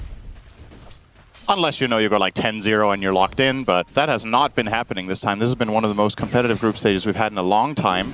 In the other group, there's currently a 3-way tie for 1st with 8 and 6, and a 3-way tie for 4th with 7 and 7. Yeah. So, I mean, even the teams that are eliminated already, like TSM is okay, unexpected first blood here. Taiga kills crit. Interesting. That was not one I saw coming here with Rubik plus Jugger lane. So they did opt to put the Veno bottom with the Magnus. The panel thought this was going to be a Veno Jugger lane. It's a classic, but I wonder what the mindset is from OG that has made them take this route of choosing to put... actually, did they have a choice? I guess they didn't. The Veno had to be core, right? No, Seb could have been Veno, and they could have played a core mag. Playing the support mag is pretty interesting. I guess they just see enough value in getting the Veno versus Bloodseeker matchup to demote the Magnus. Well, but it is a little bit of an oddball. maybe Seb just isn't a Veno player. Some people just aren't like that. Well, maybe he plays neither Veno nor Rubik. That's actually possible. I don't know if I've seen him play Rubik. I think I've seen him play Veno, though. I mean, when he's pubbing between all his stand-in appearances, he what plays position Windranger. does he play? He plays position Wind. I see, yeah. Yeah. Well, that hero's not in this game, unfortunately for him. But we see Miracle in the mid lane, kind of a... What's the right word to use? Up and down, I suppose, performance thus far. Yeah. And a lot of it's hard to tell if it's individual performance or the team dynamic around his play style. I mean, have you seen anything that would indicate one thing over the other? Not in particular. At the very least, I think it's a pretty fair verdict to say he hasn't disappointed, right? Like, he might not have blown people away outside of perhaps one individual game performance, but he hasn't been like it's not like, oh, the reason Shopify are 5 and 7 is that Miracle isn't playing well. Like, I think it's been more of a team issue in terms of like whether it's strategy. In some of the games, I think the drafts have been looking pretty rough for them, and others just been outplayed primarily in the mid game. Shopify as a team has always been pretty stable in their lanes. They'll generally get through that just fine, and then sometimes just don't really hit the mark afterwards. And in this game, it looks like stable laning phase for them as well. Not looking too bad in any of the lanes, so off to an okay start despite getting that first blood on the Rubik. So looking at the lineups, do you favor one team over the other? You almost had that. I think I don't really have a favorite based on draft. I think I can definitely see what both teams are trying to do. Like, I guess maybe I slightly favor Shopify because the mag is a 4, because I think there's more, the ease of execution is going to be a little bit, it's going to be more challenging for OG to find the fights that they want, I think, with Seb having less gold than DM would have had on the mag, because like, what's their catch? It's a Magnus with a skewer, or it's a Rubik lift, and the mag is not going to have a dagger at any early point. The one good thing or a about harpoon. having support mag is you will be around Juggernaut a little bit more often as a support to be able to empower him, as opposed to when you're core and you're kind of on your own. Yeah, how do you skill, though? Good on question. Formac. Do you go for an Empower? Oh, big pressure here onto DM. Yeah, he's slowed down by that blood grenade, but a nice skewer from Seb, separating them. Yeah, that's good. Very good. That's good. Yes. Yeah, but DM on this Bananamancer. I'm assuming this is just going to be one of those all aura type builds for Veno. It's pretty strong in this patch. Yeah, and it's also strong in this game. I think Pipe is just an absolute no-brainer against the Radiant team. It's incredible, this game. So much damage mitigation. Could you see a Greaves or something of that nature for the global? Yeah, Veno isn't a hero that needs the Dispel that much, so I think I'd actually rather see him go Lotus so he can help a teammate. It's also, in this game, I think it's a bit hard to tell which item makes him tankier, actually. I guess Greaves is a little bit more tankiness, but there's just added value to the Lotus because you can reflect Roar and Lasso, so I just think that item looks incredible. So yeah, I think Pipe Lotus would be a really nice path for DM to take here. Let's see if that's what he ends up doing. Well, early on, BZM 25-11, and Miracle is 23-7. But overall, very close in all the CS, for all the lanes, actually. You see the very little separation. Is Crit getting chased by Taiga right now? The Fable was there. And he's going to get the blast off. I actually lost the vision there for the lift, Taiga. Really nice escape from Crit. I think, did Taiga just place that ops? He did. Miracle's actually going for this. BZM actually misses missed the the Timber chain. There's a TP from Taiga. Oh, but boy. BZM burning to the ground. That was not an expected kill. Definitely not. Miracle now level 6. And what we've been seeing from the support Bats in the side lane, Bats has often been this 1-1-3 build, but Miracle in the mid going 3-1-1, and once he gets those 4 stacks up on the Timber, it burns. Nice kill for him. Important for Shopify to get this Bat Rider online. There's so much. Something I really like about their lineup is when you look at potential skirmishing pairings, there's just so many playmakers, right? You can play Bat +1, you can play Beastmaster +1. Either of those kill with techies, and you have Global Silence when you get the catch to prevent saves. So like, it's just a real feels-good lineup when you get the jump. And it also allows something that I think Arteezy has become better at in the last year is getting more involved from his safe lane carry. And he actually has very good friends to play with in this game. Oh, going for it again. Sticky Bomb into the blast off as well. BZM burning to the ground. Second death in less than a minute. Great execution from Shopify. This is the worst start we've seen from a Timber mid all tournament, at least in games we've cast. Timber just hasn't lost his lanes ever. Crit actually pops a Fairy Fire. Blood Grenade on top of him. Looks like he's going to survive those. 4 stacks on Seb. So he Gonna does be in also trouble have to be here. Careful. Sticky Bomb is there. A couple more right clicks will do it. Oh, and boy. that's a TP down as well. So OG getting punished in this mid lane. So, do you know that famous song by Miley Cyrus, Disaster in the Middle Lane? Nope. Oh, that was that one. Sorry about that. Yeah, it's okay.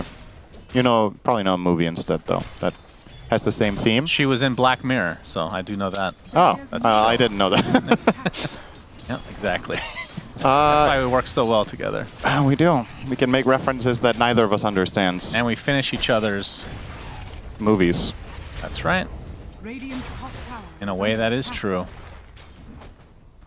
You finish your own movies and I finish mine. So now Miracle's level 7.5 and almost has travels, and BZM is just cracked 6.5, so full level advantage there in the mid lane. And this feels like the kind of game that Bad Rider, if he plays well around the Venomancer, he could truly just take over this game. So for sure, a lot of possibilities for Miracle to really shine here.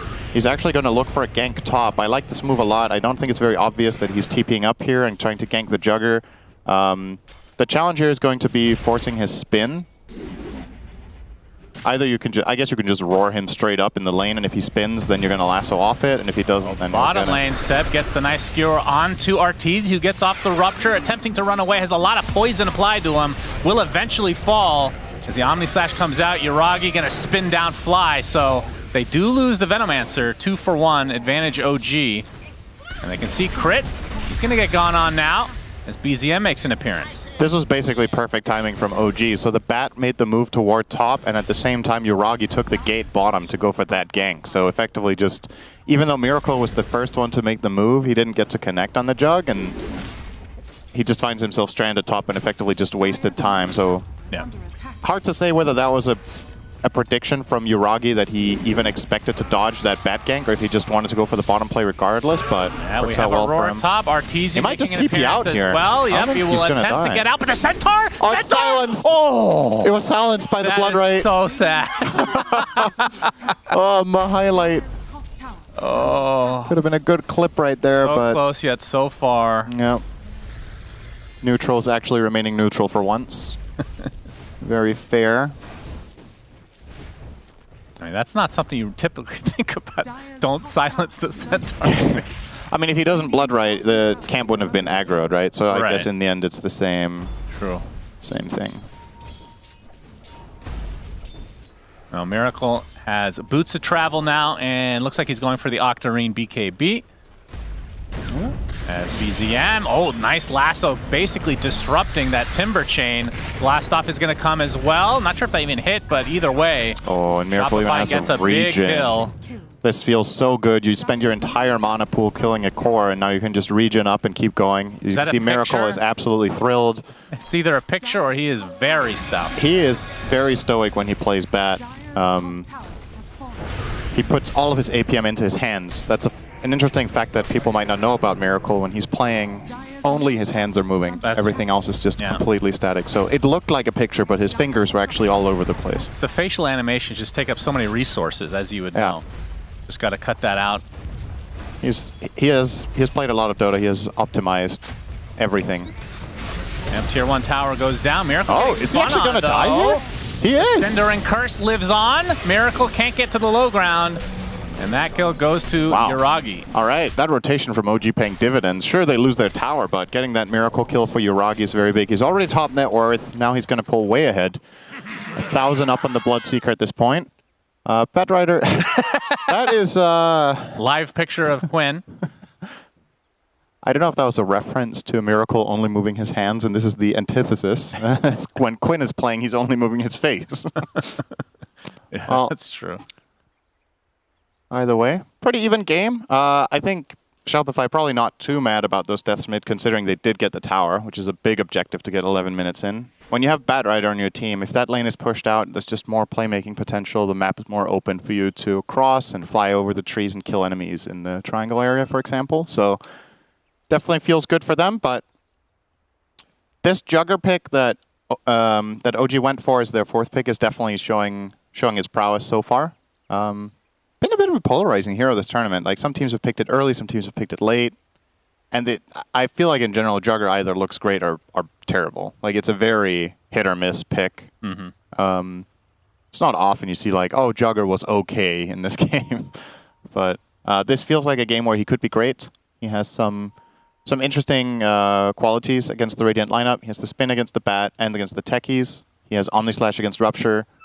And he has Empower. So there's a lot of good reasons to run this hero this game.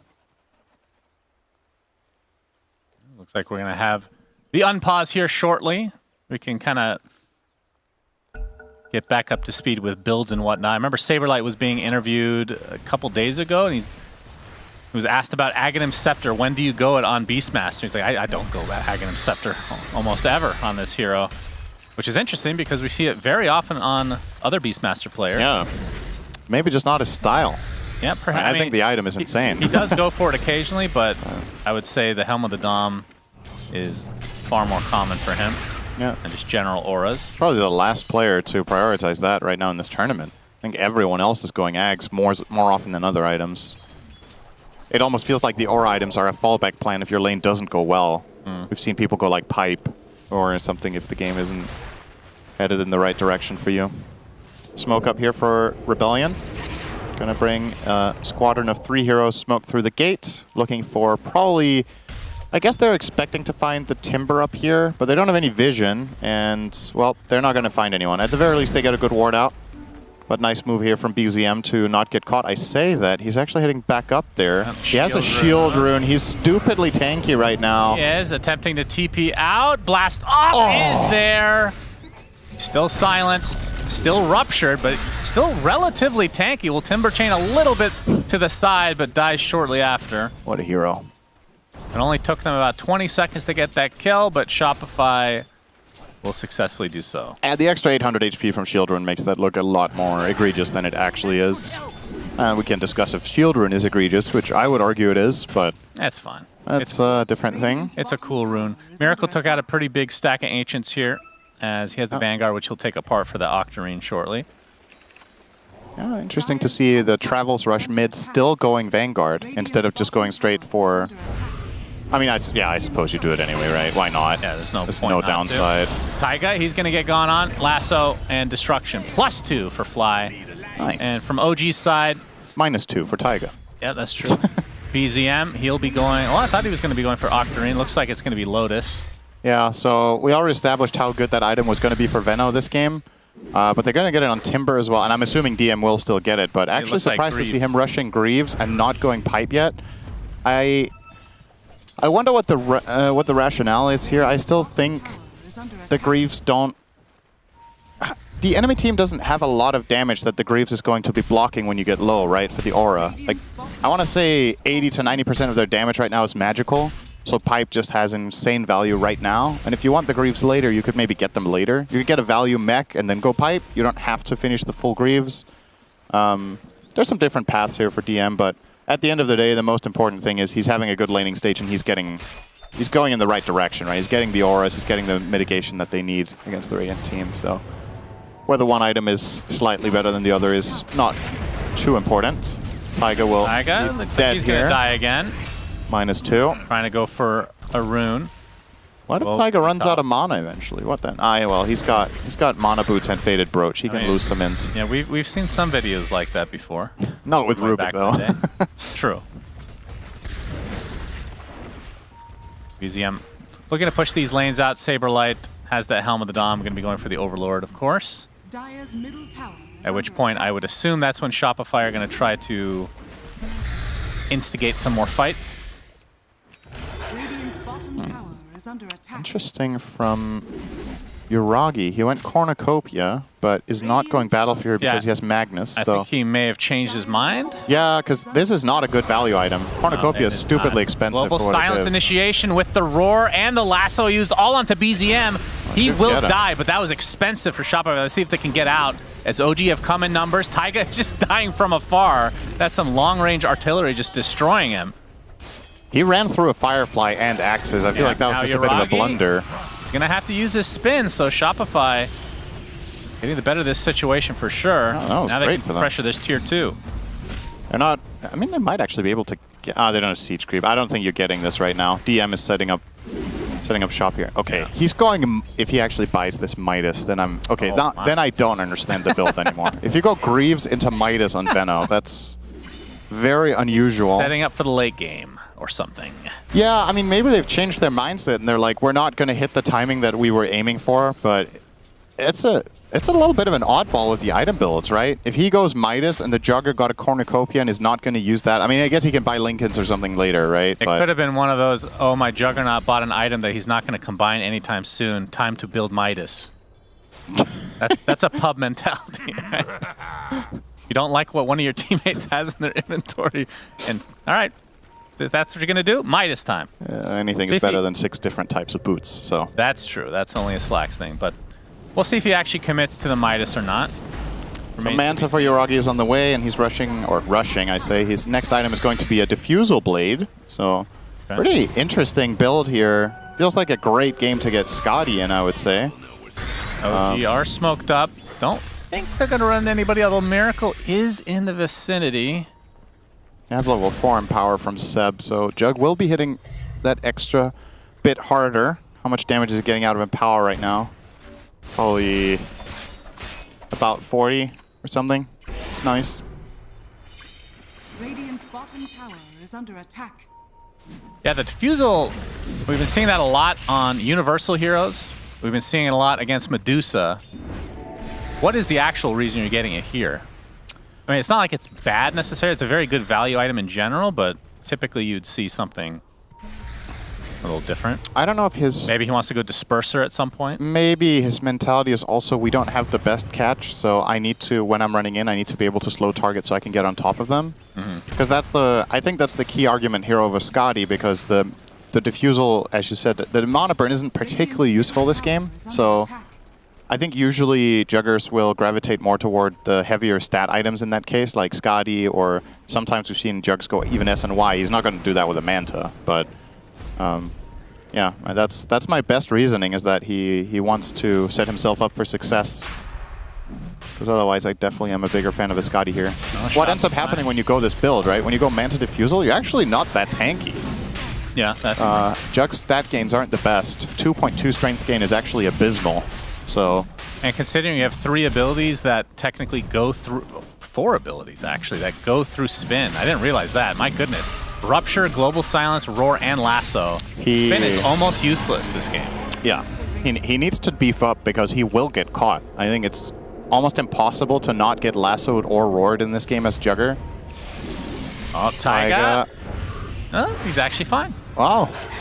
Talking about stunts for the Dire, By well, what the way, do you know? DM did commit for the Midas. It is officially in his inventory and has been used. I think it's going to be very telling what he queues up next. Another Hope it's Midas. not a Boots Dagon? of Travel. Let's go Dagon here. How about second Midas? Sure. Okay, hypothetical. If you could buy more than one Midas, do you think there's any hero that would be good on?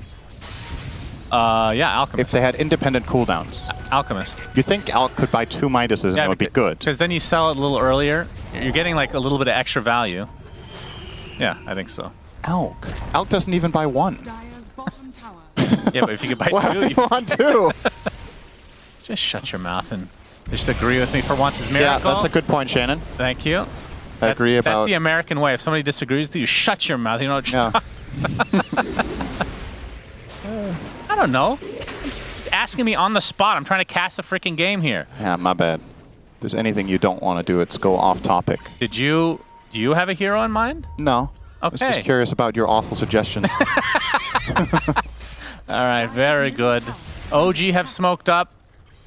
Pets. Already 9 pets have been killed. My goodness. Massacre today. Yeah. Saberlight's really feeding those away, huh? I wonder how many of them are boars and how many are birds. It's a great question. It's pretty important for determining how many families it can feed. It's a bit more on the boar than on the hawk. The boars have big litters. Those javelinas are pretty scary, let me tell you. Seb? Did he? He got spotted. Miracle. No, he didn't. Sees them now. They both blink away. All right. He actually didn't see him on the way in. All right. Tier 1 tower mid is going to be taken out. BZM holding the fort on the bot. Nice tower take there from OG, though. Just getting that mid tower without any fight breaking out. Considering Shopify have all of their ultis, they still just let them have it. Yuragi is progressing at a good pace. Empower is very, very helpful for him. So he is staying on top of the net worth, but not by a lot. And the following 3 are on the Shopify side, all of them reaching some pretty crucial items. Beastmaster with the Overlord soon-to-be pipe. Bad Rider has the Octarine.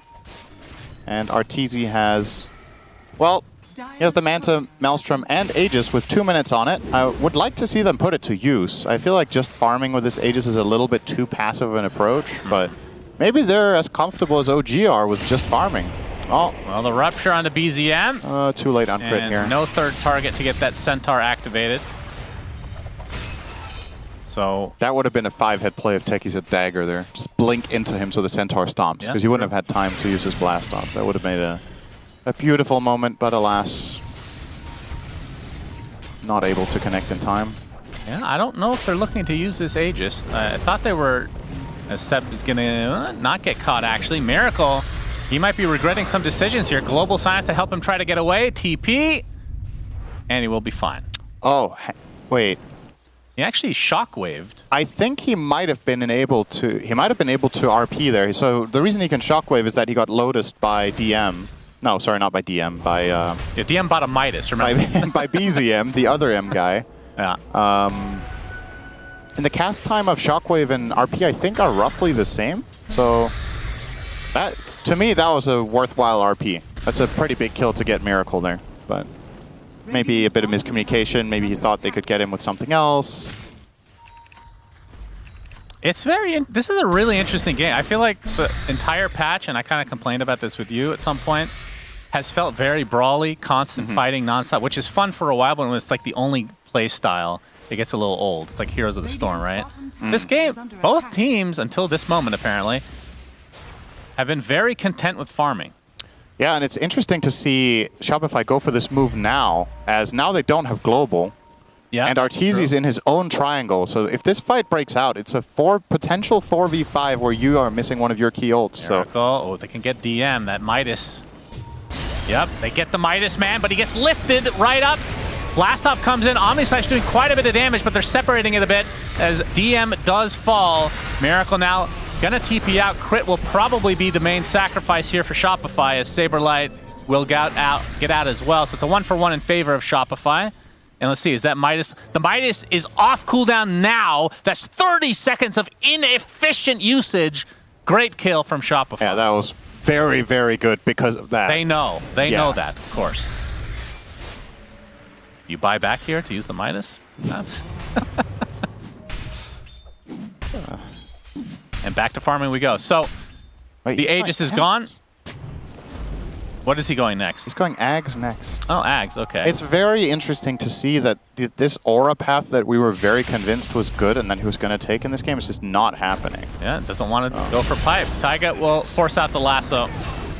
Miracle will be okay with that because that's a pretty low cooldown ult anyway. It's not really that great to quote-unquote force lasso anymore when Bad Riders are rushing Octarine. And back in the day when you were considering it a good trade, lasso also had a longer base cooldown than it does now. So it's like a 50-second cooldown on level 2 with an Octarine. So yeah, he's going to have lasso again before Taiga has his TP. Well, the Cornucopia was eventually put to good use. You mentioned it earlier, the Lincoln's extremely value with the Rupture, Roar, and Lasso in particular.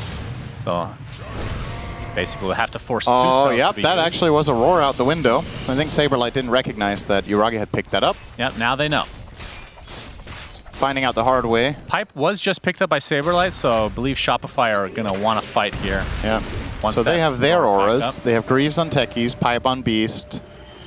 And depending on what creep he dominates, which is currently a Granite Golem, that's an additional aura there. It's nice extra health. What level is that Granite aura? It's a level 2. Okay. The scaling of this aura is very weird. Does it go up by 1? Yes. Is that what I remember? Yeah. 15, 16, 17. That's right. Oh, and then 19. It goes up by 2 on the last level just so Chen can be a little bit better. Yep, Chen gets a big buff. Very interesting. I think this part about the game is cool. This is one of the changes I like. Sure, it's just strange that it isn't linear. Well, linear might be too weak for the early ones. Yeah. But yeah, this one is a little too much, though. I agree. OG in the top lane now. Fortification is popped. But another tower will be freebie. taken. I wonder why they fortified it there, actually. Why did they fortify? Maybe old habits with, it's a tier 1. Don't know. Yeah. Sometimes you just brain fart and you fall into old habits. It really does happen despite people playing this game so much every day. Sometimes it's just autopilot for a moment, and then definitely don't think that glyph was good in any way. So gonna chalk it up to that. And who clicked it? Can we, if we could get some stats on Can we get a shame graph? that would be nice, actually, to There's see. no way of knowing, I think, right? Yeah. You can never tell who's used glyph. Scan and glyph would be good to know, especially in pubs. Who use those? Oh, I'm Very pretty nice. bad at using glyphs. I'm actually happy that it doesn't show. I fall victim to the thing I just talked about. That's why I was so confident that's what's happening, because sometimes I would find myself doing that. That's old man things right there. Yep, exactly. And these players have been around for a while. They're starting to become old men as well. True. Happens to us all. All right, Shopify looking for a fight. Now that Roche is back up. Taiga. Miracle jumps in, looking for Taiga. Global Silence will give them some cover. That's going to be a freebie. Does have buyback, but he wants to actually force a fight now. That they are fighting around the old Roche pit. OG are in a pretty good position here, though, with the Plague Wards and with Timber in front with the Lotus as well as Yuragi. Yeah. Oh, Yuragi's just going to go for it. Definitely want to fight. Big Omni Slash onto Saberlight. He's just going to tank it like a man. He's dead. Skewer, Seb, looking for the RP. Doesn't want to use it on Just Fly, so faking it out. Last stop, nice not really Manta connecting on dodge. much because of Yuragi. Gets off the spin as well. Lasso up again, this time reserved for Seb. That will be a kill going the way of Shopify. Taiga back into the game as BZM gets ruptured. Lincoln's applied a little bit too late, and he's just going to get bursted down. Seb buys back into the game. Timbersaw will not have that luxury. Miracle looks like he was ruptured, actually, so that was stolen. Trying to walk it off. It's going to be close. Looks like he is going to live. Finally, the RP comes out. It's on Arteezy. Skewered back into the fray, and here comes a nice blast. Another man He to dodged dodge. it 2 times in a row. Yuragi and this healing were getting extremely good value. The 3rd lasso of this fight, and no damage being done to Yuragi. Greaves comes out to heal up. Miracle looks like he's going to be fine. And finally, Yuragi is brought to his knees. Does have his buyback available if he wants to expend it. Blood right onto 2. Miracle continuing to chase. Another 20 seconds on that lasso. As Arteezy and company, they're going to find DM. The Midas. No, the bash comes through. So DM is dead. The full team wipe for Shopify. What a sick fight from them. That was actually incredible. There's so many details in that. So despite the 2 Manta dodges of Yuragi and the Omni-Slash solo kill on Saberlight, they're just kiting so well. This moment, true highlight for me. He's ruptured. He's just stutter stepping over the ice crystals, gets glimmered and gets out. And most players here are just like, the fight is over, right? But with these 300 health, he finds so much impact later on in the fight. There's another Manta dodge as you see there, but it's constant flame breaks from range, and ultimately we'll get the lasso off again here after they break the Lincolns. And this looks dodgy, but he gets glimmered, he gets saved by the Greaves as well, and knock him away and kill him off. Such a clean fight from Shopify. I feel like in terms of like just raw execution and playing their limits, this is one of the best fights they've played all tournament. Just really, really nicely done. That Octarine on Miracle is getting such good value. They used 2 ults at the beginning of the fight. Remember that. The very beginning, which was just on Taiga, who ended up buying back anyway. That's Global, I believe, and Lasso. And then you lose Lasso 2 more times after that. Insane. And also it was nice to see Miracle pop off, but he does get to use the rest of his body when the heroes are dead. The entire enemy team was gone, so he got to take his hands off the keyboard and mouse for a moment. Well, Arteezy will have that Aegis now. Aegis number 2. Let's see if he can use it a little bit better this time. Sure, they want to at least poke at the high ground as they now have a 12k lead. Miracle's going Manta. Cool. Huh. Well, that is a universal item. Yeah, it's not. Bat is a little bit of an oddball in that regard, because you're not really hitting that much and dealing that much damage that way, but just extra move speed, being able to Manta dodge some stuff here. With the shard? I mean, does the shard work with Manta, or they fixed it? I can't remember. I don't think it works with Manta. And I also don't think he's even going to buy the shard. Oh, he'll get it from Tormentor, don't worry. Eventually. Well, Miracle looking for an opening. And we can see, actually, nobody's in the base for OG. Yeah. An awkward standoff. 0 versus 0. Well, the Boars will eventually get it done, I guess, so... Yeah, I guess so. You gotta send someone back soon. Nope, never mind. They couldn't quite finish the job. 16 now? So many dead pets, and for what? The Saberlight, he does have the ice creep. Okay. DZM. Would you DZM and DM. Would you have if I told you this creep had 3 nouns as its name, would you have been able to name one of them?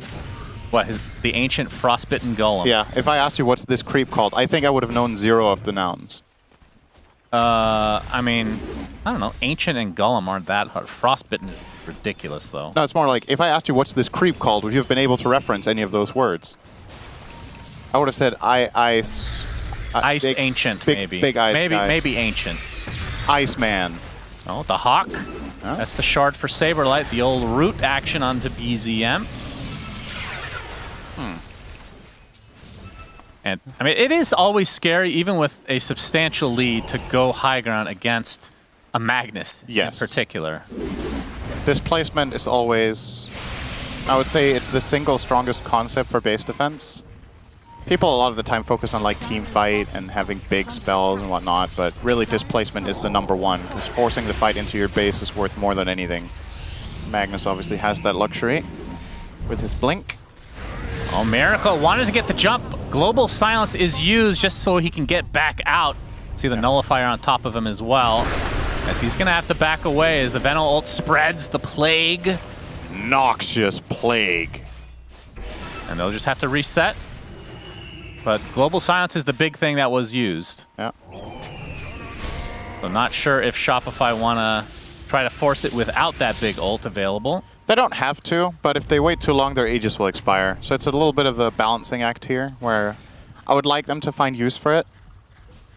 Global's up in 50, and Aegis has a minute 30 on it. OG. So This is dangerous. They're running through mines. Yeah, they saw that the Techie's mines did explode. Seb gets he the only RP, gets but it's one. only onto one, and it is Saberlight. Skewered back into the Omni Slash. The creeps are actually tanking up quite a bit. He actually uses the cheese as well as the ancient golem, frostbitten monkey, whatever the hell that thing is called. Gets to safety. Only the Rubik has died in this fight as BZM is now ruptured and left all alone. That means Shopify can clean him up easily. So 2 dead for OG. I think that fight was basically doomed when the RP came out. He wanted to get 2 heroes, but only clipped the 1 because of a fast reaction, and when you only find the Beastmaster with cheese there, that's just not good enough. Seb thought he saw an opening, but the side of Shopify too fast. This is where it gets scary, though. Skewer back into the tier 2, through tier 3s even, as Saberlight gets dropped. You have to be very careful. Global silence up. The right clicks are there along with the lasso, and that brings Yuragi down. He does not have buyback. This is minimum another lane if so. if they know the buyback status, which they don't. So Shopify might chill here, but I think you feel relatively confident to keep going at least for a bit with Arteezy with Aegis for 20 seconds. You can at least knock on the front door here and see what happens. And all you need to be careful with is getting skewered at the worst possible time. So you want to not get skewered when Aegis is about to expire, and because of that, Arteezy might back off here. Oh, a bit timid. Yeah, they're gonna have to poke at the very least, you would think. That's fair enough. I don't mind this disengage. I think it's good. Okay. Saberlight will be back in 5 seconds as we're seeing the repeat here. So the second attempt at killing Saberlight is successful, but yeah, but they broke off the linkments Yuragi. on Yuragi, so easy pick here for Miracle after that. With a better flame break, they might have got a collateral there too, actually. Still looking great for the side of Shopify. 16k lead, complete map control, Elena Barracks. And again, for OG, from a strategic standpoint, with how their lineup functions, I think there's so much pressure on Seb. Lasso. Hand of Midas, DM is dead. Poison Nova does go off. That is the new Aghanim Scepter. And good news for OG fans that Midas will be on cooldown for a while still. They're going in. He gets initiated, but he gets off the roar. It's going to be reflected thanks to the Lotus Orb. Omni Slash is there as well. He's going to get bursted. Actually, the roar was stolen. Very nicely done onto Miracle. So that leads to 2 cores dead for Shopify. OG trying to turn this back around. They buy back onto DM. Crit, he's on the high ground, will TP out. So they get 2 cores. Yeah, not bad from OG there. Big pick from Seb to find Bat, skewer him in, and then the stolen roar sealing the deal there. Miracle was expecting to be able to get something off, but just chain stun for 6 seconds into death. And they didn't even Omni Slash. They just killed him with raw attacks, so they actually still have that if some sort of fight were to break out soon. Yuragi closing in on an Aghanim, so we'll unlock the Swift Slash. I feel like that's a pretty rare sight nowadays. True. It's a cool Ags. Is this the first? Honestly, yes, Tormentor? but it might be the second one. Crit will get it. Radiant's middle tower is under They attack. cast Reactive Taser on allies. It's very good to cast on Bat, I think. Yeah. Pretty nice. But that fight really was about the Lotus Orb and Taiga's Spell Steal. That's what got them those 2 core kills. And that's part of the issue for Shopify when they're trying to go the high ground especially. You got to worry about the Magnus Skewer, you got to worry about all the Spell Steals and the Spell Reflects. Definitely not out of the woods yet. A lot of yet. single target spells to work with. Yeah. Very much not in the clear, despite this lane of barracks. I think Shopify, you want to calm down a little bit. Keep Now pushing the another lanes. Lotus. Look This time for towards Seb. getting the next Aegis, I think, has to be their game plan here. And Roche will spawn in 20 seconds as the earliest, so 3 minutes cap. Looks like OG want to take the fight to them before that, though. Smoking up 4 heroes mid and showing BZM, but nobody from Shopify even remotely close. The smoke coming out from them as well. Ships in the night, don't know if anyone's actually... Oh, maybe this could break into something. Yuragi running toward them. He has the gem, so we'll see this ward now. Clean that up immediately. And that should be the end of that. Great smokes. Sometimes nothing happens. And it's a long respawn on Roche as well, so... Okay. It still will be on the nighttime side when it spawns. They'll have about 30 seconds to kill it, so they'll need to get to work more or less instantly when it spawns if they want it up here, but considering they're Radiant, I don't think they would mind it being bottom. Okay, a little poke here. Yeah, not only just the rating advantage, but you get the Aghanim Scepter this time. True. Which you would, I would assume, rather have. Hawk is seen and destroyed. Arteezy looking for something. The refresher Kind of a shard is stalemate actually right pretty now. damn good for Shopify, though. Oh, Yuragi, he's going to get ruptured. So the Lincoln's not blocking that. Has the healing ward out, so is safe for the time being. And of course, with all these Lotuses on the back line, it looks like that rupture will not be put to much use. So Arteezy ruptured Yuragi in himself. Yuragi heals with healing ward, and Arteezy will heal with a creep camp. So very good. Back to Excellent even. trade of nothing. Pretty big stalemate here, and of course, we are the ones that know that Roche is not that close to spawning. Yep. But this Roche is critical. It's the game, more than likely. If this goes to Shopify and they get it, whether it's with Axe or Refresher, it should be enough to just break the base. So OG know that they have to contest this. Look at the bottom lane, though. It is pushing. Yeah, it's very slow, though. You've got quite a lot of buffer with 2 tier 4s still up. I like that OG are not bringing anyone back. Do you have a full minute buffer, though? Yeah, absolutely. As you wait for Roche? Yeah, Okay. I mean, the wave is dead now. They still have both towers. Yeah. Now, if Shopify had a single hero there, it would be very different. But they obviously understand the gravity of the situation, so they're going to stick around, be in somewhat of a proximity at least.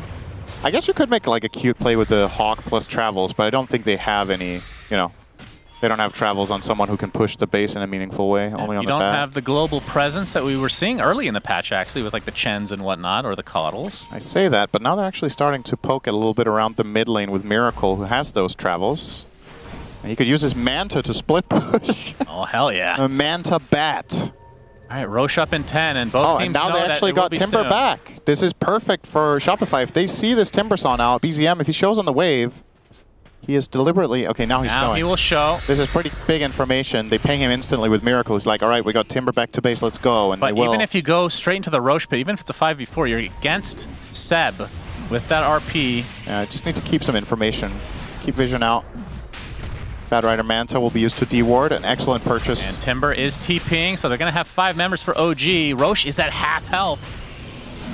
So OG are going to have to do something pretty soon. Although Shopify exit the Roche pit, and of course with these Plague Wards, you have a lot of information, and now that Roche will be coming to the other side, okay, OG's it's going breaking to go out. there first. And now we're going to have the fight. Miracle runs into the entirety of OG, has to pop his BKB. Crit, in the meantime, taking a lot of damage, but there's the RP used onto Miracle with the Omni Slash, and that's going to be enough to take him out. Does have buyback. Crit will die as well. I assume both will use their buybacks here as the nullifier onto Arteezy. Has to be a bit careful. Roar finally comes out, but Saberlight dies shortly after. This is an absolutely horrible fight for Shopify to start things out. They've barely done any damage. Arteezy just trying to fight against the entirety of OG, but it's not going to happen. And he does not have buyback. Fly is dead. They've killed 4 members and forced out 3 buybacks without losing a single member for OG. They were just there faster. Shopify were trying to do a mix of TPing down and using the gate, and they were just, you see OG are just set up. They're there with 3 heroes. Miracle runs in, he gets caught immediately, they pop the global, and while this is happening, look, Shopify have such a long connection path. How did this end up happening? Did they TP on their tier 2 instead of the outpost? I guess so.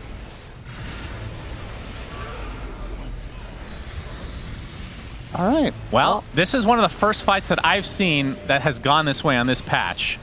This is the cool part of the new Roche, for sure. You see the frustration on Arteezy's face. That was just... Day-night cycle not being accounted for, it felt like. The thing that's so frustrating for them is that this fight is... This is actually the worst case scenario. It would have been better if they would have just taken the gate together, or if they would have TP'd together or run together, but they got this awkward split where everything just happens in the wrong succession, and OG with a huge turnaround. I mean, it just basically swung the game on its head. That's a nice win expectancy graph right there. Yeah. Let's go on a roller coaster together. That's some Six Flags shit. And Yuragi has the Aegis. He's upgraded his Disperser. He got the Aghanim Scepter for free. And now he is one scary juggernaut. Yep. And DM's Midas, I mean, it's starting to pay off now, I guess. He's gotten an Eon disc since then. And yeah, that was actually crucial in that fight as well, because that was Miracle's lasso target.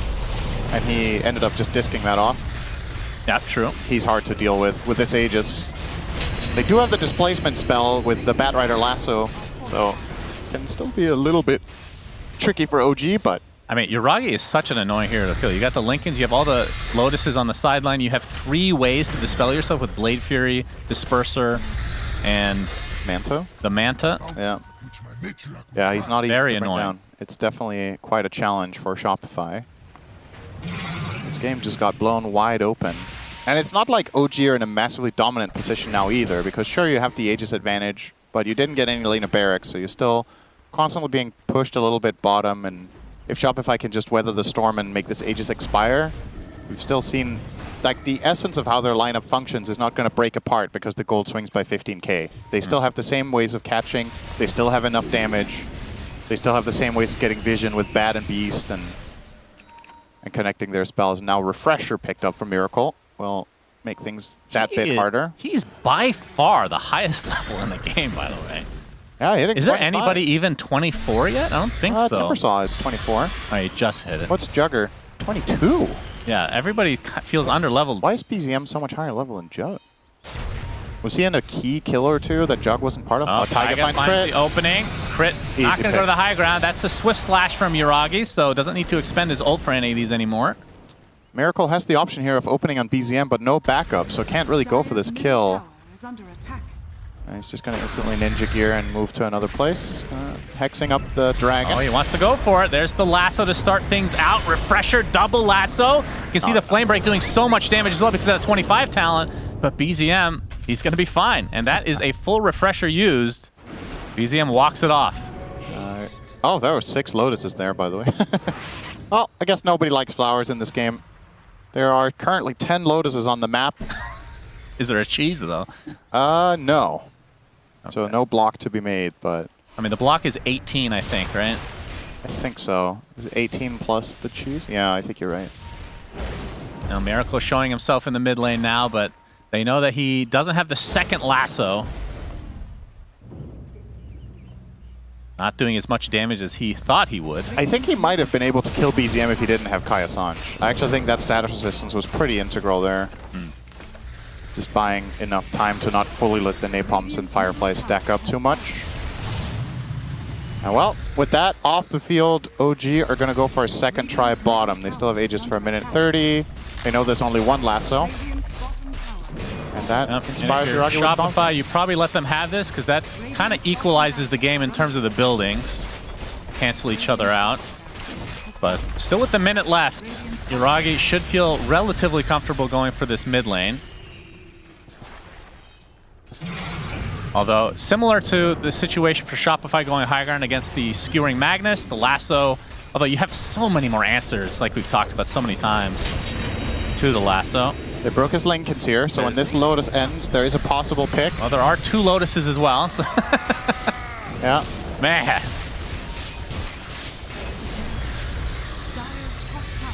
13k lead for OG as they've flipped this game upside down. And now going for their second lane of barracks. Lincoln's popped again. 30 seconds on Aegis. He's going to spin for the melee and won't even bother with the range. Although he gets ruptured. Do Shopify want to continue here? Doesn't look like it. My God, that is going to be so frustrating to just watch him take this. You just can't ever get him. There's no moment of opportunity. There's Lincoln's, Lotus, into reset, and he just goes again. Now the creeps are potentially getting this tier 3 top. Oh, they actually lose the barracks to the siege creep there. Yeah. It's just a range. Who cares? It's not like it even upgrades. Does that make any sense to you? Getting a range barracks doesn't upgrade catapults? That makes no sense. Maybe we should have a third barracks. The siege shop. That's part of the range. That's a ranged unit. Oh. I always found that weird. Next patch, maybe. That's a matter of who you think mans the catapult. Do you think it's operated by a melee creep or a ranged creep? Either way, it's not upgraded by either barracks. BZM. Gonna pick up that regen. Trying to force a fight. Arteezy initiated on, gets sheeped and telekinesis, but there's a global silence to try to save him. Getting swift slash for now. Nullifier and BKB. Oh, RP from Seb, but he can't really get a good skewer off. And Arteezy still really low, completely segregated from the rest of his team, and he's dead. 95 seconds of no Bloodseeker. And Miracle completely surrounded by members of OG. and he's going to drop as well. No buyback as well. So with that, OG have really opened the door for themselves to potentially finish this game. If they go straight down mid and they don't second guess themselves, this game is actually over. There's just no way that these three heroes can defend together. So it's a matter of whether OG get cold feet. I doubt they do, though. I don't think they're worried about anything now. Taiga with another aggressive move, almost finding the lift onto Fly here. But Yuragi's going to go to town. Yeah, they have nothing to be afraid of. Oh, there's a buyback on Arteezy now, but... Okay, he ticked into it. Blast off by crit. He's going to take a double chakram and die. That was quick. He does not have buyback himself, as BZM trying to keep everybody else in play here. The roar reflected again. It just feels like this continues to happen time and time again. Yuragi and company just focusing on the Ancient. This skewer from Seb onto the entirety of Shopify, and they get decimated. And that should do it, as the Ancient completely exposed. More buybacks coming from Shopify. They somehow found the goal on the Miracle as well, as he's trying to have one last-ditch effort to get somebody. He gets DM. Midas, the efficiency center, the efficiency. Miracle doing quite a bit of damage. Yuragi has to be a bit careful, but he does have the healing wars finally destroyed, though, by the creep. Sticky Bomb comes out. The Ancient's actually going to survive here. Miracle getting on very low HP. The BKB about to dissipate, though. Yuragi's the one doing the brunt of the damage, though, and he can continue on with nothing to fear. Fly looks to be next, along with Saberlight. And now the Ancient should be going down, surely. Miracle gets RP'd as one last-ditch effort will be in vain. OG take game one. Wow. Awesome, awesome game. What a cool game. I feel like that's the best game we've cast in terms of how competitive and back and forth it was. Really looked like Shopify had that one in the bag, but one big team fight gone wrong around the bottom. Roche really just dropped the entire momentum they had going in the game. That Roche fight was about a 20k gold swing. I think they came in with 14 in the lead, and then OG came out with 8. So 22k swing, including obviously the Aghanim Scepter that accounts for about 4 of it, or 6 of it. But still, you gotta be feeling like you really dropped this one. And we talked about it prior to the series. If you get 2-0'd, you're out. So at this point, what you're hoping for at Shopify is you can grab a draw, and then you're still dependent on 2 other series running into losses for the specific teams. And for OG, if you win this next game, you might have a good shot at reaching at least a tiebreaker. So a lot on the line still. Yeah, so day-night cycle comes down and bites Shopify in the ass. Yep. We'll see if they learn for game 2. Panel, break this one down. I was on the edge of my seat for that one. Back and forth game between these two teams that are really playing for quite a bit. They have the same score right now and are hoping to not even have to worry about tiebreakers. They're hoping to straight up get a 2-0, which is now out of the cards for Shopify Rebellion, but not something that I would have said at this point in the game. Well, actually, maybe this is the point of the game. Yeah, it was right about here. Wait, you're right. Yeah, right about there. It's a game. It was a good game. Like, really good. I was so sure that the Shopify were going to win for so long. Like, it felt like there was a period in time where OG were just so scattered across the map, and they were constantly getting these amazing pickoffs with the Bat Rider start, and every single initiation by OG was being covered by this global, and they just couldn't really do anything. And Shopify were constantly sweeping the map and forcing OG, who were trying to get farm on the map, to TP out and have to back off, and they were controlling the map, and everything looked so goddamn good. It did. And then OG came back. I mean, that's the danger of these Magnus jug drafts, right? It's usually one Roche fight, one key RP, and then 40 minutes of Juggernaut farming, and the entire game can swing, like we saw when that Roche spawned to bottom side, and they took that fight there. I think the lasso by Batrider was a little bit preemptive, and really great RP by Sub after dispelling the silence with Lotus. And what the hell? What are you doing? Brian, what can we do for you? What are you doing? Miracle is owning that game. BSJ, Wait, they something is lost. stuck. Can we? No. When I left, Miracle was lassoing everybody on a rampage. He was, yeah. He did have a good KDA. He had 14 kills. I saw that on the final scoreboard. But it was nobody else on his team had that many kills. But it was a loss, Brian. remove the glasses. Okay. No YouTube highlights are going to be made today out of that performance, although I'm probably sure they will be irrelevant because, well, it's Miracle. But if you actually want a play-by-play of how this was executed by Miracle, well, I've got just the man, because Purge is going to tell us about this Batrider versus Timbersaw matchup. That's right, Tsunami. We just heard from BZM yesterday about how strong the Timber was in the mid lane, and this time he's got to play against Miracle here, against the Batrider. It's not so easy. Miracle ended up skilling a lot of sticky napalm, zoning BZM out. BZM did great in terms of last hitting, though. Timbersaw gains 5 damage per level that he gains since he's a universal hero, so he actually just walks up and he hits him with his little hammer, that kind of thing. But things changed a little bit. Miracle got a little bit of a lucky courier snipe here. 4 minutes into the game, ends up killing his arcane boots. That would have been accomplished. That meant he could have been spamming spells to get last hits instead of just right-clicking. So that helped keep them even in terms of last hits. And then when they tried to kill the techies in the top river, Taiga unfortunately wasn't able to lift in time. Crit gets away. And then Miracle's able to run down BZM here. He could have actually teleported this time, but he thought, it'll be fine. I'll survive. Miracle ends up solo killing him here and kind of moving the game forward in his advantage. And Timber's kind of one of those heroes that wants to stay ahead in terms of net worth, because once he's ahead, he gets tanky, he gets aggressive, and then he can do things like farm in places that he should be normally worried. But because they got the second kill with Crit's rotation, this puts BZM now 2 kills behind. They even committed a smoke and a blood drain for that. And finally, a second time, about 10 minutes in, they were able to kill BZM another time here on the bot lane, which meant BZM was much more behind than you normally expect on a Timbersaw. He had to play from behind for so long in this game with lower net worth, and it wasn't until much later in the game that he was able to actually abuse Timbersaw. But if he had a good early game, would have been a much, much different game for OG. Thank you very much, Purge. Yeah, this is something that BZM himself alluded to in the interview that we had with him earlier. He was saying, well, how do you beat Timbersaw is what I believe Fear asked him. And he said, well, I thought it was Storm Spirit because that's what they selected yesterday. Didn't work. And then he was very coyly saying that even if I knew, I wouldn't tell you. And it looks like Batrider may be on the list, but I don't know. Brian, ultimately, it was an OG victory. Yeah, I mean, but the way you beat Timbersaw mid is that you pick Miracle as your mid laner. It doesn't matter what hero he's playing. Okay, Mira, on the other hand, could you more adequately explain what had happened in this game while we don't let him talk? You want a quick summary? Yeah, Or a please. detailed explanation? Both. Let's just do a quick summary. So for the most part, Shopify went out of their lanes pretty well. They had really great rotations. Purge showed us what went on in the mid lane, how techies helped kind of force the Timbersaw in positions he didn't want to be in terms of net worth, etc. Then they hit this really nice timing on Shopify with their group up, which of course happens in Beastmaster drafts where they were holding the top side of the map, where Bloodseeker was farming the triangle and they were just getting picks on whoever they could.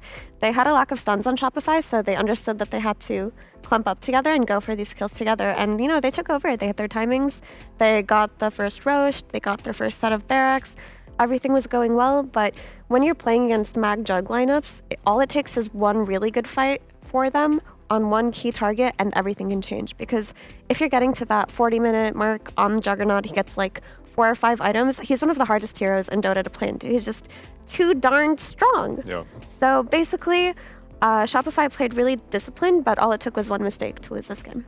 And that's just Jug by himself. This Jug plus Magnus continues to be very, very scary. Also makes sieging high ground scary because Shopify got the first Rax sheep, but it seemed that also that was the beginning of their downfall. Of course, you're playing into Magnus Go Burr. Which you did predict. I mean, yeah, it took a little time because it was Seb playing it, so it was a support, low net worth. What can you do? But yeah, when you get close to the base, on either team, to be honest, you're playing into like skewer backs, you're playing into lassos. So for them, it was a case of, okay, you're getting skewered back, you're dying, someone's getting picked off. I think as well, like in some of these fights, like Tiger did a fantastic job playing the Rubik. He got like steals on like Beastmaster Roars, and was able to have more like lockdown. Magnus having more net worth meant he could like cover initiations more. Like people would start to get Lotuses like on the Timbersaw, and suddenly like the global's not as effective. Like they just kept ramping up and just getting stronger to the point where they could fight. Whereas early they had less tools available and less net worth because they lost their lanes. And that is true. Because of those tools, they were able to capitalize on the bad rush fight that Shopify ended up taking. And that's not because Shopify necessarily made a mistake, but because OG saw the opening where they could, right? It was that really beautiful Lotus on Magnus into the one-man RP on Batrider, and everything had swung. It's like Synderen had mentioned, it was a 14k net worth lead at that point for Shopify, and then it had swung completely in the opposite direction afterwards. And also, something I really like about Magnus as well is how much Empower gives your carry. Yep. You're playing a Juggernaut who's playing into all these like disables and silences and lockdowns and like BKB piercing things, and he's able to just itemize in a way to like let himself play. Like he has a Linkens, he has a Manta, he has a Disperser, right? And he's able to like purge himself and keep living, and he's still able to do damage because of Magnus. So it's just really nice that they could just get their items, hit this timing, and suddenly now the game is like possible for them. He's racking up the kills all game on Miracle. And the thing is that you can only do so much. You're getting double solo ultied at 40 minutes into the game. You tank the ulti, as she mentioned. You tank the double ulti, as she mentioned. Where is the rest of the team? Where was the rest of the team on Shopify Rebellion? Well, I imagine right now they are coming up with a strategy because they need to get out of this tiebreaker situation if they are even going to be in it. If they get 2-0'd, we might be saying goodbye to Miracle. Can you believe it, Brian? No. I didn't think so. Stick around, everyone. We'll be right back with game number 2.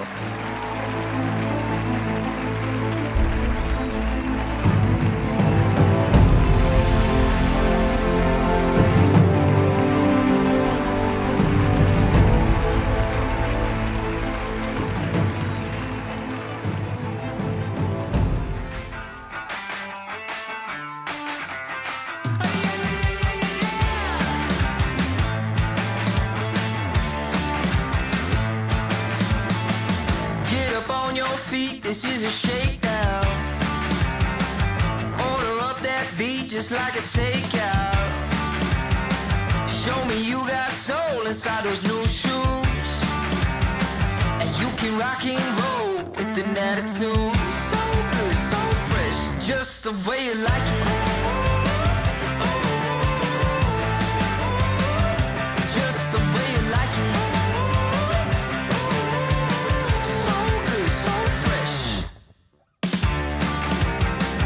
You're the new MC, you got the remix. Keep it on repeat, just let the beat kick. Everywhere you go, you bring the roof down. Everybody knows you got your own sound. So good, so fresh, just the way you like it. Just the way you like it.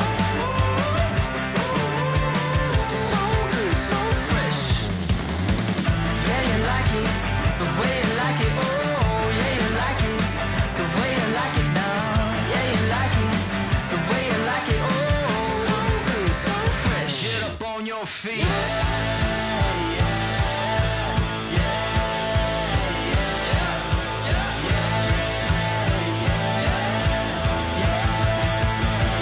Show me you got soul.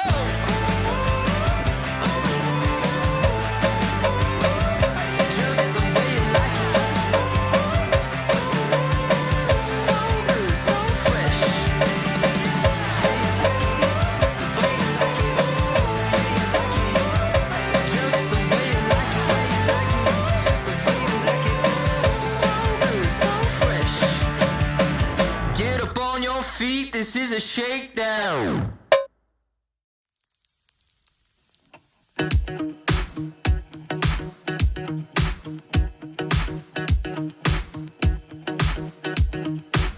never had any diamonds or pearls,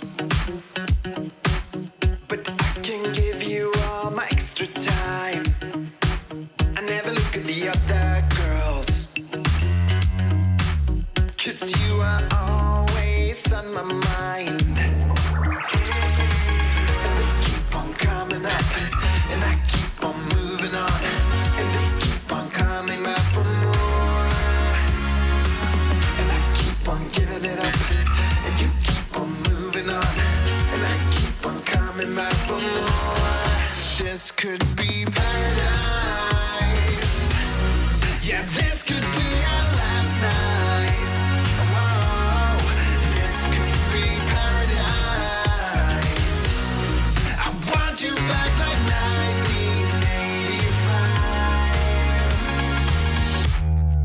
It's the darkest sleep in a bathroom stall. what's going through your mind. So tell me, what are you waiting for? Trying to hide it behind that door. And they keep on coming up, and I keep on moving on, and they keep on coming back for more. And I keep on giving it up, and you keep on moving on, and I keep on coming back for more. This could be paradise. Yeah, this could be our last night. Whoa, this could be paradise. I want you back like 95.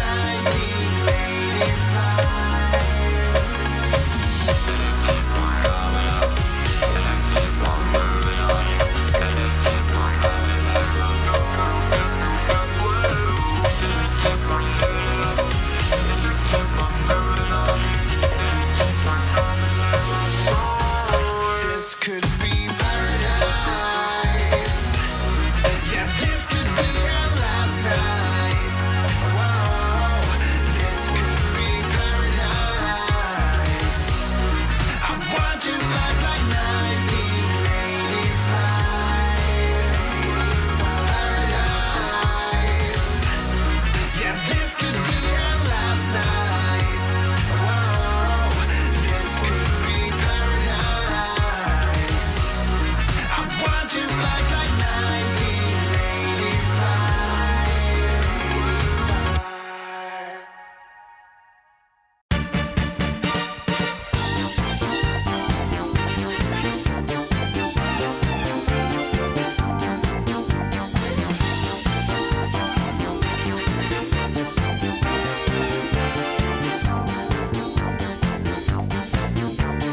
I've been waiting for tonight,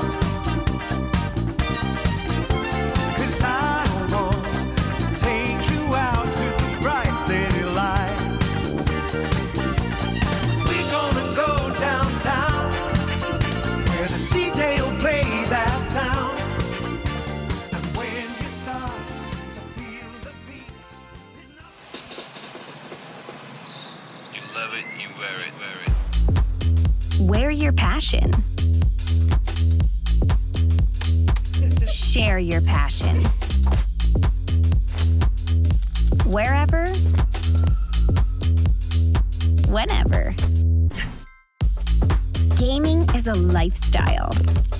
Get your merch at shop.eslgaming.com.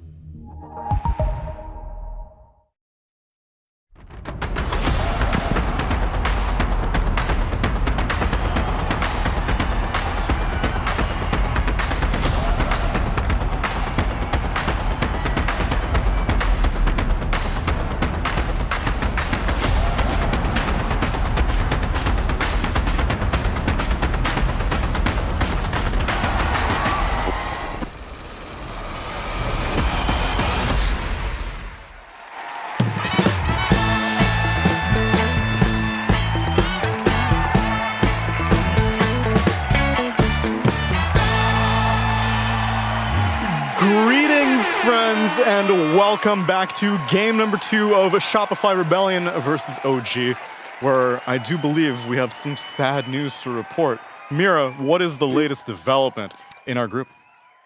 Unfortunately, Shopify is out of the group stages. No! Yeah, Betboom has. Whoa. That was. I didn't know we had that one. That's What is cool. that? That's What's kind of the- awesome. That's the baby rage right there. But Betboom has won their first game against Gaming Gladiators, which gives them 7 wins, I believe. The fourth team to secure 7. So they are the 4th team to secure 7 wins, making it impossible for Shopify to qualify, even if they were to win this one. So we must bid them farewell. This is going to be their last match of Dream League. I see.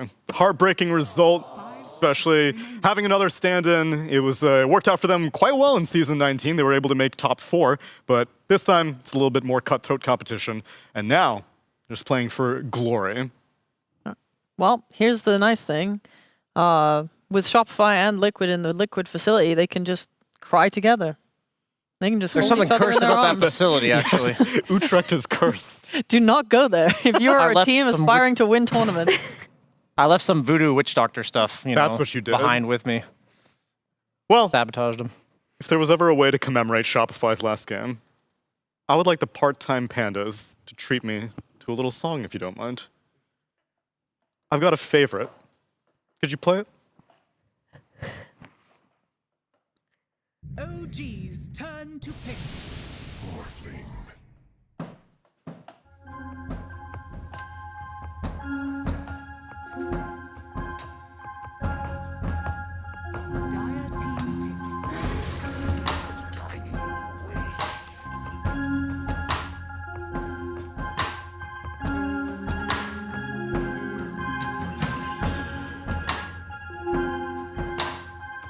Game number 1, my friends. No, sorry, game number 2. Medusa, Timbersaw, banned out. Batrider, Venomancer, taken out. Shopify first pick, the Void Spirit. OG followed up with a Morphling Undying. And last pick, Bloodseeker to close out the phase. So I wonder if Shopify are aware that they're out, or they're doing the thing where they're just completely focused on their series and not the results of other teams playing. I'm actually very curious to know if that's the case or not. But yeah, Shopify go back to their Miracle Void Spirit. He's had his best performances this DreamLeague on this hero in particular. And OG go for their Morphling on Yuragi with the Undying, a classic safe lane. Also, Morphling Ags versus Void Spirit is very effective, as we all know, Brian. Oh, absolutely. As I think they might be treating this just like a scrim. You know, maybe just official scrim. Because they're still in the major. So they still got something to play for in terms of something to practice for. It's not like they're wasting their time here, even though they are mathematically eliminated. Whether or not they know it, maybe it's best they don't. Yeah, I agree. I think the nice thing is that even if you get knocked out of this tournament, the fact is you have teams from all over the world of like most of the highest strength teams all in Europe. It's like Scrim City. You're going to be able to keep practicing. The teams that still in are going to want to keep scrimming and practicing. So it's all like good practice. It's all good times. Yeah, you lose the money prize from DreamLeague and the potential for that secured Riyadh invite, but like whatever. Like it's all about the major. It's all about the road to TI. It's all about Riyadh in the future when you're a better team because you've learned more. So who cares, Lamau? Yeah, I guess with the Bali Major coming up and the final stretch of this DPC season, it is very important for teams to make the best out of this opportunity of DreamLeague. Even when they are out, I would imagine a lot of them are still going to keep practicing, keep scrimming, pretend like the sadness didn't happen, Brian. That's the best thing for all Dota players to do. Every time you lose, just act like it didn't happen. That's what I prefer to do, at least. Do you have any better methods for me? When you lose? Yeah. Oh, I just cry. Oh, okay. So you process it, let it out right after? I feel like, not keeping your emotions bottled in is healthy, not just for competitors, but also for, your general life. Well, based on what my pub teammates and opponents are doing, I believe they do not vent their emotions and let them out. I believe they are compartmentalized or keeping them inside. So how would you feel about mandatory therapy for... I think that would be an incredibly useful tool. I think a lot of teams are making it mandatory for their players to have a therapist. I don't really know how you could mandate like for everybody though. I actually wonder what happened, because initially when teams were jumping on the sports psychology train, we heard a lot about it, Brian. Oh yeah, absolutely. But now we don't hear anything. The thing is like nowadays it's kind of flying under the radar. It's kind of like assumed that most teams will have one, and it's not really seen as like innovative. It's something that OG started, but now everyone's just followed suit. I see. Well, we got a Wind Ranger on our hands. That's pretty hype, guys. Wind Ranger on OG for Seb.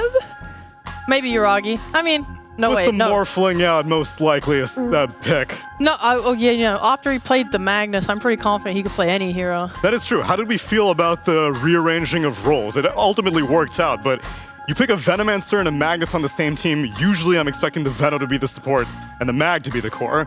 They swapped it up, and it worked out well, but I don't think most teams would do that. I think it went well because they knew their timings and they were able to reach them, because obviously early it was a little bit rough. But he's used to playing these unconventional support heroes. And Mag, I mean, all you need to do is like press and power. I'm happy to see him play more Morphling support, bro. I'm on board. Use the replicate, turn into an enemy. I mean, you could just pick Rubik for that. So maybe not the Morph. Maybe we'll shelve that one for another time. Save it.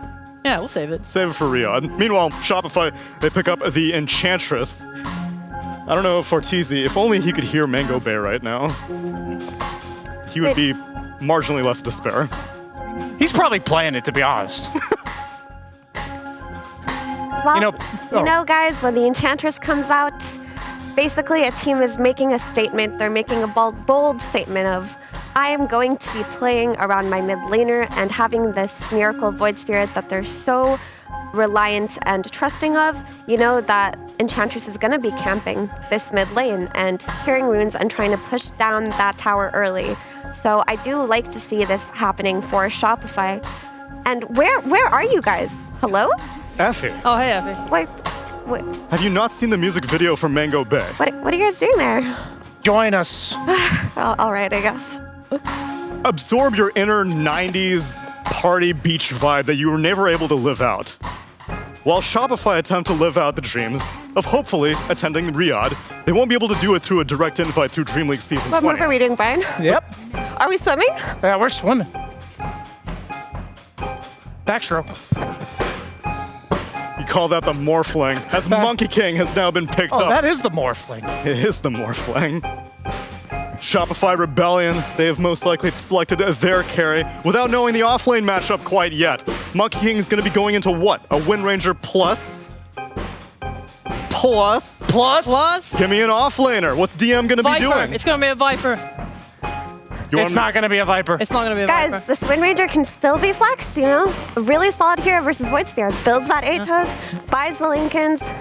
Hear me versus out. the What if it's just a Bloodseeker. Morph mid and a Wind Ranger carry? Oh, look, it That could be a is. thing. It is. We have the 'cause Bane. They pick up the Bane. I don't think Bane's worked out that nicely, you know? What did you say about Bane? It hasn't worked out that nicely when teams do try to play him. I feel like he doesn't feel that good. Unless he's playing versus like a faceless Void or something. Yeah, they don't have any reliable cancels though on the side of Shopify Rebellion. Usually they're dealing with like a Disruptor or a Silencer or some save like an Oracle or a Pugna, but in this case they don't have any of that on Shopify, so it's looking a little bit better this time around. I mean, the grip will be nice versus the Void Spirit, but as we know, Universal Heroes, they do enjoy buying Lincolns. True. That item does give them about 80 damage. Not 80, but a lot. Actually, I feel like the Lincoln Spear item here counters a lot of OG's heroes, right? Counters the Chakra Shot from Wind Ranger, the Fiend's Grip, the Axe from the Morphling. It's gonna come down to the Undying using his Soul Rip to pop that Lincolns. Right.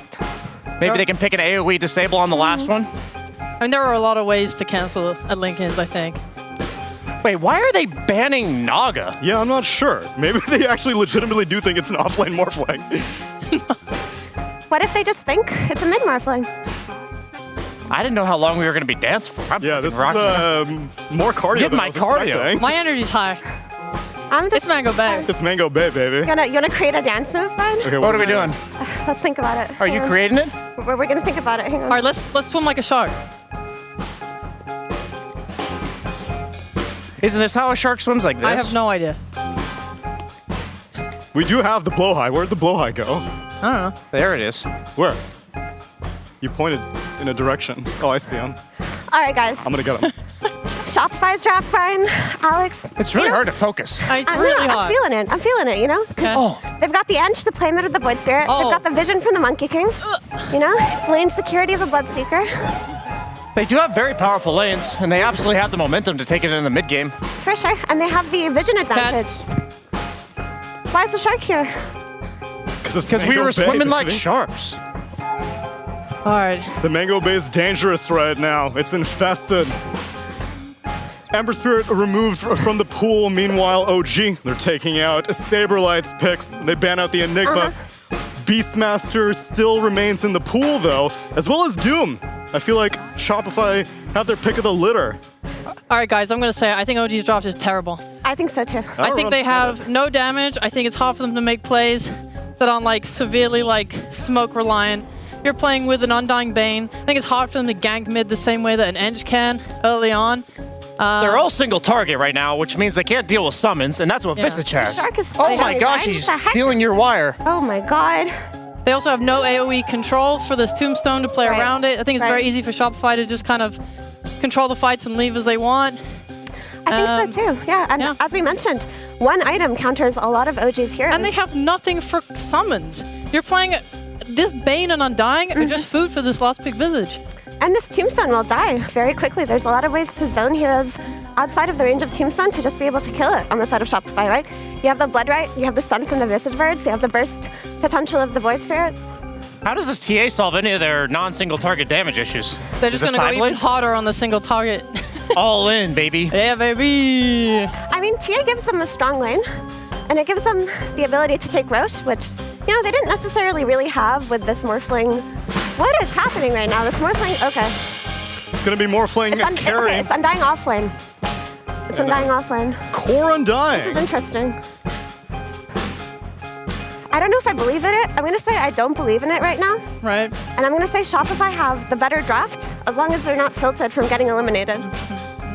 Well, it's a shame that they are, but at least we go out the way that our tour would have wanted us to. Absolutely. Ladies and gentlemen, it's time for game number 2 of OG versus Shopify Rebellion.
Yeah. So, welcome to game number 2.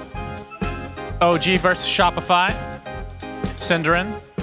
I'm Sunsfin. Nice to meet you. Yeah, nice to meet you too. Do you want to dance? No. Same. That's why we're great together. We're just great together. We can just sit here, sit still, watch other people have a good time, and have no time ourselves. That's us in a nutshell. But hey, You know, I guess they are way better at dancing than I am, though. Yeah, Give probably them credit same. where credit is due. I do find myself getting quite a bit better after some drinks, though. But Not it's probably me. just the perception. I just go pass out after Yeah. a couple sodas. That's what Yeah. you mean by drinking. Yes, of course. Okay. Just regular. So can you bring us back up to speed? What are the so Shopify's out? Yeah? Yes. And for OG, what's the status? I believe you're playing for tie. Okay, so Shopify's main motivation is to screw OG over. Which is very good as motivation, I think. Let me see. I'm just making sure that I'm not spreading misinformation here.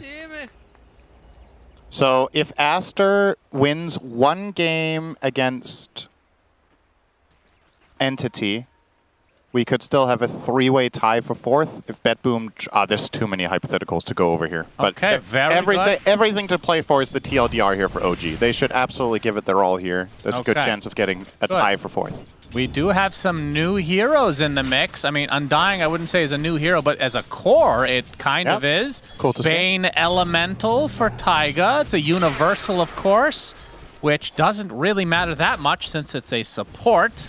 I was actually thinking, though, is it the Ags that gives you the illusions? If you go, like, hardcore mode, like core Bane, those illusions actually would do quite a bit of damage, wouldn't they? Or do they dissipate when they get canceled right away? The illusions that you get as Bane Axe, Fiend's Grip. only cast Fiend's Grip. So if they get can't, like they're just not illusions that stay. No, they're not illusions at all. They're just a channeling. They need to change that. Just a channeling unit that is making Fiend's Grip happen. I want to see right click. I want to Bane. see First Blood. Well, we did. But we can't see what we want. Taiga. But with these kind of out of the box picks for the team that needs to win this, are you a little surprised by the lineup from OG? Do you think it was like a last minute adjustment to make the Undying core? Yeah, I don't know. I'm still. There we go. I'm still okay. Oh, that's a good replay right there. Got smacked in the head and died. Quinn GIF would be perfect there. I'm a little bit. Oh, damn! That's some serious damage. Yeah, Taiga. Taiga's gonna take the Boundless Strike. Crit is not gonna live. But still, Saberlight with 2 kills already before the 2-minute mark, and top lane, Seb goes down as well. Yeah, so Shopify. So Where was for this me, last game? The thing about OG's lineup that is a bit puzzling to me is, like the panel was talking about, the order that things were picked in and then ultimately flexing the Undying onto core. I'm struggling a little bit to see the red thread about how they're going to be approaching fights. Your catch is Shackle Shot and Bane, so both your supports are your only catchers that you really have against Void Spirit, Monkey King, and Bloodseeker. I think it's tricky if your lanes don't go well to really put pressure on the side of Shopify, but at the same time, I feel like sometimes you look at these lineups where you're like, they're lacking a little bit in the catch department, but they have really good fighting and skirmishing potential outside of that. And that's kind of what OG have. Like, that's tough. I would personally rather play the Dire lineup. I think it's a little bit easier to execute, but you know, last game, OG pulled one out of the bag after a deficit, so sure morale is definitely high here. Yeah. And they know how much is at stake. Oh, nice try from Crit. He's not gonna get it, Yuragi, the channel master. Jingu is going to be proc, though, from Crit. But not going to get crazy value out of that. At least not yet. Bloodseeker, the carry of the patch. I think Void Spirit, the mid of the patch. Both on the same side. Well, maybe Timbersaw is the mid of the patch. I don't know. It's tough. Yeah. Between the two of them.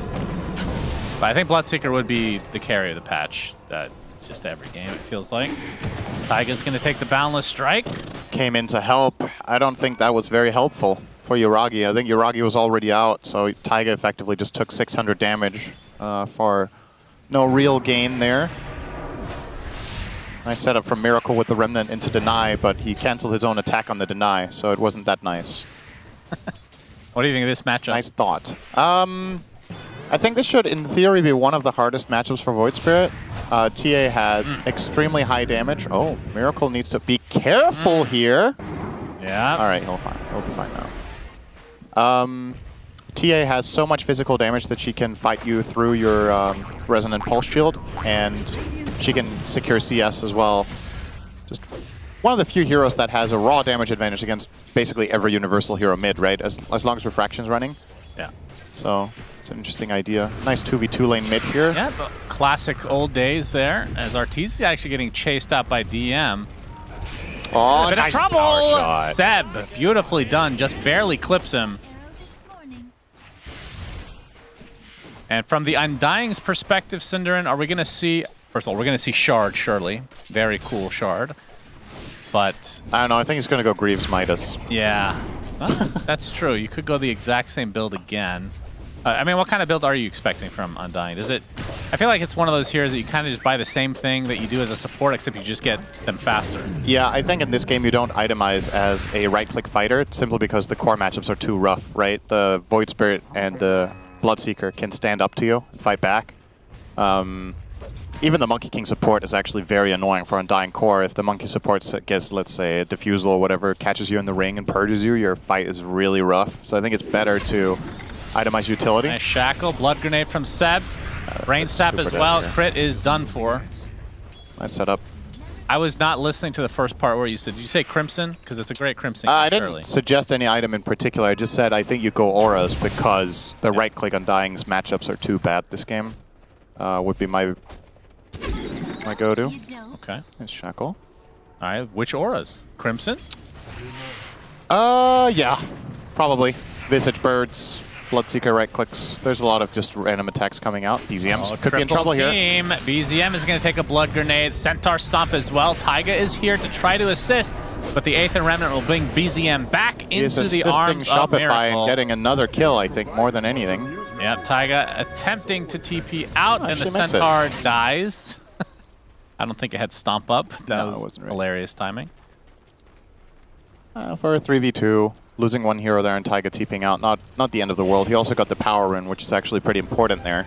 Yeah. He snagged that away from Miracle before he left, otherwise Miracle would have been full We resources. got a new Stomper. DM is going to get outside of the blood, right? Gets a double decay. TPing out. We'll be fine. A lot of TPing away from OG, not really a good sign when your heroes constantly have to go back to base, and is amounting to a 1k gold lead in the laning stage for now for Shopify. So, should be pretty happy with that. Obviously, the biggest winner in all of this, I would say, is Saberlight, playing that offlane Visage as top net worth by a quite significant amount, actually. The first Radiant hero he's facing is only 300 down, but that's the mid TA. Next in line is Morph, 700 net worth behind the offlane Visage. This hero is quite powerful with an advantage. And he's actually going to TP mid. Unexpected rotation here. This is probably going to lead to a kill on Seb if he lands one bird drop, and he will. Boundless Strike will set it up first. And down he goes. It is just for support, so remains to be seen whether that TP from Saberlight, who, like you said, is the top net worth, was worth it. But Arteezy starting to get back on track. We can see, I mean, OG in terms of the cores, especially with Yuragi, he is doing quite Rupture well. onto DM. Rupture, Impetus as well. You can see the level advantage is big time in favor of Shopify for this level lane. 4. Yeah. Arteezy's 6.5. This lane has just not gone well at all. His net worth is the same as that of the 5-inch on Undying. So this core switch of the hero has not paid any dividends. Middle tower is under attack. Okay. Keith the Bold, man. Thank you, Mr. Guys, Ogre. Relentless. Uh-oh, the rally creeps are taken out. Shackle not going to fully latch. But bottom lane, Yuragi's getting gone on. Tries to waveform away. Bloodray is likely going to hit him. Set up by the Boundless Strike as well. Soul Assumption to follow. More than enough damage for Shopify, who now sport a 3k lead. This is extremely not early. looking good for OG. Keep in mind their lineup we've talked about has some pitfalls that I think really get primarily offset by a good laning stage. Just not the case, though. Yep, Taiga. One more right click for Miracle will bring him down. Fly is also going to live here. And DM makes his rotation here as well. They need to get something out of this, surely. They're going to get the slow thanks to the trap. That'll lead to one kill, make it... Well, it looks like it's a trade of sorts as Miracle now.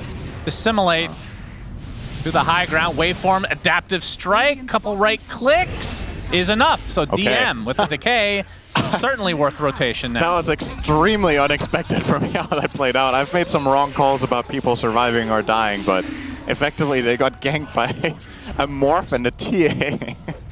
Well, they got the kills. They cost them their bottom tier 1, but OG got to get something going. So all in all, pretty decent for them to get those picks at the very least to equalize the situation.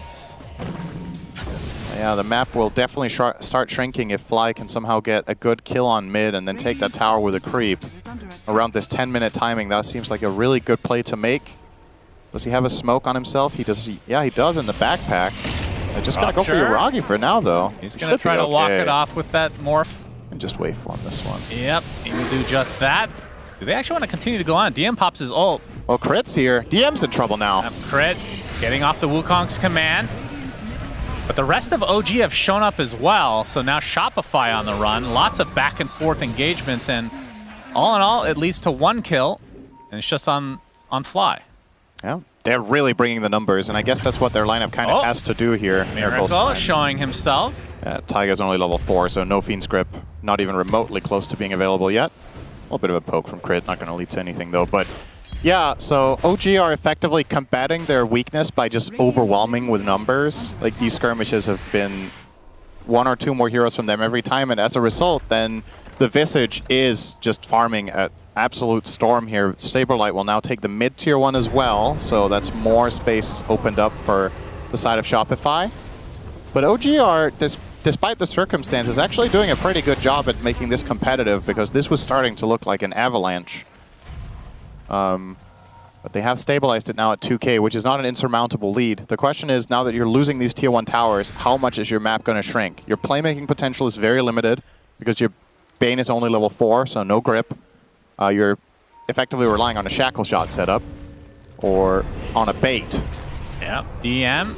There's the shackle. Getting some help now from a couple more members of OG. Crit making his appearance as well. He's going to get slept, but we'll get the Boundless Strike off. Astral Step onto one. Seb looks to be the first to fall. And now the rest of OG on the run. Taiga still level 5. You can see the phylactery going to work for Saberlight, but Bane does live. Arteezy now on the run. This is all of OG up here. Couple cores for Shopify. Means Fly's close free to farm. dying. Yeah. Getting full value out of this. Yeah. And obviously Arteezy can just go back in the jungle if he wants to heal up, but Saberlight probably will have to go back to base at some point. And yeah, pretty early phylactery from him. We've seen that time and time again, and looks like his first item will be the Solar Crest.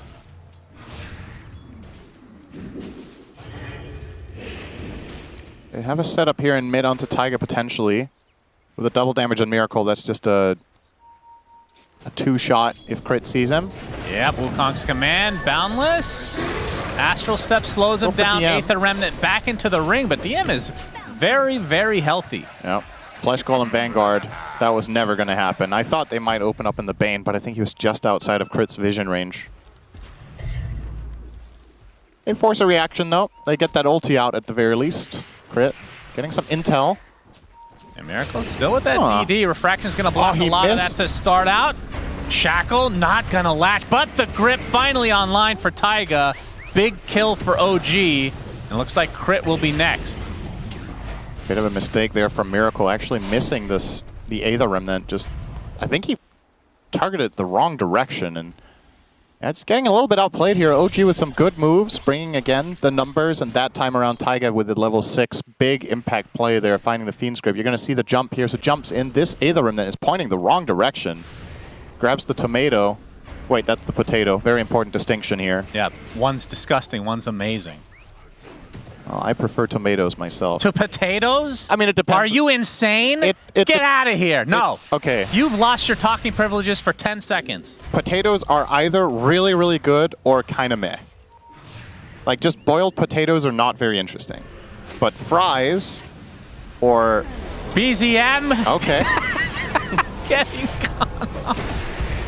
He's dead. Okay, so I know you hate tomatoes, so it's not a fair comparison with you in particular. I think a lot of other people would agree that just tomatoes are just nice. It's not as about they me. are. It's not about me. No. You're comparing... So you're saying every presentation of potatoes is just better than any of tomato? No, I'm not saying that. I'm saying obviously on average is what we're basing this off of. And on average, of course, a potato is more desirable than a tomato. They both have very big potential. You love pizza, Shannon. Back to the game. Imagine if it didn't have the tomato sauce. Well, you could have it without tomato sauce. You can. There's some good pizza with that. You could also have fries without potato. Then it's just salt, which is also nice. As we see them couple... That's not even a good combo. I don't know why they're like that. All right, that is tower down. Very early tier 2 tower in the bot lane taken by Shopify. Yep. Getting some more. Do you think that either team, I guess more so Shopify, are they on any kind of a window? I don't think necessarily.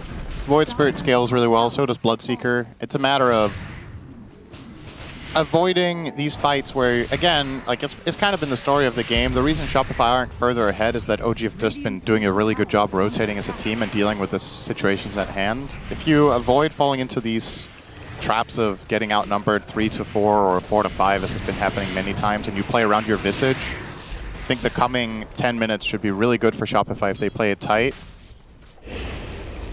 At the same time, though, you also need to not get out-farmed and like just group up for no reason, right? Because obviously the Morph and the TA are going to be hitting a lot of creeps. Yeah. And here we go. They are actually just going to knock on the front door here, put some pressure. Yeah, why not? They've already taken out most of the outer towers. Only one tier 2 remains in the top lane for Shopify. Well, drum it up. Technically for OG. As Shopify continuing the push. I mean, is it concerning that they have this big of a tower advantage and they're only up 2 to 3K. Yeah, I mean, I think it's still a reasonable amount. Very curious to see this pickup from BZM here, opting for the Blink Dagger. So not the best of damage on his TA, but has the ability now to connect on any Shackle shot, or even set himself up for a potential kill on... I mean, I feel like there's very few heroes he actually kills, right? With just a dagger. Ench is a tough kill because of her ult. Visage is too tanky. Inherently, that hero is actually pretty good against TA for a bit.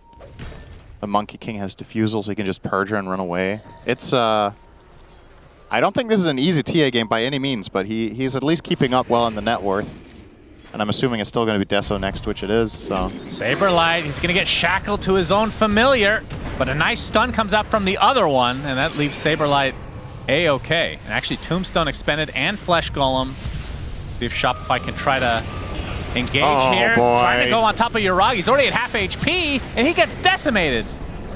Rent. Already out of the game. Straight into the Monkey King ult with Diffusal. That's only going to end one way. Now, DM's going to TP out. Taiga's not going to be so lucky here. Yeah, Taiga will be the sacrifice. It could have been a lot worse for OG. Yeah, but I don't know. You know the Uragi memes, right? With the morph where he goes full agi and goes in. I mean, this wasn't like a total complete facepalm moment or blunder, but I'm very surprised he had the confidence to waveform in there to try to kill a familiar. It's like risk-reward, I feel like it's just mounted against him. The enemy team obviously has some sort of vision there. They have familiars, they might have a ward, they have a Monkey King. The counterplay potential, you just really expose yourself, and this is a big mistake, because it's going to cost you 2 heroes and a Roche. And that was very avoidable for OG. So, definitely dropping the ball there a little bit. You're right, it could have absolutely been worse. Like, if that broke into a full-on team fight, they could have lost 3 or 4 or even 5 heroes, but the key point there is that it was an unforced error. They were the ones choosing that. So Aegis now online for Miracle as Shopify sporting a 4K lead. Oh, Sab was looking for an opening. Looks like Saberlight is the target. Crit is on the trees, unbeknownst to OG. Boundless Strike is going to slow down a couple of heroes. He's going to tree dance away. They do spot him, though. Able to get the tree dance off again. Yeah, they're not going to get him. Will likely be able to just TP if he wants. I think he should stick around here. There's a good potential, a good possibility that OG's heroes are going to start spreading out. And if he sticks around here with Saberlight, they might find themselves a pick on Seb, who is sticking around down there. Uragi being forced out here by Miracle and Fly. And yeah, Seb is actually showing on the wave, so it might just come to happen now. Crit, waiting here. Boundless. Seb is super dead. Saberlight in the area as well. You can see the shackle just on the familiar. But the Phylactery just rips Seb a new one. As that's a lot of lotuses. What the hell? How do they, these teams really don't give a shit about those flowers, do they? I feel like that's probably one of the avenues of Pro Dota where the teams can improve the most. I'm not saying the flowers are exceptionally important, but I think they just forget about them a lot, where they're like kind of in the neighborhood and it is the better play to go and grab it. Yeah. Nice delay here from Taiga. He will eventually end up dying though, but made them work for it a little bit. How many flowers did Crit get there? Get 3? Yeah. He's got a Greater Lotus.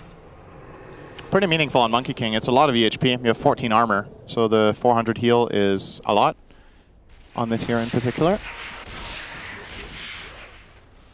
Deso getting pretty close on So is TA. Visage Ags, and that one is going to be big because the supports on OG do not deal well with Visage coming out of Fog. Bane has no counterplay. This is a nightmare matchup, no pun intended, actually, for Bane. It's one of the worst. Visage with Ags is awful. Well, is this the Cinder and Curse? Saberlight is surrounded completely, trying to TP out, but the Meld Strike is there. Well, he's Cinder not. and If he's Curse not lives getting, on. I mean, I said it's a good Ags. Cinder and Curse lives on. All right, cursing him. Radiant's top tower is under How much gold did he lose there? He was pretty close to Couple Ag, hundred. I think he lost 250 or 300. Oh, okay. Still one component away, looks like. Once that comes up, I would not want to play Bane in this game, though. That's a rough one. Void Spirit plus Visage Ags and Monkey King in trees. It's a tough game for Taiga. You're a Bane Elemental fan. What is the reason that he's just, until this game, not a hero, really, in this patch? He's been picked a little bit. I think TSM has been running it as well. It's a good question. Now that he's universal, I think it adds a little bit more to his laning stage prowess, but I think a big part of it is just that you're a support whose primary ability for like highest impact, both of them are cancelable, right? They both get countered by Lotus. One of them is dispellable, and the other one is a channel. And a lot of the time, supports are not given that luxury of standing and channeling. They will be the targets of the fight. They will be shut down by something. So Bane's laning stage, I think, is still pretty good. It's about what you do after. And it probably is the reason why we see this hero picked late a lot of the time, is that you need to have pretty good conditions for it. And this is not the worst Bane game. You're against Void Spirit. You're one of the better supports at dealing with him when he jumps in. But the Monkey King can be tricky. It's always like a stun from the trees. The Visage is obviously super annoying. The birds can always cancel your ult. So I think Taiga's been playing a pretty good game. It's just very hard. I thought your response to why he's not picked as a universal hero is because he can't buy Echo Saber or Manta. True.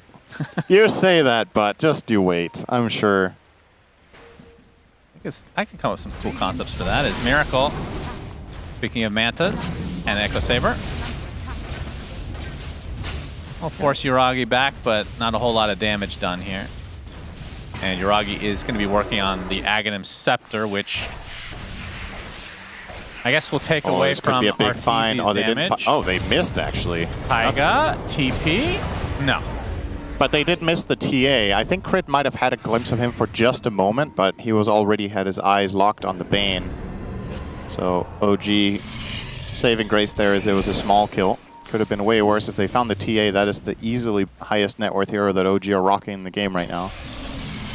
Yeah, it's... I don't know. This is that awkward stage that I was worried OG were going to fall into in this game, is that what do you do here, right? You've lost your tier 1s, even your bottom tier 2. Your heroes... You've also lost your mid tier 2, actually. And you've lost all your towers. I thought they still had at least one left. Well, the last one to go down was the top one. They've had the other ones for quite a while now. It's a very small map, and your heroes don't inherently have a good way of finding opportunities. So this is a very challenging stage of the game for them. Good damage from BZM here. Saberlight really wants... Oh, nice power shot from Seb. Wow. All right. Sexy. That's a good pickoff. That deserves a 23 minutes. I mean, they're all in this area. This where I question whether they should just be going for this Tormentor or not. But I guess too many Shopify members still in the area. Saberlight wants to find Bane. He's going to find Undying. I don't think this is possible. That's the Crimson popped. Rupture on top along with the Blood Right. Trying to focus down this Tombstone. He actually will die. And the Tombstone will fall shortly after as well. Let's see if Shopify can do a little bit more. That's the buyback on the DM. Remember, he doesn't have his ult or Tombstone. Not sure how valuable that's going to be. He's already used the Crimson as well, but that is enough damage to delete Miracle. So I think with that, Shopify backs up. He was just out of escapes. He used everything on the kill. I thought that kill wasn't even going to happen when Saberlight engaged, because he absolutely cannot kill Undying on his own, but they piled on the support, and the other heroes from the Radiant side were a little bit too far away here. But in the end, getting off this Tombstone is actually important. It makes Shopify stick around just that little bit too long. If only DM had grab ally, he would have been fine. How does Miracle actually end up dying here? Wait, what's he silenced by? Is it... Oh, it's the TA shard. He just got killed by a TA trap. I don't think he accounted for that at all. Yeah. Got to hold on to that Manta a little bit longer then, I guess. As he will TP in, and the smoke down from Shopify, leaving out Fly. He is the guy with the gem. It's a little bit awkward that their gem is not part of this play. Yeah, they're grouping up towards the They better not start this Tormentor. There's definitely... Oh, the BZM. This is the hero that can solo it. And they are actually going for it. And now Shopify, no. Oh, and it's already at half HP. Maybe they can just steal it. Easy steal. Yeah. Wow. And Monkey King gets it. Yep. Not the best shard, but it's not the worst. Oh, bottom lane. Seb is the focus. And Seb is dead. I don't know. The Boundless Strike shard, I thought sounded dumb. We've seen it. It's really cool on core. It's actually pretty cool. I think it's cool on core in particular. But even on support, it gives you an extra escape sometimes where you can effectively blink. Saberlight with that Aghanim Scepter, but he's also spotted. Shopify with an 8K lead now. This map is so small for OG. They have like no control of anything. Yeah. So Roche should eventually go to Shopify as a result of that if they just find any meaningful pick. Taiga is very dead right now. The question is if you get any more. Yeah, Fly able to heal through this, and Taiga, like you said, will be the one to fall instead. Looks like Yuragi will get out of there, so only that one kill, but again, Shopify with an iron grip on the map, you're not really getting anywhere as Radiant. And the tricky thing is, even if you smoke as 5 and a fight breaks out, you're obviously going to be at an inherent vision disadvantage, and there's no straightforward way of approaching. You need to find some sort of shackle shot into a burst with TA. It's a tough ask when you don't see anything. It was a longer Roche spawn though, so still another minute, 10 seconds. But I feel like Shopify is just increasing the lead with every minute here. Yeah. Oh, it's usually eyeing up the Blood Mist here. Oh. We are eliminated. Let's see if this item is any good. Yeah, maybe. It's good against Refraction. Yeah. Might actually be a big part of why he's buying it. That's a good point. I don't know how often it pulses. How often does it deal damage, actually? I don't know.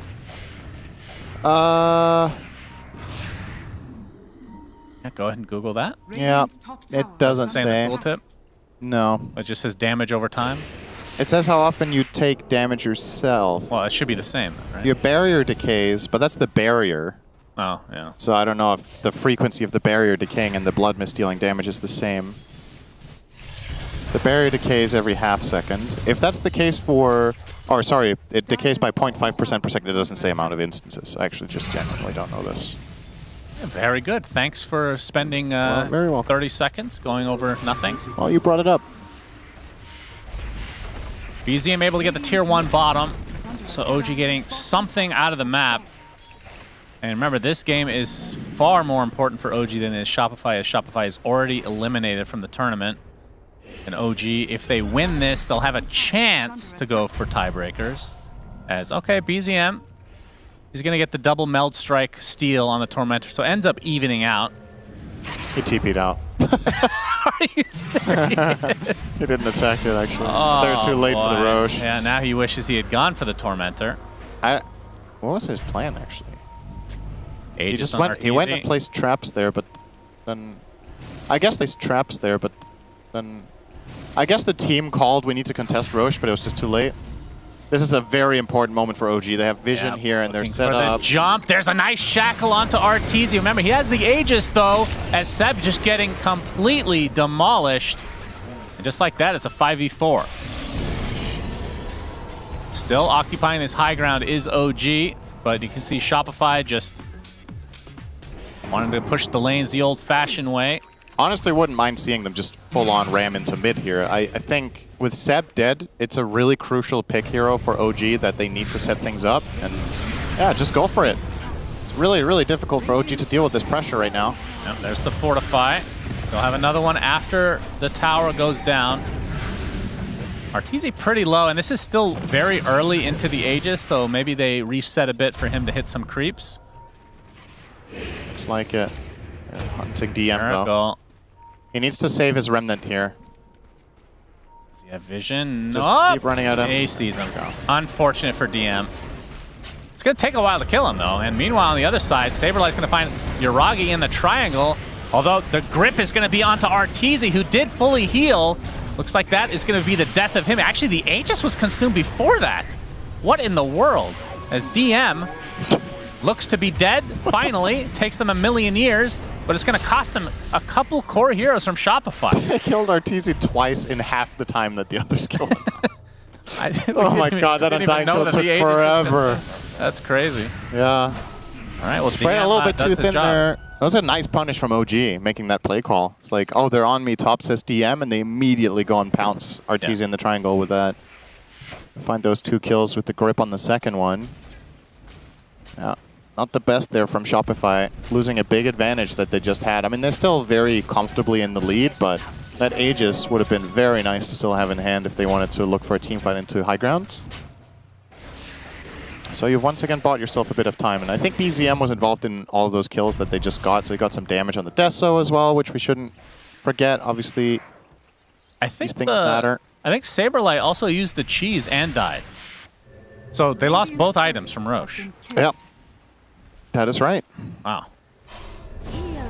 Well, Tormentor time for Shopify. This will be their first on their side, and it's 31 minutes. I don't understand, man. It's 1,400 net worth for free.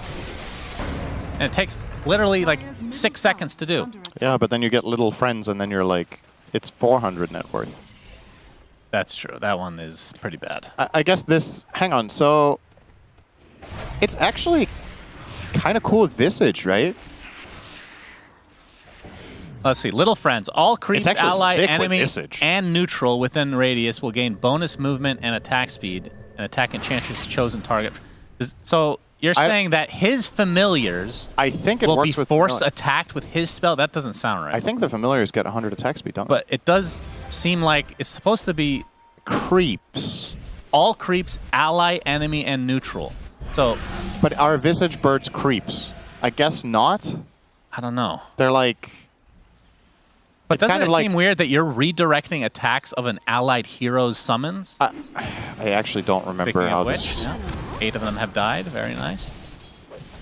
I'm That's the actually reason they unsure. did pick TA. The Psyblade's quite good against those. They had pretty much no response. I guess it doesn't work with... I genuinely don't know. Just let's see if we see it in play. 50 here, Cinderin. Yeah, Make we- a call, huh? I'm gonna go with maybe. Let's see if it comes You to- pay attention to the attack speed then. I'll try to have a look if he uses little friend. Click on fly. Yeah, we might not be able to click on for much longer, although Yuragi will have to waveform out as the rest of Shopify in the area. Boundless Strike keeping them in place. Crimson Guard already popped from DM. DM taking a lot of damage from Fly. That impetus is crazy. There's the Rupture. Onto Yuragi. Nice shackle from Seb. End up disengaging. Bit of a stalemate situation here. What's the cooldown on Little Friends? 20. 20, and it lasts for 6 seconds. Okay. But see, that's the other thing. Like, not taking the Tormentor earlier, like you're saying it was a quote-unquote bad shard theoretically. Yeah, it just means the next one's Get better. one, yeah. Just get it early, so then at 30 minutes, you get your second one for free. Yeah. Yuragi, they want to go on him again, potentially. Rupture is down, though. Miracle has the double damage. They see it.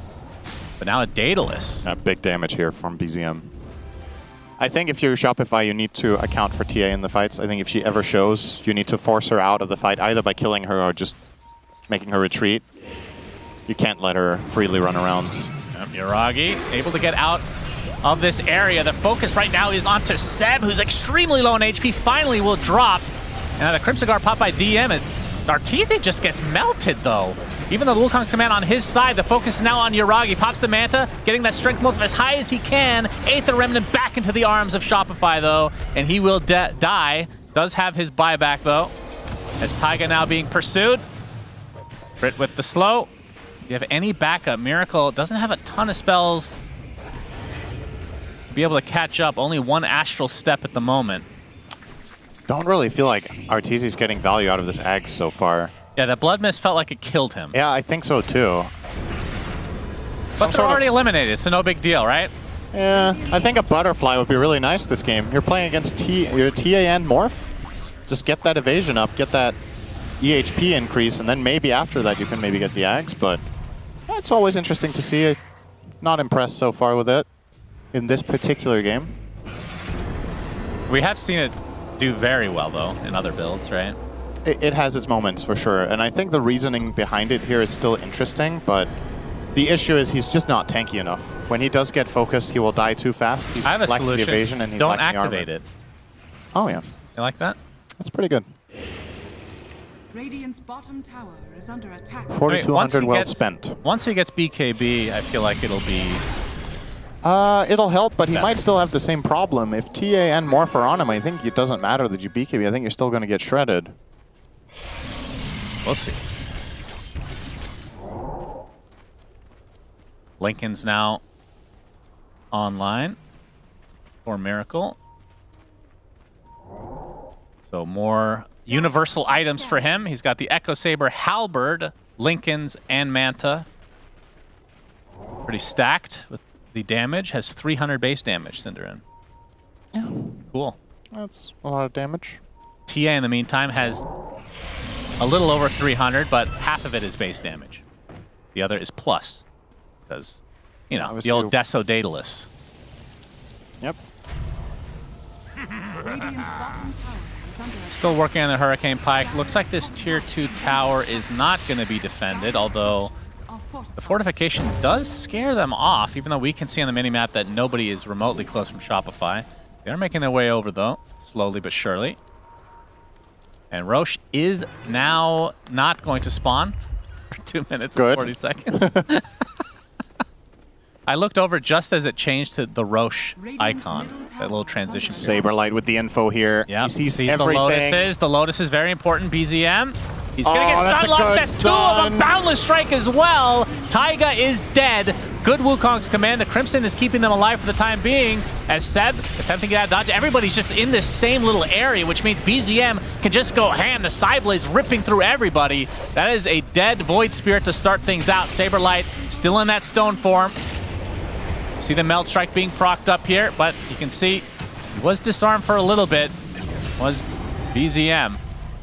As Saberlight's still invisible in the tree line, using that terrain to his advantage. Teleportation is fine.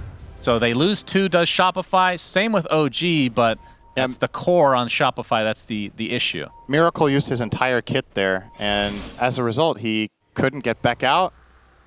Look where Arteezy is on the map right now. Like, this is such an insane go, but he has so long to connect. He needs to TP all the way to the top outpost, and then he needs to run down. And OG actually just stand their ground here. Right here, this is the choke point. This is the Roman 300 situation. Yep. And I think TA is definitely one of the heroes that I would She want is really in this good situation. here. Yeah.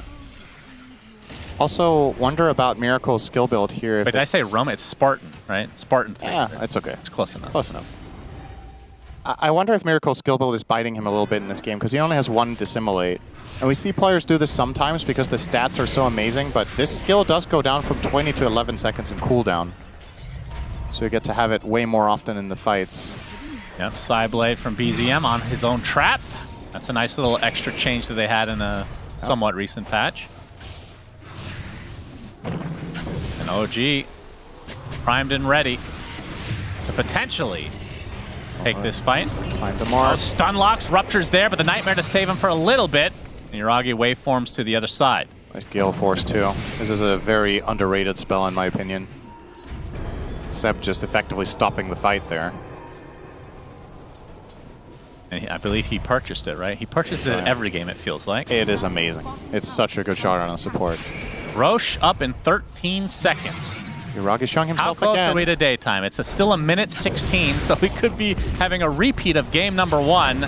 Oh, nice Boundless Strike onto 2. Crit jumps in, gets the Wukong's command. Arteezy trying to focus on the Undying. He does so successfully. Taiga drops as well, so 2 dead very quickly as now the sights are set onto Yuragi. And he is completely surrounded, silenced, and brought down. Big fight for Shopify. Seb has to teleport out. Unluckily for Shopify, Roche is Roche is up. Do you want to make any more wrong calls about Roche? I think you're out of options. You can still say that he's bottom. He will be in 40. Will they finish him in 40 seconds, Cinderin? Will they even go for it? That's true. They do have the option. They're going to push split. They'll do the split. I like this, actually. They can do it with 2 and still look for the kill here on Seb. Yep, that'll be an easy one. And onto the high ground they go. And there is a fortification again from OG. Feels like they have an endless amount of them. As another tower being taken eventually. And Roche, okay, they are going to kill it with 10 seconds to spare. Arteezy has no HP, though. He actually uses the cheese already just to be able to reconnect with his team. And it looks like this barracks will go down. So that is 1 melee in the top lane. They could transition to mid, but you can see the cooldown on the respawn timer not too far away from OG. And now, I'm sure Arteezy might be regretting the cheese usage at this point. That was definitely a bit strange. Sometimes you just gotta go for that RG. Oh, BZM getting stun locked. Do they have the damage? He pops the BKB. Disarm for the time being. We'll try to reconnect now. So Shopify not able to blow him up, but they do force out that BKB. Looks like Shopify will now fully reset.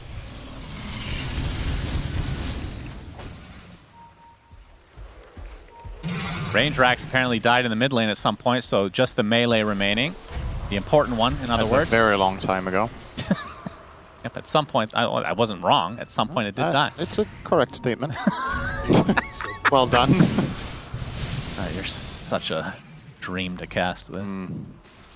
I 14 charges on that Deso for BZM. Working on the MKB now, so not actually too far away from finishing it.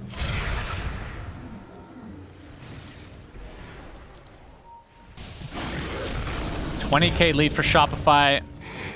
Wow, Fly has a sheep. Okay, I was not expecting. Man, he is farmed. He has is Boots of farmed Bearing, as fuck Hurricane this Pike, game. Scythe. He has about the same net worth as his offlaner, as Ench. I mean, he's been having a great game. He's 6-2 and 15. He has 145 CS on a support. Find Yuragi here. Gale of Force will force Miracle away for now, but... Oh, that's an important nightmare, actually, on Arteezy there. Yeah. Nice shackle onto Saberlight. Oh, actually, his familiars get one shot by BZM. You have to resummon if he has the opportunity. Now the shackle. Maybe they just reset. Yep, crit on the trees. He's going to get gripped after jumping down of his own accord. Looks like that's going to be a freebie for OG. But the Rupture coming out into BZM. Arteezy with that Blood Mist trying to rip right through that refraction. He doesn't have the damage, though. Finally, they do get the kill. It cost him the Aegis. Buyback available on TA. Will expend it immediately. You see the Halberd applied to Morphling. Things had quite an effect this game. As the Aether Remnant into the Blood Right. Down goes DM. He will buy back now. Looks like Taiga will be caught out. Gets the Nightmare to be able to save himself for the 1 second. Will buy back as well. So every buyback being expended from OG. Can they hold? Shopify, their lead has increased to 25K. See if they attempt to just reset or if they want to continue to fight this. Miracle running out of mana. As Crit able to get off another Wukong's command. He's going to get pushed on the outskirts, but it will stay alive a little bit longer, but finally does drop. Yuragi, extremely low on HP, will wait for him in. Blood Mist ripping through DM. Yes, he actually is going to heal. As a result, Ultra Kill Arteezy. You were questioning the Aghanim Scepter, Cinderin. The Blood Mist was enough to keep him alive and win Game 2. Will he get the Rampage? He's going in deep. He really wants it. The game ends. He says XDY. And Seb says no! Exclamation mark, exclamation mark. Yeah, bittersweet for Shopify. They get the win, but still eliminated. And that means OG is eliminated, right? Because they have the same record. I believe so, yeah. So both teams eliminate each other from the Well tournament. done. Everyone loses in this series. Yeah. You don't see that every day. They should both be out. They definitely are. And now, the current scoreboard as it stands, BetBoom got a 2-0 against Gaming Gladiators. Wow. So BetBoom should be a lock at this point, I believe. Unless there might be a mathematical four-way tie for fourth, actually. Still stuff to play for. Who's 6-6 right now on that list? Aster. Okay. And Aster are 1-0 up against Entity. Okay. So Aster's current score is 7-6. Oh, wow. And 9 Pandas are currently 9-4. They're a lock. Beast Coast, if they win one game against 9 Pandas, they will also be 8-6. There is actually a possibility for a massive tie here in Group B. Gracious. But it does not involve any of these two teams. Shopify and OG bow out. Yes, they both eliminate each other from Dream League Season 20. Let's see if Tsunami and company can do the math on all the tiebreakers. Take it away. They pay people to do that. I'm just here to talk about it when someone says it in my ear. Meanwhile, I'm here to stare at this game, which was mutually assured destruction, because that part is accurate, as you heard from Sunsfan and Cinderin. Shopify, Rebellion, and OG are unfortunately eliminated from Dream League Season 20, which is similar to how... No, wait, actually, OG was not at Season 19. Nigma was here, and I don't believe OG... Was OG here? OG was at Season 19. They were? They were, yeah. Oh, well. They did pretty well, actually. Did they get eliminated in the first group stage? I don't think so. No, I think they went like They went third, to fourth in second. their group, something like that. Oh, well then. Both these teams are having a marked change of pace, because also Shopify Rebellion got top 4 last time during Dream League Season 19. And ultimately, it's your performance as the average of Dream League Season 19 and 20, which will control if you get invited to Riyadh or not. But both these teams did not really have their full rosters. Shopify definitely didn't. although Miracle is about as good of a replacement as you get, unless Mikey is even better. And for OG, I don't really know if this is their roster or not. Probably not. I don't even think they know. I don't. They'll figure it out, guys. figure it out. They have time now. That is true. They have a lot of time now because they will not be going to Bali. But this team is Shopify Rebellion. Take game number 2. And with it, some valuable experience, I would imagine. We will hopefully get an interview with them and then be able to ask them about, I guess, if... Well, surely Abed will get a visa to a Southeast Asian country. So, should be fine for that, I think. Fingers crossed. Fingers crossed. Okay. In the meanwhile, though, I'm sure both these teams were hoping for higher placements than eliminated in group stage, but it's cutthroat competition. That's a bold statement of you, Neil. I know. Hot take. Teams like doing good. Yeah. I think there's only one thing you can do when you lose the first game. And we were talking to Quinn on the interview a couple days back, and he said that the misery of losing is way worse than the glory of winning. Mm-hmm. And the only thing you can do is make the other team also feel that. And that is what Shopify was driven by. I think they might not even have known that they were out of the running. We can ask them. I don't know. I feel like that's something you pay attention to each day. Yes, but in the middle of a series? Yeah. Well, yeah, no, but you would wake up and be like, we need to get this specific score to stay in. Well, that would have been dependent on, like, we only confirmed it because BetBoom got the wins. So how are they supposed to know what the other teams are doing? But it's okay. We can get direct insight, actually, because we have an interview with one of the Shopify Rebellion players. It's Fly. Fly, welcome. Do you hear what we're agonizing over, where we're calculating outcomes? Yeah, I heard a little bit. You guys were discussing if we knew what was happening, if we knew that, yeah, we knew. After we lost game 1, I mean, we knew that we had to 2-0 going in. Like, realistically, there was only odds we had. And then when we lost, we knew we were out. So at that point, it was just basically mutual destruction for both sides. Nice. Yeah, that's what it seemed like. Did that influence your game 2 draft at all? I don't think so. You guys have probably seen we've won every game with Void Spirit. I was surprised they gave Miracle Void Spirit. This guy is insane, especially when this was their lives on the line too. So we were like, okay, let's let Miracle carry us once again. So. And for you, so how many years has it been since you played with Miracle? Must have been at least 6 years, 5 years, that's what something like that. Because it would have been, what was your Frankfurt major? Was that the lineup, or am I misremembering? Yeah, it was. It was up until after that TI, which was TI 6. I want to say TI 5 or TI 6. I think it was 6. Either 5 or 6. Yeah. Frankfurt major was 2015. Been through so many TIs now. Yeah, they all blend together at some point. Oh, I've been through so many TIs. I know what you mean. But yeah, so what was it like finally reuniting once again? Oh man, Miracle is the GOAT. Like, he's, besides being an insane player, he's also just an incredible, like, positive energy to have on your team. He's super fun to be around. He's a super good person. Like, just nothing bad you can say about him, honestly. And he carried most of the games. He played, I think, better than the entire team, which is not good from our perspective. Like, we would have liked him to have to do the least, but realistically, he played the best out of all of us. So yeah. I think you guys just got some magic with mid lane stand-ins, because Mikey also did phenomenal last season. You guys are really good, and we're actually seeing that out of quite a few teams. Same thing with, like, Tundra. You guys, all you teams seem to bring in stand-ins, and you're being very courteous to them, it seems, at letting them do what they want to do. Yeah, for sure. I think when you bring in someone that you don't exactly know how they play, or how, you haven't built strategies with them, you're gonna try to give them what they want, and you're going to try to work around it, because it makes more sense. Because everybody else already have some sort of foundation in terms of draft or strategy. So you bring in the new guy, you're like, hey, what heroes do you like playing? What do you think about certain matchups? We'll try to make it work, with the hero pools.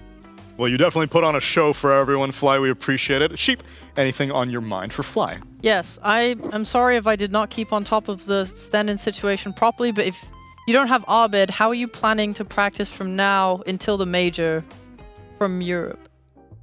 Boot camp? So that's a great question, because Saber's supposed to fly to boot camp today. I'm supposed to fly tomorrow. But we just got the word today that Abid actually got his visa. Yes! So Yay. the rest of us will be traveling to meet up.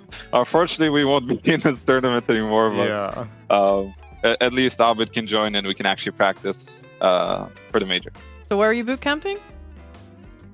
I'll be in the Liquid facilities. Some of the guys are already there, like Crit, Artesia, and Bulba. They're already there. Oh, I see. Okay. All right, cool. Wonderful. That was my question. I'm glad it worked out. Thank you very much. Congrats on the 1-win knockout. Good luck And in the the Abid visa. Congratulations on the Abid visa. That's really good. Everything's coming together. Hey, Fly, sorry about the elimination, but you guys have had a really good year, I would say, so far, so I hope you're not too hard on yourselves. My question to you would be, so last Dream League, when we talked to you, we asked you a lot of questions about how playing with a stand-in has taught you any lessons or given you any valuable information moving into Berlin. Can you answer that same question about your stand-in this season?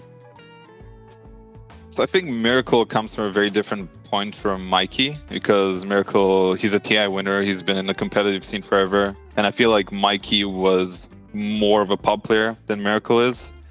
So playing with Miracle felt more like natural in terms of like how map movement and strategy things work, because he already knows all of these concepts.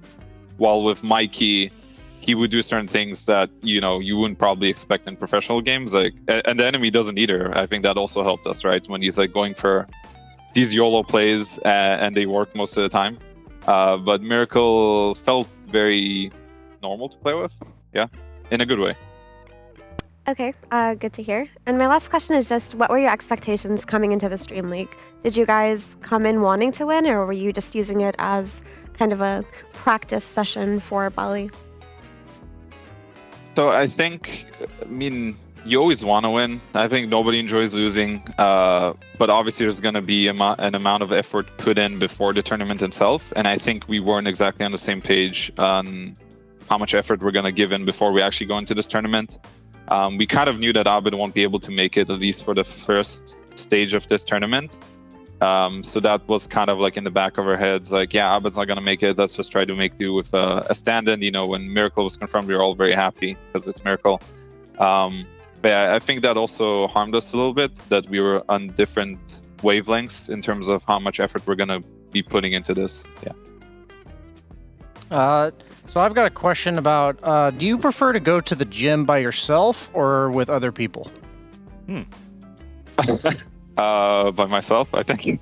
Okay, so if you prefer to go mainly by yourself, just theoretically, if somebody from the Dota community, maybe somebody that might be in this conversation right now, were to be in the Netherlands and ask you for some gym tips, what would you say? Oh, that's totally fine. It's not like that. I would be happy to. Like, occasionally you go to a LAN and you go work out. The thing is, I usually work out in the morning, and it seems like most Dota players go in the evening. That's what I've noticed, because it's kind of quiet in the morning. But yeah, if there happens to be somebody there, you know, there will be some random conversations. I remember Blitz at the Berlin Major. You know, he was randomly there having conversations. So yeah, it's all good. That's so cool. I mean, maybe I might be able to stop by. Oh, you might. I mean, that's totally coincidence from this question. That would be convenient. Yeah, I appreciate it. I'm a workout in the morning kind of guy too. So no, you're not. Yeah, he is. Nice. It'll be us and Liquid and a lot of happiness over there. So. Perfect. Yes, that sounds grand. After this tournament, I imagine the emotions are running high. But other than that, Fly, condolences on the result. But thank you very much for taking the time to speak to us. Congratulations on getting the visa, and hopefully we get another phenomenal performance out of you guys in Bali. Yeah, thank you, guys. Much love. Okay, good. Thank God, man. I think he knew what I was trying to get on with there. May have been onto you. You may have suspected. I was trying to be subtle. I think you should just show up and see what happens. Okay. What time did he say? It's your best approach.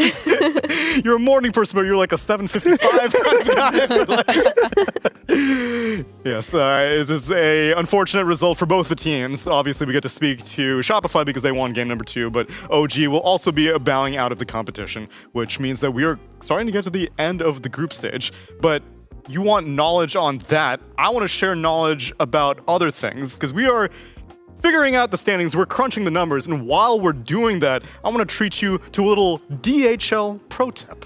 In Dota 2, there are 3 attributes: agility, strength, and intelligence. Each stat grants the following benefits. Depending on their primary attribute, heroes also gain +1 base attack damage per point. As of 7.33, a quarter of the heroes in Dota are now universal heroes, meaning that they have no primary attribute. As a result of this, they gain 0.7 base attack damage per point in any attribute. There are some pretty insane benefits from this difference. For example, Windranger, previously an intelligence hero, used to gain only 10 attack damage from Diffusal Blade. Now, because she's universal, she gains 17.5 damage from this item, making it a cost-effective item choice for damage. This item alone being viable for Windranger automatically made her a counter to every hero in the game that doesn't like having their mana burned. Some of the best items for universal heroes are plus all stat items. Iron Branch, for example, grants 2.1 damage for 50 gold. Mantle of Intelligence, on the other hand, grants 3 damage for an int hero for 140 gold. That's 1 damage per 47 gold. That's right, Iron Branch is twice as cost effective in terms of damage. A common inventory for universal heroes to start with is 1 Tango, 2 Circlets, and 3 Branches, because this grants an insane 15 damage and 154 HP at level 1. In other words, if you are playing a universal hero, you pretty much can't lose the laning phase, so long as you buy plus all stat items. Speaking of winning lanes, Wyvern, for example, is a hero that really struggles in the armor department. So much so that people were going Wraithband prior to her being changed to a universal hero. Previously, these would grant her 2 attack damage, but now they grant her 6.3. Bracers are also a popular choice for universal heroes that previously could get harassed out of lanes, such as Windranger. The most popular, and honestly most overpowered universal hero items are Gleipnir and Harpoon, mostly because they are both very strong in the late game, and they build from the most stat-efficient items, making heroes deal insane damage while being nearly unkillable.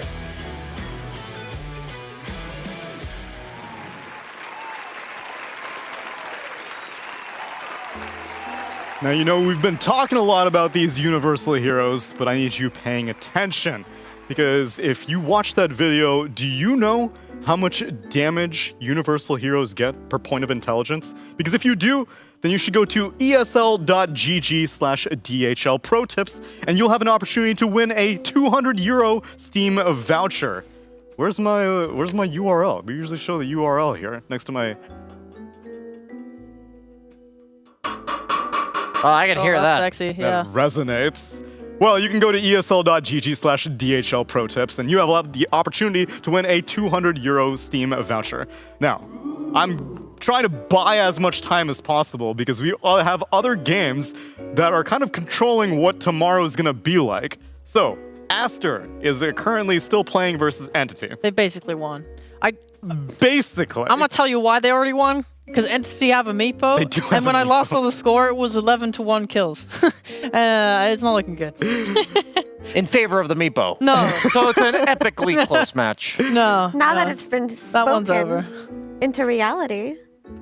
It's currently, as we're saying this, and you're watching on a delay, it's currently 27 to Aster, 5 on Andy. Yeah, I'm not feeling this one. But Meepo's a crazy hero. Yeah, for sure. He's known for his massive comebacks when behind. It's really how the hero's shaped up to be in design. I always thought he was more of a snowballing hero. No. Are you fucking stupid, Brian? That's why I got demoted to. This is why you know nothing about this hero. We're Don't changing speak. his ranking. I have played him like 4 times. Demote him now. 4 times? You got Yeah. That's better than playing it 3 times. Yeah, How it is many more times than I've 3. played it. Yeah. No. No. What do you? Since when do you control it? No, don't do that. No, don't do that.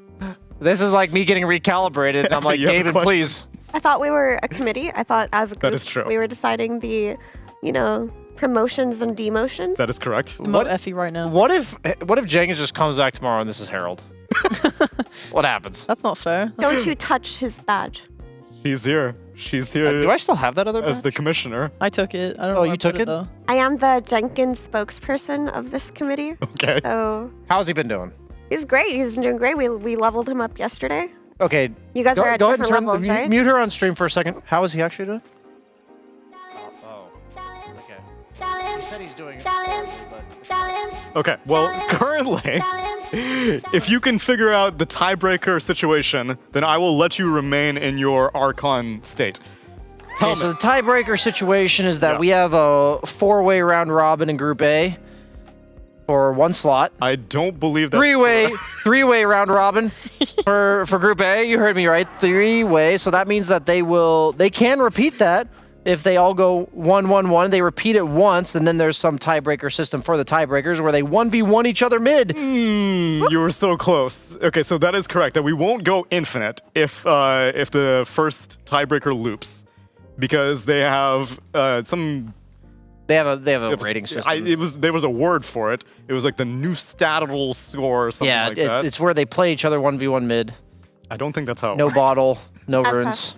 SF. No, that's not actually how it works. It would be hype, they though. calculate who they played in the group stage, right? And Yes. The team they won against having the least amount of wins means that those wins are worth less. There's actually a reason we brought them to Europe. It's going to be a fist fight. Straight up. You thought we put them on land for latency? No, we put them on land so they can beat the shit out of each other in real life.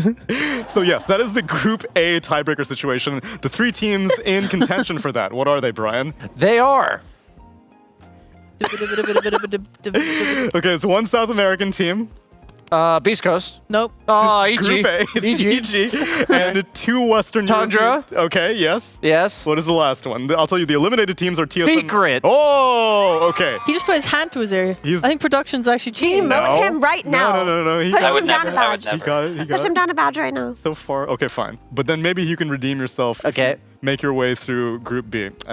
Jenkins ripped this thing off. Yeah, he ruined it. He ruined it. I should demote him for that. Okay, so that's Group A. It's a 3-way between EG, Secret, and Tundra. We do a 1 round robin loop between the 3 of them, and if they all tie each other, then we go based off the new statable score. I don't know how to pronounce it. Group B, Brian. If Aster goes 2-0, which they will, and Beast Coast goes 0-2, which they have. They did. Yes. That means there's no tiebreaker. No, Aster has officially won. Aster has officially won as of right now, which means there's no tiebreaker. There's no tiebreaker. Oh, Beast Coast did lose? Yes, they got 2-0 by 9 pandas. Fringe. Cringe indeed. I mean, Beast Coast was like 7-5, weren't they? They were. Yeah. So they going 0-2 But made them 7-7, and then correct. And Aster is now 8-6, as I imagine. No. The graphics are frantically updating it, and so we will be able to represent this in a visual format as opposed to me just please saying do. It. But I'm not auditory. Currently, we are only looking at 1 set of tiebreakers, as far as I can tell. I'm gonna cry. Why do Beast Coast keep doing this? I don't know. I mean, with all of that being said, I think that this group stage has been very tight. Yeah. Like, all the teams have looked really close, sometimes even in skill level, even from the top to the bottom. The eliminated teams didn't feel like they were that much worse than the others, with the exception of 2 teams in particular. Look, all I'm saying I is, I think it's really nice. I think it's really nice to see new teams being involved in this Dream League. Like, for example, Team Liquid haven't really done much, because they've been playing in this tier 2 to tier 3 bracket where, you don't really get an opportunity at like international LAN. This is the exposure they need. Yeah, so they get to come here, they get to practice. Maybe like they, because they won't be at the major, they won't be at TI. They got to make it through these qualifiers as a Div 2 low tier team. I feel like Niche is like the new breakout mid potentially. He could do it. Maybe he next could, year, maybe. Yeah. Meanwhile, these juggernauts of Team Secret, Team the Secret. mainstays of the Western European DPC, just constantly dominating everything, coming into Dream League Season 20. But now they have to go through a tiebreaker. They have to go to a tiebreaker, and which is shocking for a team that has such established reputations. Yeah, so far this year. Dominating everything and on the ropes right now. I feel like the Dota community and the scene as a whole is just always shifting. Like the powerhouses, now it's Gaming Gladiators and Secret, next it may be Liquid. You never know. There you go. But one thing I do know is the standings. Let's pull up Group A, and I can show you where we're at in the form of numbers. Oh man, we colored these things in. Although this is Group B, because we can't color things in Group A yet. Group B, the reason everything is colored in is because all of these are confirmed and locked. 9 Pandas just got their 2-0 against Beast Coast, which means they were already in good shape, but Beast Coast was not, because they started the day with 7 wins, and they ended the day with 7 wins, and 7 losses. But that just goes to what I was saying earlier about these teams being so close, with the exception of one team on either group being a bit worse than the rest. Yeah, Entity in Group Group B, and Liquid in Group A unfortunately got knocked out pretty early. But if you look at the eliminated teams in Beast Coast, OG, and Shopify, their scores do not look terrible. They definitely had really good showings. They had some really close matches, and they looked solid. It was just a difference of inches, you would say. I've lived in Europe for a little bit now, so I'd say it's more like centimeters. A difference in centimeters. Yes. The fact that the difference between 2nd and 7th is 2 games, that's pretty wild. I don't think I've ever seen that. Tense times. But unfortunately, 4 of them have been confirmed eliminated. Beast Coast, OG, Shopify Rebellion, and Entity are out. And now let's take a look at Group A. And I can actually tell you all of the rules. So, man, this is well color-coded. Yes, the 3 teams that are locked are PSG LGD, Talon Esports, Team Spirit, and we need to figure out the 4th slot between these 3 teams. Evil Geniuses, Team Secret, and Tundra Esports. I need a stat on this. Has there ever been a group stage where the difference between first and last is 3 games? That is wild. I don't think I've ever seen this. Have you guys? I don't think so either. I mean, this is the closest in skill level we've seen in a very This long is going time. down in the record books for the closest group stage in history. I physically can't remember the scores of every group stage I've ever watched, so I can't say. Wow, and you're a talent? You're a Dota Yeah, talent? you call yourself a Sorry, panelist. Unbelievable. Hey, don't talk to Purge like that. Oh. God. Okay, I got so- to. Thank you. Our 3 teams will play a best-of-1 round robin tomorrow. Now, if they all loop and they all rock, paper, scissors, and beat each other, the rules are that the first measure to break the tie will be the toughness score that you alluded to, based off of the opponents that they won in the group stage. And then if that is also a tie, somehow, then we go to head-to-head record, which is who beat who in the group stage. So have we calculated the first one yet or no? I feel like we should be able to already calculate. Yeah, this. I would like to know if they tie. There's probably a team that we would know would win. That's a story for tomorrow. Okay.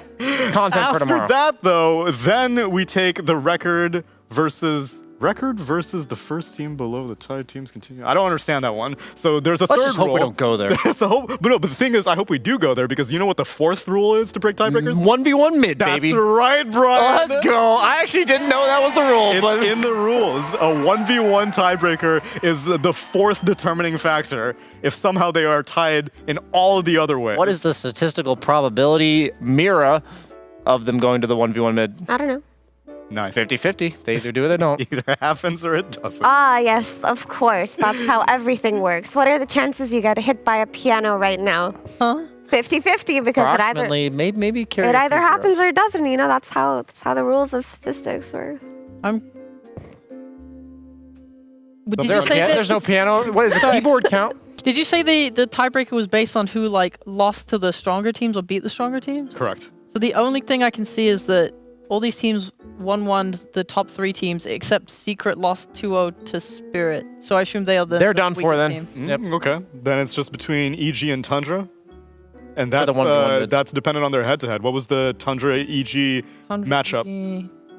Tundra to EG was Wasn't it just 1-1. Oh, we're gonna have to go to rule number 3, which I don't know what it means. Rule number 3 was. I'll read it. Record versus the first team below the tied teams. Okay. Continuing to each subsequent team below the tied teams till the tie is resolved. Okay, so how did they do against the 7th team, Is which is TSM? How did they do against TSM? Are they both 1-1s? Please. Where are you going? Go. Right there. Tundra. No, this is the. You're on the wrong. Right Go there. back up. Mirror. I gave Mirror my pad for 1 second and she ruined everything. TSM. Let's see. 1-1 to every single team except for Liquid, who they lost to. So they 1-1. But what about the other team? And then Liquid. No, TSM 1-1 to everybody. But I was No, except scrolling Except down Liquid. to and then Liquid. Who cares about Liquid? It's a free win team. But who? What? Yeah. I'm saying, what about? Liquid. Both Tundra and EG both 1-1 TSM. Oh, this is way confusing. You've Tundra lost lost it already. 0-2 to Liquid. Oh, well, that would be the tiebreaker then. So wait, would. Oh, I'm confused. All I'm Okay. hearing is Malrine versus Christopher Smile. Take a look 1v1 mid. at tomorrow's schedule for the Tomorrow. games that we do know that are happening. It's 3 of them. It's Team Secret against Tundra Esports to start off today. And is it a loser who plays the first game or winner who plays the first game? It's the winner who plays the first game. Rhetorical question. Because So- the winner, if they win both games, they're through. Correct. Winner stays on. So, winner will face off against Evil Geniuses, and if that person beats both teams, then they will take the final slot to move forward. And if they lose, well then, it'll be Evil Geniuses against the loser of the first series. And as you know, if that loops around, I'm not going to go through it again. One more time. No more. All I'm hearing is Malorine versus C-Smile. 50-50 chance according to BSJ. Yeah, tomorrow. 50-50 of the 1v1 mid. Gonna All I'm be- hearing are question marks in the Twitch chat. Gonna be Legion Commander hear Twitch chat? versus I don't know what's Malrine's weird hero of choice for a mid. I love Mercy. Maureen. That guy's There's a lot of mercy. Legion Commander v Marcy. You heard it here first, and probably last because it's not gonna happen. Brian. Yeah. Mira, how do you do? We keeping him on Archon? Okay, so I did some statistical analysis. the issue with keeping him at Arc. Okay, so I think he did his best today, He did. But and that was fair. But I didn't enjoy the 50-50. It either works or doesn't. I hate when people say that. It That makes me- was my It makes statistical me analysis want. that I It was makes me referring want to. to punch people and things and couches and makes me want objects. to drop a piano on people. It makes me want to drop pianos like in Zombieland. have is a But keyboard. Zombieland, the best kill of the week when the piano falls on the old lady. That was Oh no, when the old lady drops the piano on the zombie. But you imagine me being the old lady. 'cause No, of it. no. So the old lady drops the piano on the Oh. zombie. So I imagine myself as the old lady dropping. And I'm the zombie. Yeah, but I think if I were to not think about that, you had a great intro. You did your best. No, he got everything wrong. You did some good dancing. I enjoyed your bat chest. He was bat probably the chest best dancer. You know what? He can level up today. It's all right. It's all right. Level up. I vote level up. Congratulations. Well, Archon was leveling up. He was like. Do I get to maintain my Yes, recalibration? Exactly. You were originally going to fall, Yeah. but given Effie's analysis, What about the Purge? 50-50. I don't know. I just think like I've sat here for like an hour watching BSJ just like firmly gripping the shark in the most inappropriate way grip it. possible. It's very, very bad. This is our third date, so. Has it made you uncomfortable? Yes, I would demote. I have to fight that Okay. assessment. Well, we're not your team discomfort. You can punch him in the face for that. I can punch him in the But face. I mean, okay, so Off panel. he doesn't get the level up and he doesn't get the demote because we both voted against each other. So it's neutral. He gets nothing. That's it. You get nothing. Good day, sir. Violence is never the answer. It's the question. And the answer is yes. Oh, I thought you were going to save me here. That was the direction I expected. I will that to save go. you in terms of rank, Brian. I do think that you Thank should you. maintain this position above Jenkins, but it's all temporary because we are getting near the end of the group stage. You heard it. We crunched the numbers, and now we need to figure out who's moving on. We're going to have 8 teams left for group stage 2 and more Dream League to come. Friends, I hope you've been enjoying the show. It was a short day today, and maybe a short day tomorrow. Actually, definitely a short day tomorrow because of all the tiebreaker rules. And for one last time, it's the part-time pandas.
love it, you wear it. What's your style? Get your merch at shop.eslgaming.com.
Start, and I keep on coming back, begging